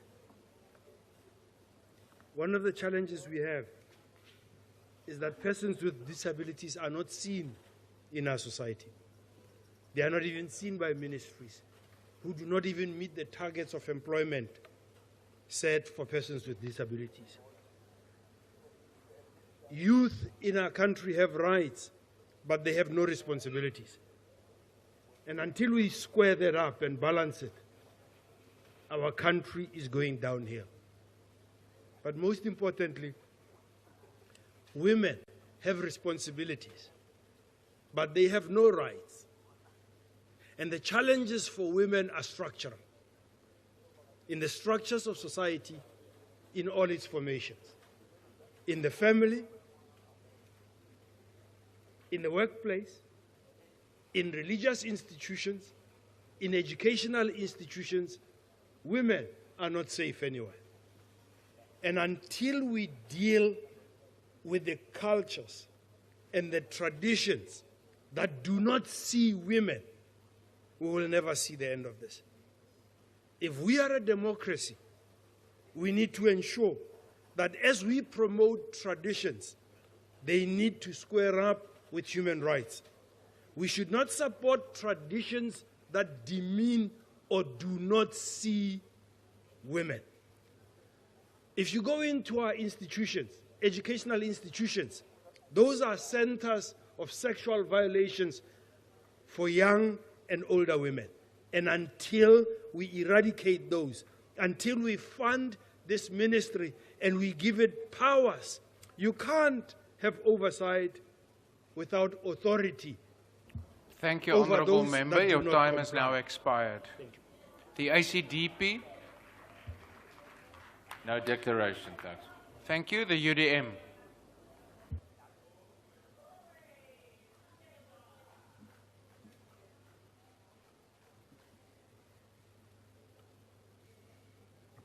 Thank you, Honorable House Chair. The country continues to face numerous challenges that affect women, youth, and persons with disabilities. These include gender-based violence and femicide, inequality, poverty, unemployment, and adverse effects of climate change on the livelihoods of persons. Despite a substantial portion of operational budget being allocated to compensation of employees, the department continues to rely on consultants to deliver on targets and expenditure incurred despite a large cohort of staff within programs. Most of the expenditure incurred, as in the previous financial years, was to was for compensation of employees and goods and services. During the 2023-24 financial year, the department transferred to the CGE and NYDA amounted to 828.4 million, leaving the department with an operating budget of approximately 209 million. The UTM calls for the reviewal of the role of both CGE and NYDA towards the upliftment of these vulnerable groups who are mostly affected by poverty, unemployment, and various societal ills, as the bulk of this department's budget is transferred to CGE and NYDA. Also, despite the recent National Council on Gender-Based Violence and Femicide Bill, which aimed at eliminating gender-based violence, crime statistics reveal that rape and contact crimes are on the rise, with more women and children murdered and sexually assaulted during the first quarter of the year. The scourge of GBV continues unabated. The UTM supports this report. I thank you. Thank you. Rise. We declare our support, Chair. Thank you. Bosa. The ATM, Al-Jamaa, the NCC, the PAC, the UAT. No declaration. Thank you. Good. The ANC.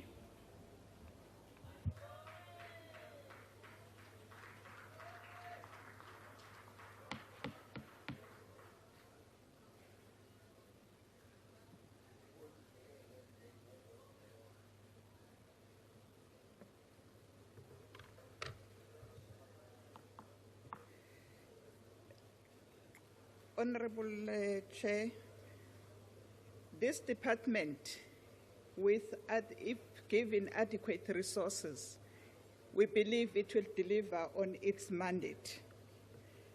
We are here as the ANC to state our unwavering support to the consideration of this BRRR on this department.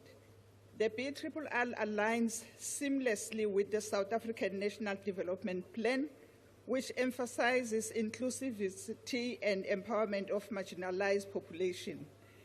It also supports the mandate of the Department of Youth, Women, and Persons with Disabilities, which aims to address the systemic inequalities and advance the socio-economic position of these groups. Furthermore, the report resonates with global commitment such as Sustainable Development Goal, particularly Goal 5, 8, and 10, which are gender equality, decent work, and economic growth, it reduces the inequalities by advocating for resource allocation to these priorities. It also reinforces South African commitment to inclusive development on both domestic and international stages. The BRRR recommendations are not only policy directive, but also pathways to tangible change. It also highlights that there is a need for greater investment in economic empowerment initiatives such as small business funding for women entrepreneurship. And it also highlights programs focusing on vocational training and entrepreneurship that can equip young people with skills to thrive in an evolving economy, reducing unemployment and fostering innovation. Thank you, Honourable Member. Your time has now expired. We are here to support this report. Thank you. Thank you, Honourable Members. I put the motion again.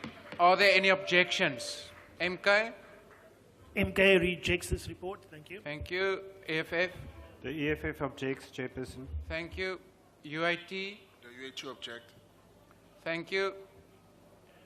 Honourable Members, with those objections noted, the report is accordingly agreed to. The Secretary will read the 22nd order of the day. Consideration of budgetary review and recommendation report of Portfolio Committee on Trade, Industry and Competition. Honourable Chief Whip.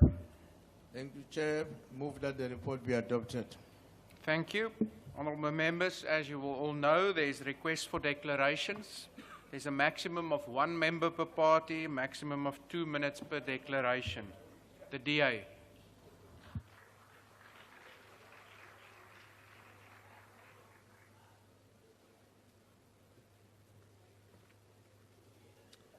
Honourable House Chair, honourable members, the DTIC is entering the 7th Parliament under new political leadership.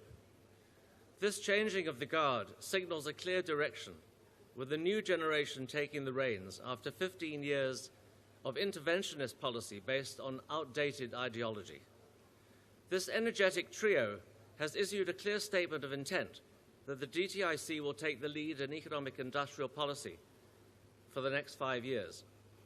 As a foundational member of the Government of National Unity, the DA extends its best wishes to the new leadership.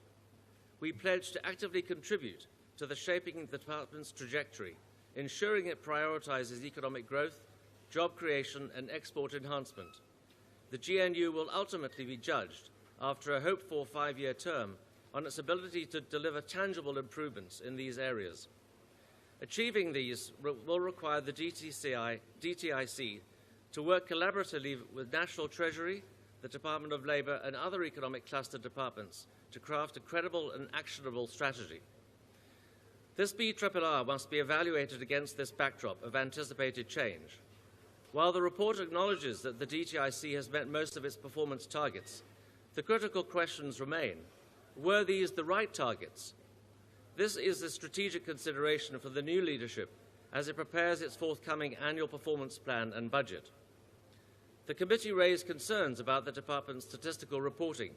While the data is impressively detailed, down to the last rand spent and job created, the reliability of this information requires questionable interrogation. The DA supports this report and looks forward to engaging with the DTI's leadership to drive results-orientated economic strategy. The MK.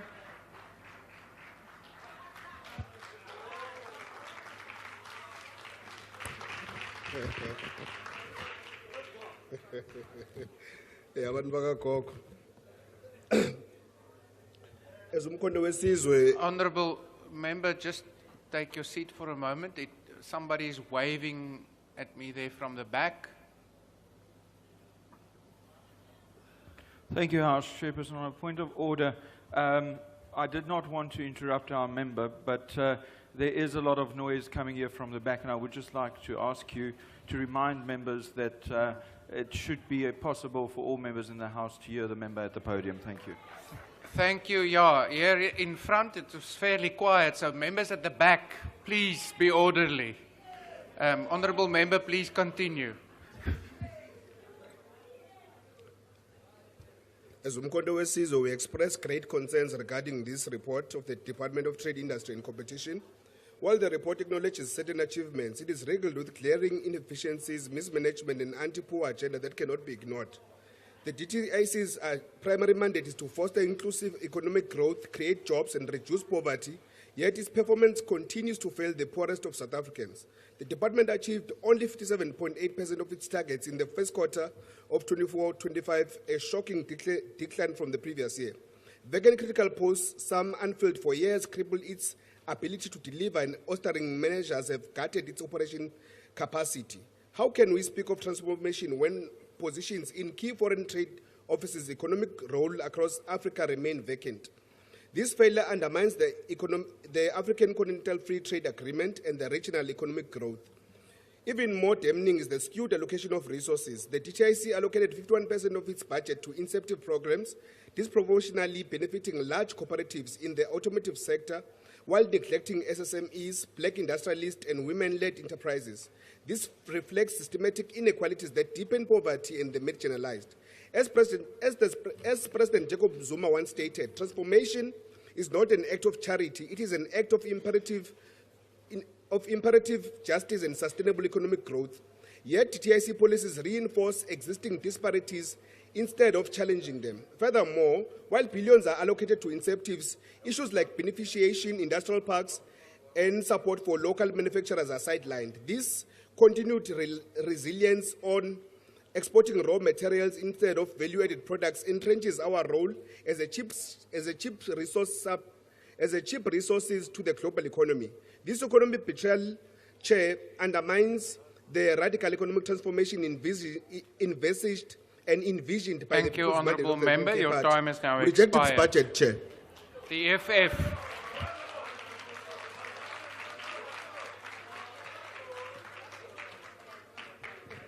Thank you very much, Chairperson. House Chairperson, one of the most Chairperson, can you please call the ANC caucus into order? Honourable Member, please continue. I can't hear myself speak. I can hear you, so please continue. House Chairperson, one of the most important things that we ought to do when we consider these budgetary review and recommendation reports is compare the intended purpose of each department and whether its set mandates are being progressively achieved or there is a general stagnation.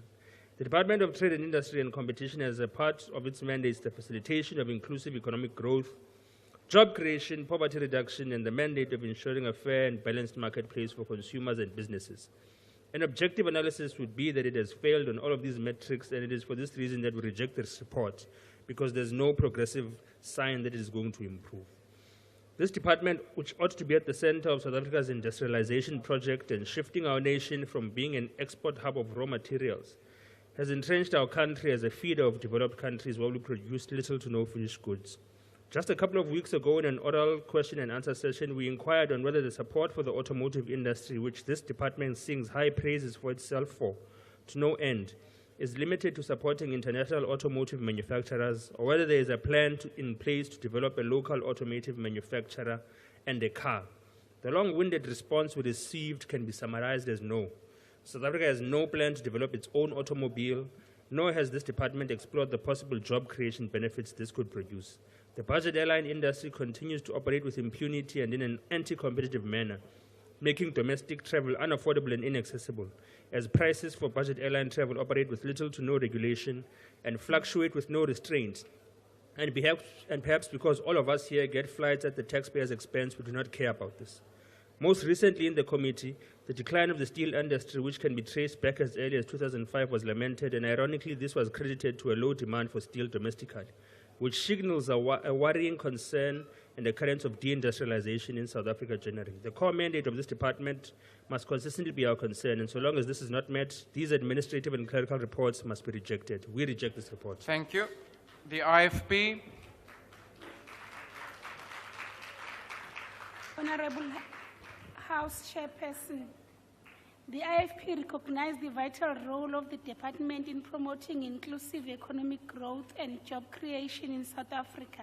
We believe that addressing economic challenges requires a focus on practicality, accountability, and long-term goals. Sustainable industrial growth, effective governance, and meaningful transformation are essential. While the committee's emphasis on industrial transformation is commendable, it should prioritize skills development, support for small businesses, and regional empowerment, especially in underdeveloped provinces. We support the review of the DTIC's incentive allocation, advocating for equitable distribution to high-potential industries like green energy and technology. Incentives should be linked to measurable outcomes like job creation and skills enhancement. To restore public confidence, the DTICs must establish a governance task team to monitor performance and spending, prioritize skilled leadership, and enhance cooperative with educational institutions and the private sector to align training programs with regional priorities. The DTIC's performance indicators should align with South Africa's developmental goals, focusing on the realistic targets for poverty reduction and employment creation. Addressing economic challenges requires skills development, enterprise support, regional empowerment, and strict governance and accountability measures. As a party committed to fostering inclusive growth, the IFP calls for coordinated efforts across all levels of government to achieve sustainable industrialization, economic transformation, and job creation. In consideration of the Thank issue you, Honourable raised, Member. Your time has now expired. IFP accept the report. The PA. Honourable House Chair, no declaration from the Patriotic Alliance. Thank you. The FF Plus. Geen verklaringen, voorzitter. Thank you. Action SA. Speaker, the DTRC's mandate is to facilitate inclusive economic growth in the pursuit of job creation, poverty reduction, and economic and spatial equality. With pedestrian economic growth and with unemployment, poverty, and inequality at extremely high levels, it is quite apparent that the DTRC is currently failing in its mandate. One of the reasons is that the economy is overregulated, with nearly 20 entities and regulatory bodies reporting to the DTRC. Red tape and the cost of doing business in South Africa continues to increase. This regulatory burden has contributed to South Africa's ranking 60th out of 69 countries for global competitiveness by the International Institute for Management Development. As Action SA, we believe that there needs to be a massive focus on increasing South Africa's global competitiveness, rather than putting up more hurdles for businesses to operate. Speaker, secondly, Action SA is of the view that the incentive program of the DTRC is not meeting its desired result because it is targeting the wrong industries. In addition, there is very little monitoring and evaluation of the impact of current and past incentives. Greater focus needs to be placed on those industries that are more labour-intensive and those which we have a competitive advantage. Furthermore, the DTRC should place greater focus on SMEs and ensuring they are fully capacitated. SMEs, and in particular the township economy, have the potential to be the engine for inclusive economic growth. These entrepreneurs and business need the tools to meet this potential. Speaker, Action SA supports the report. I thank you. Thank you. The ACDP.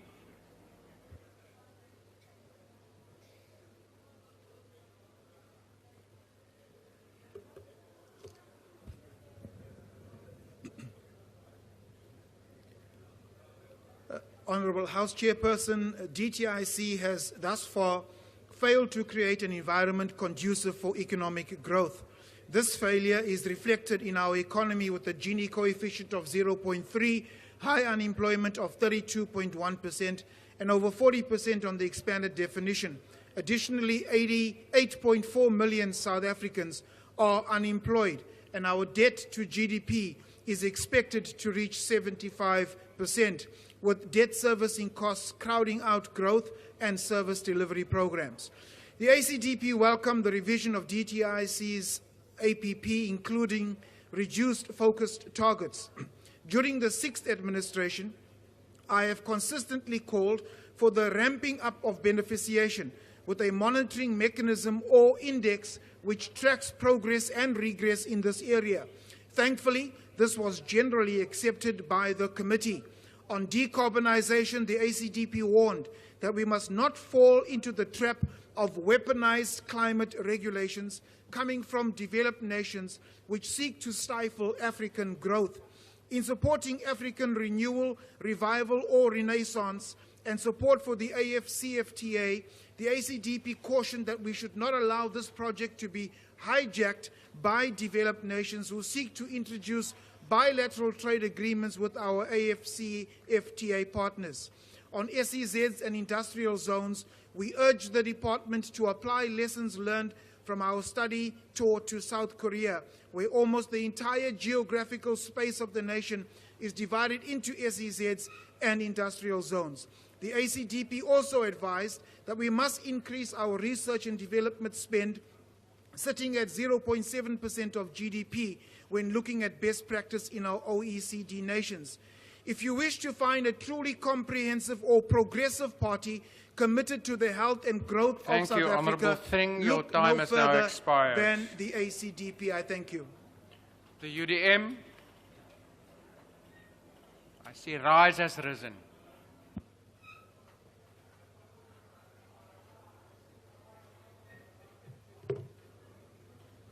Mtramashtul na cancer. Chairperson, Honorable members, on Tuesday I stood here. I spoke about the new problem that we have in South Africa, and it is online gambling. And I'm glad that the Minister of Trade and Industry is here. Our gambling laws are trying to, in a way, regulate the gambling industry that no longer exists. We have the National Gambling Amendment Bill that has been sitting in Parliament since 2018. And there's now an attempt to mediate. But the situation has changed so fundamentally in this country that what we're trying to regulate in 2018 no longer exists.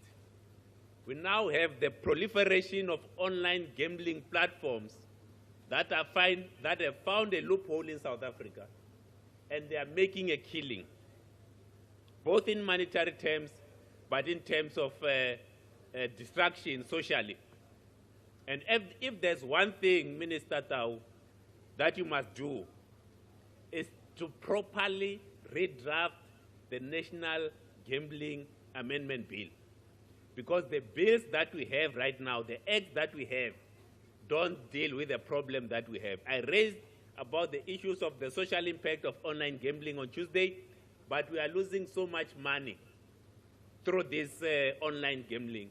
And if there's one thing that we must do for the people of this country, is to ensure that these gambling companies, they pay for what they are doing to the people of our country.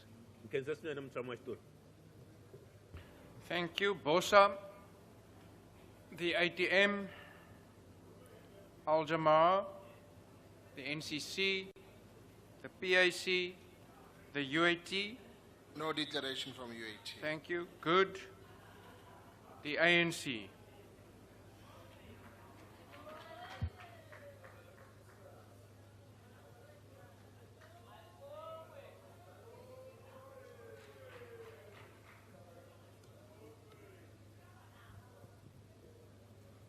House Chairperson, having assessed the annual performance of the DTIC for 2023-24 financial year, its 2024-25 first quarter, the ANC implored the department that it should ensure the intervention drives the impact required to change the structure of South Africa's economy through the following: the coordination between the macroeconomic policy and industrial policy.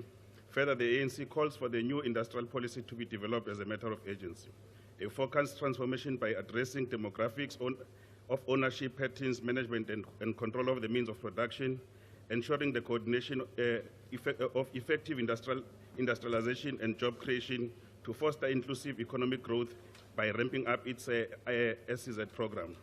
Evaluation of the strategic needs for its entities, their performance and resource allocation, and as well as rationalization of resources and structures to ensure efficiency and effectiveness where necessary. Furthermore, the IDC should revert back to its founding strategic role of supporting industrial development and economic growth. Propose that we ring-fence 20% of the new lottery license to ensure that we fund the NEC, the National Empowerment Fund, as well as entities dealing with consumers. Appropriate government and oversight framework for its entities that will strengthen the development work of the department. We should take this opportunity to congratulate the Department of Trade and Industry for its 17th back-to-back clean audit opinion and call on the new remaining entities to ensure that they can improve their work. Program Director, thank you very much. Thank you. I put the motion again, honourable members. Are there any objections? MK? Condolences, objects. The EFF? Please note the objection of the EFF. The UAT? UAT Ahana. Honourable members, with those objections recorded, the report is accordingly agreed to. The Secretary will read the 23rd order of the day. Consideration of budgetary review and recommendation report of Portfolio Committee on Home Affairs. Honourable Chief Whip. Thank you, Chair. I propose that the report be adopted. Thank you, honourable members. Despite the fact that I know you all want longer declarations, there will again be a limit of only 2 minutes and only one member per party wishing to make a declaration. The DA.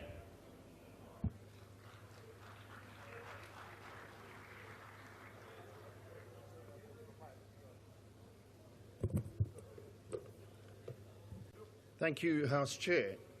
Between 2008-9 and 22-23, the identity documents, passports and birth registrations processed by the same number of staff at Home Affairs decreased by 20%, but their salaries tripled.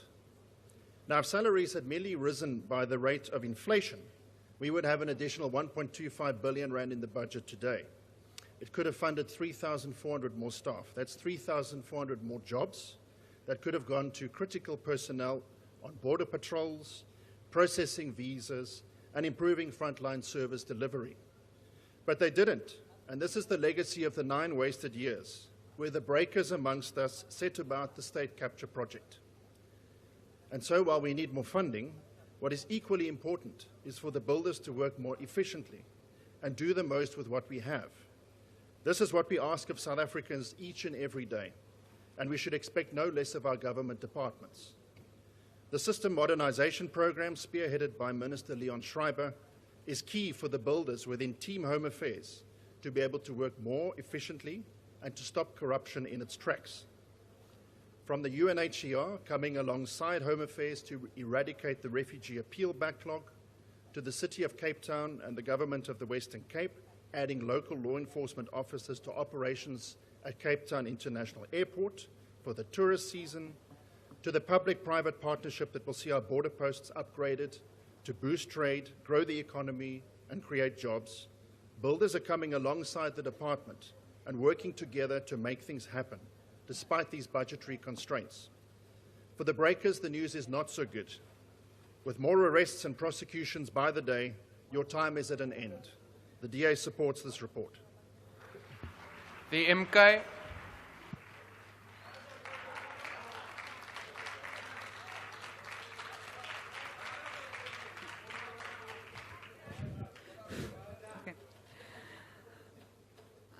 Honourable Rose, can we please change the script? 9 wasted years. Again, really? Honourable members, Honourable Chair. Honourable member, in future, please address some, if you react to a member through the chair, please continue. We know the Department of Home Affairs is failing our people. Over 2.5 million records remain undigitized, locking millions of South Africans out of economic opportunities and basic rights. This backlog is a direct violation of the constitutional right to identity. Despite spending 500 million rand, the department has delivered nothing but delays and excuse. Therefore, the MK party rejects this BRR report. I greet you all in the universal greeting of peace. Assalamu alaikum wa rahmatullahi wa barakatuh. The crisis in the asylum seeker process is even worse. More than 160,000 cases have been in limbo for over a decade, with corruption running rampant. Vulnerable refugees are forced to pay bribes while the system collapses under 1.4 billion of wasted infrastructure projects. Year after year, this department has failed audits with 3 billion in irregular expenditure. Chair, this is theft from the poor in a country where millions go hungry. Even the most vaunted BMA authority, the BMA, at a cost of 2 billion rand, is marred by secrecy and corruption, leaving our borders open to trafficking and crime. We, as the MK party, demand urgent reforms, a special audit task force to root out corruption, a refugee tribunal to clear the asylum backlog in 12 months, strict deadlines for digitization with penalties for non-performance. Honourable Chair, Home Affairs is not just a department, it's the gatekeeper of dignity, identity and sovereignty. We will not rest until it serves the people with efficiency, honesty and accountability. I still have 7 seconds. I would like to take the opportunity to invite you all on behalf of our President to Moses Mabhida. Thank you. On the Those 14th seconds of have December. now run out. Thank you. Gwaza! The EFF.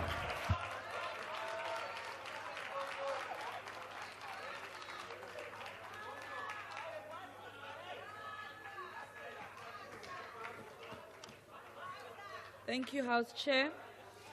Chair, the EFF rejects this BRRR report on Home Affairs.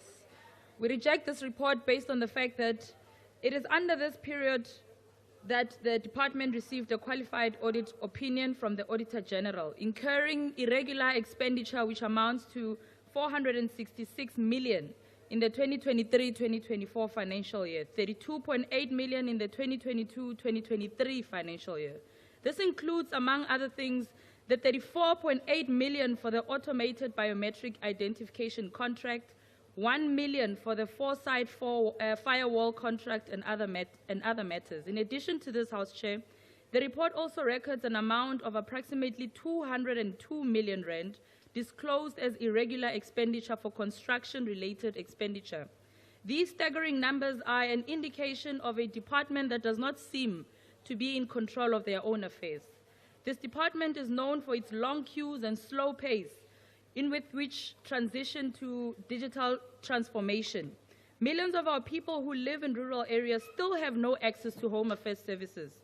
And as a result, we still have many people without identity documents, births not registered, and asylum applications taking months to be processed and finalized.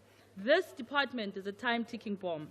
Despite a 400 million network revamp in 2022 by the State Information Technology Agency, it is concerning that the system still continues to fail us.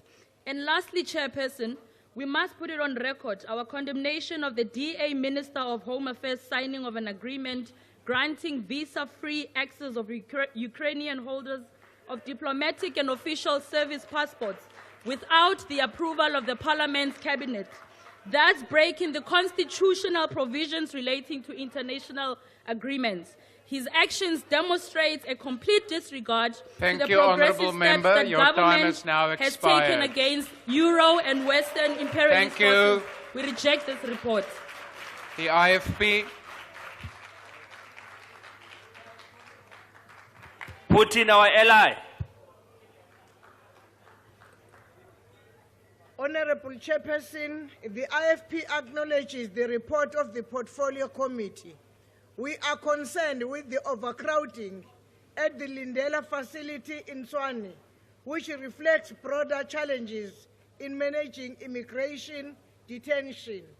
Chairperson, the report calls for additional funding for PMA, and as the IFP, we strongly support the call for increased funding to modernize the border control system, including the use of drones and surveillance. This will enhance the PMA's capacity to monitor and manage our border effectively. Our border security must be strengthened to ensure only those who follow legal processes can enter and stay in our country. Chairperson, we commend the KZN Premier Honorable Tamintuli on the operation he led that saw the arrest of 268 illegal immigrants. It is efforts like this that will rid our country of illegal immigrants. Chairperson, the department and its entities must heed the committee's call to submit all the required reports promptly.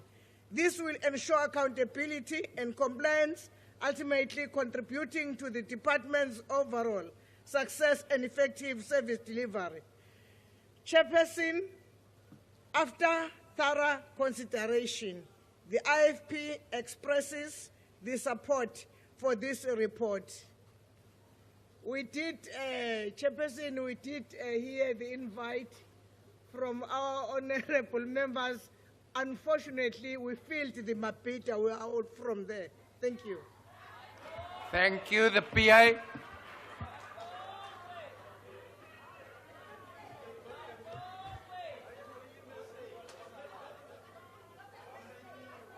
Order, honourable members. Thank you, Honourable Chair. Unlike the posture of some in his party against our party, President, we as a GNU partner stand in empathetic solidarity with the Department of Home Affairs Minister when we consider that the budget allocation dropped by 188 billion when compared to the 2023-2024 financial year. the budget allocation of 3 out of 4 programs was reduced, Citizen Affairs being one of them. We want to pause at this juncture and state that our current system does not cater for the unique spelling of Busma names in ID documents. This serves as another form of marginalization. The Border Management Authority also receives less, notwithstanding that it must contend with a 3-way budget split. However, Program 3, Immigration Affairs, received an increase. We pray that this prioritization assists with the current deadly pandemic of illegal immigration that is literally killing our children, overburdening our health system, and robbing South Africans of job opportunities, including European illegal immigrants entering our country on visitors' visas, stays in Cape Town, and never goes back. It's time South Africans admits that Honorable Gayton McKenzie was right when he shouted with prophetic conviction, Abahambe! Muni Baizani massacres, luister julle vir Gayton McKenzie. We support Chair. The FF Plus. De VF Plus ondersteun die verslag, voorzitter. Dankie. Action SA.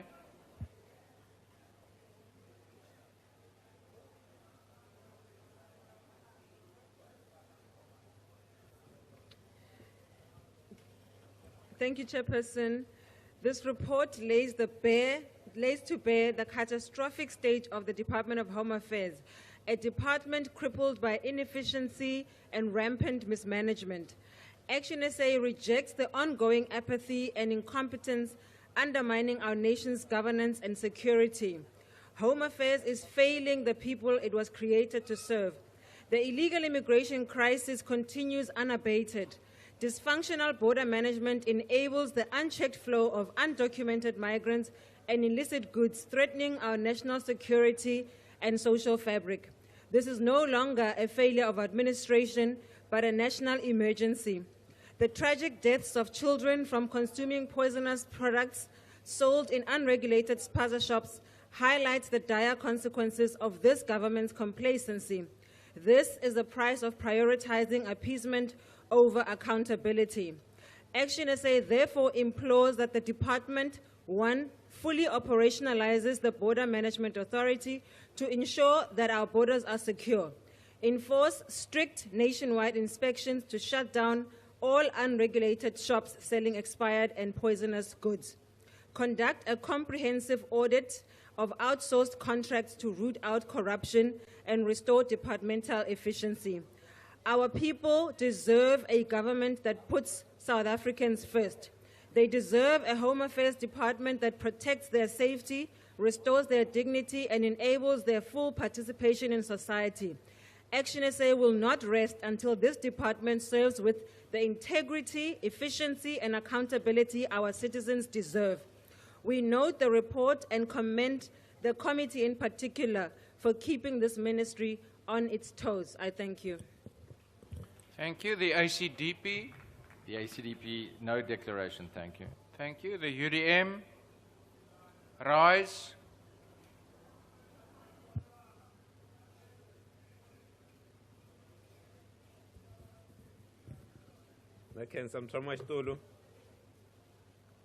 Honorable members, so we do know and we have to accept that we have an immigration problem.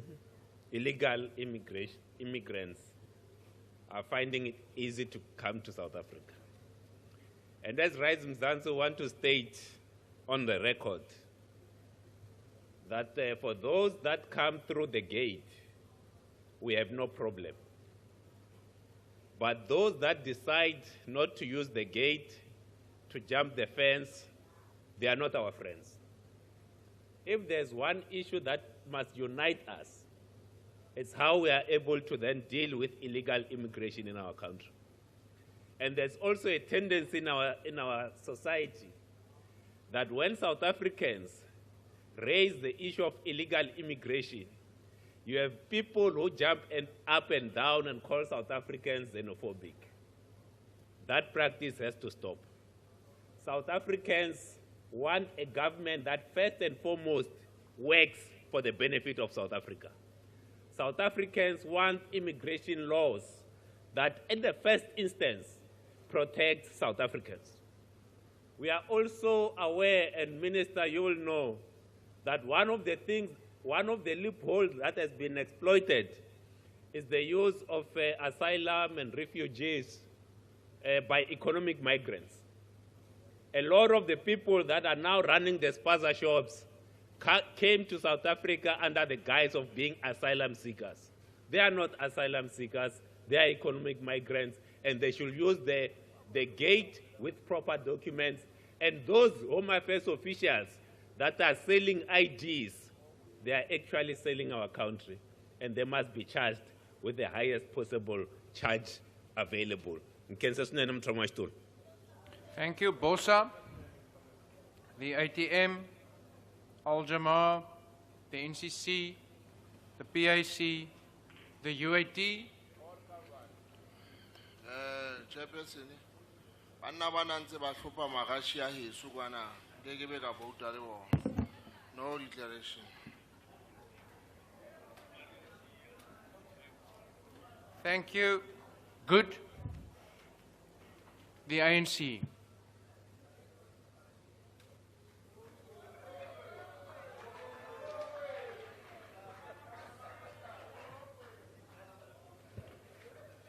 Thank you, Chair. As the ANC, we stand firm in our position that we should ensure the proper control and management of the registration of citizens from birth, marriage, death, asylum, refugee, and the provision of necessary traveling documents within the context of our national security. We are alive to the concerns of our citizens about the control and management of immigration. Our view is that the people of the world are welcome to visit our country for various reasons ranging from tourism, asylum, refugees, studies, and for work within the parameters of the law. As part of the Portfolio Committee, we raised a number of concerns which urged the department and its entities to address the going forward. These include the following: that we are concerned that the GPW was not fully implementing the recommendations of the Ministerial Review Panel on the data laws. GPW should be assisted to get out of this financial situation. We are concerned that there was no investigation and consequence management on irregular expenditure at GPW. With respect to the DHA on visa applications, there was a slow uptake because the system was not user-friendly. We are concerned about the slow implementation of the IBIS system and what was causing the delay. We also express concern that the DHA has not met 29% of its targets, and the achievement of 71% was the same as the previous reporting period. With regard to the BMA, we are concerned about the BMA unfunded mandate, and there will still department that should complete the transfer of funds and staff. We noted that the GPW has a challenge with DPWI in respect of the refurbishment construction of the head office. We further raised the issue of voter turnout during election, especially among young people, and what the strategy with the IEC employ for the youth. There was a suggestion of automatic registration within a voter turnout of 18-year-old and IEC being available at universities. We support Thank you, Honourable Member. Your time has now expired. The ANC support the report. Thank you. Honourable Members, I put the motion again. Are there any objections? MK? MK rejects this report. Thank you. Thank you. The FF? Thank you, Chairperson. We object to Zionism. We Yeah, object to thank this you, report. Honourable Paulson. The UAT? UAT object. Thank you, Honourable Members. With those objections noted, the report is accordingly adopted. My apologies. Action SA? Action SA rejects. Your opposition to the report will also be recorded. Honourable Members, I request members to stand and wait for the presiding officer and the mace to leave the chamber. That concludes business for the day, and the House is adjourned.